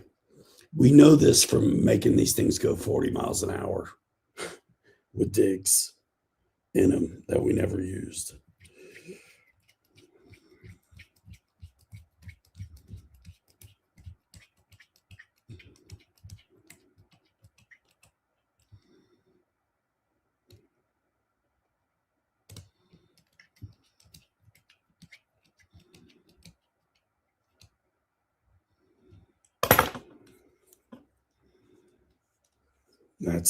That's it.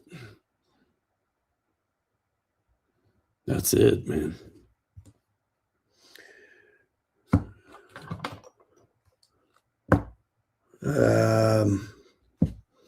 I'm not going to open up F6 for the cover because the motor should be done. F6 has the pinion and all that business. And after that, the drive shafts are next. But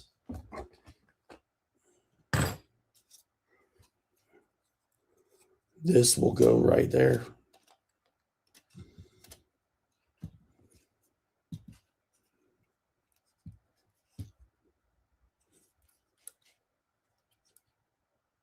Ha, thank you, Meat Servo. That's that. So it gets a skinny spur cover. And on this one, you can put the battery. There'll be a battery tray eventually that goes right there in front of this. It didn't used to. But yeah, that's a pretty good go of it, I would say, for tonight. I can't believe I got this far. I never would have got this far if I was messing with the shocks, though. First. Guarantee. I sound like Macho Man, Randy Macho Man Savage.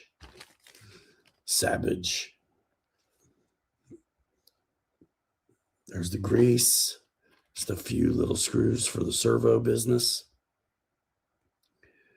Right in the box. That's going to be it. That's going to be it. By the book, man. Except I didn't do the shocks. I just had some already. But 10-3, dude. It's nice. I like them. I've loved every base camp I've built. Actually, they've all driven really good. And this is going to be very, very much like that. I mean, the transmission was the same. Just a few bolt-on bits are different. That's it. I'm going to have to get into airsoft so I can peg this raccoon, dude. Dude, I don't know what's happening. It's been up and down both sides of this room. 10-3. Only one little mistake in the book so far that I saw. And it was, I made a mark.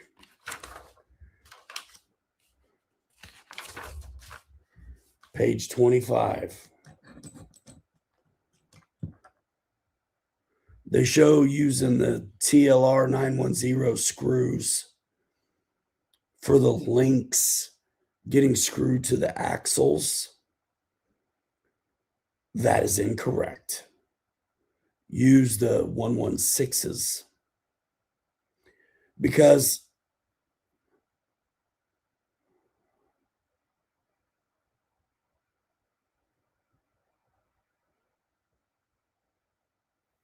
you can see what they've done there. The 910, when you size it up to the picture, is smaller. But if you read the millimeters, it's correct. So you need the longer ones there on step E3, even though the ones they tell you to use, when you size them up and match it, it's wrong. If you go by the measurement listed, it's correct. Long story short, you need the longer ones out of those few for that. Page 25, step E3. My voice, holy smokes. Pretty cool. I just got this son of a gun today. Not bad. Oh, there's the cap for the grease. Prel. Is swell.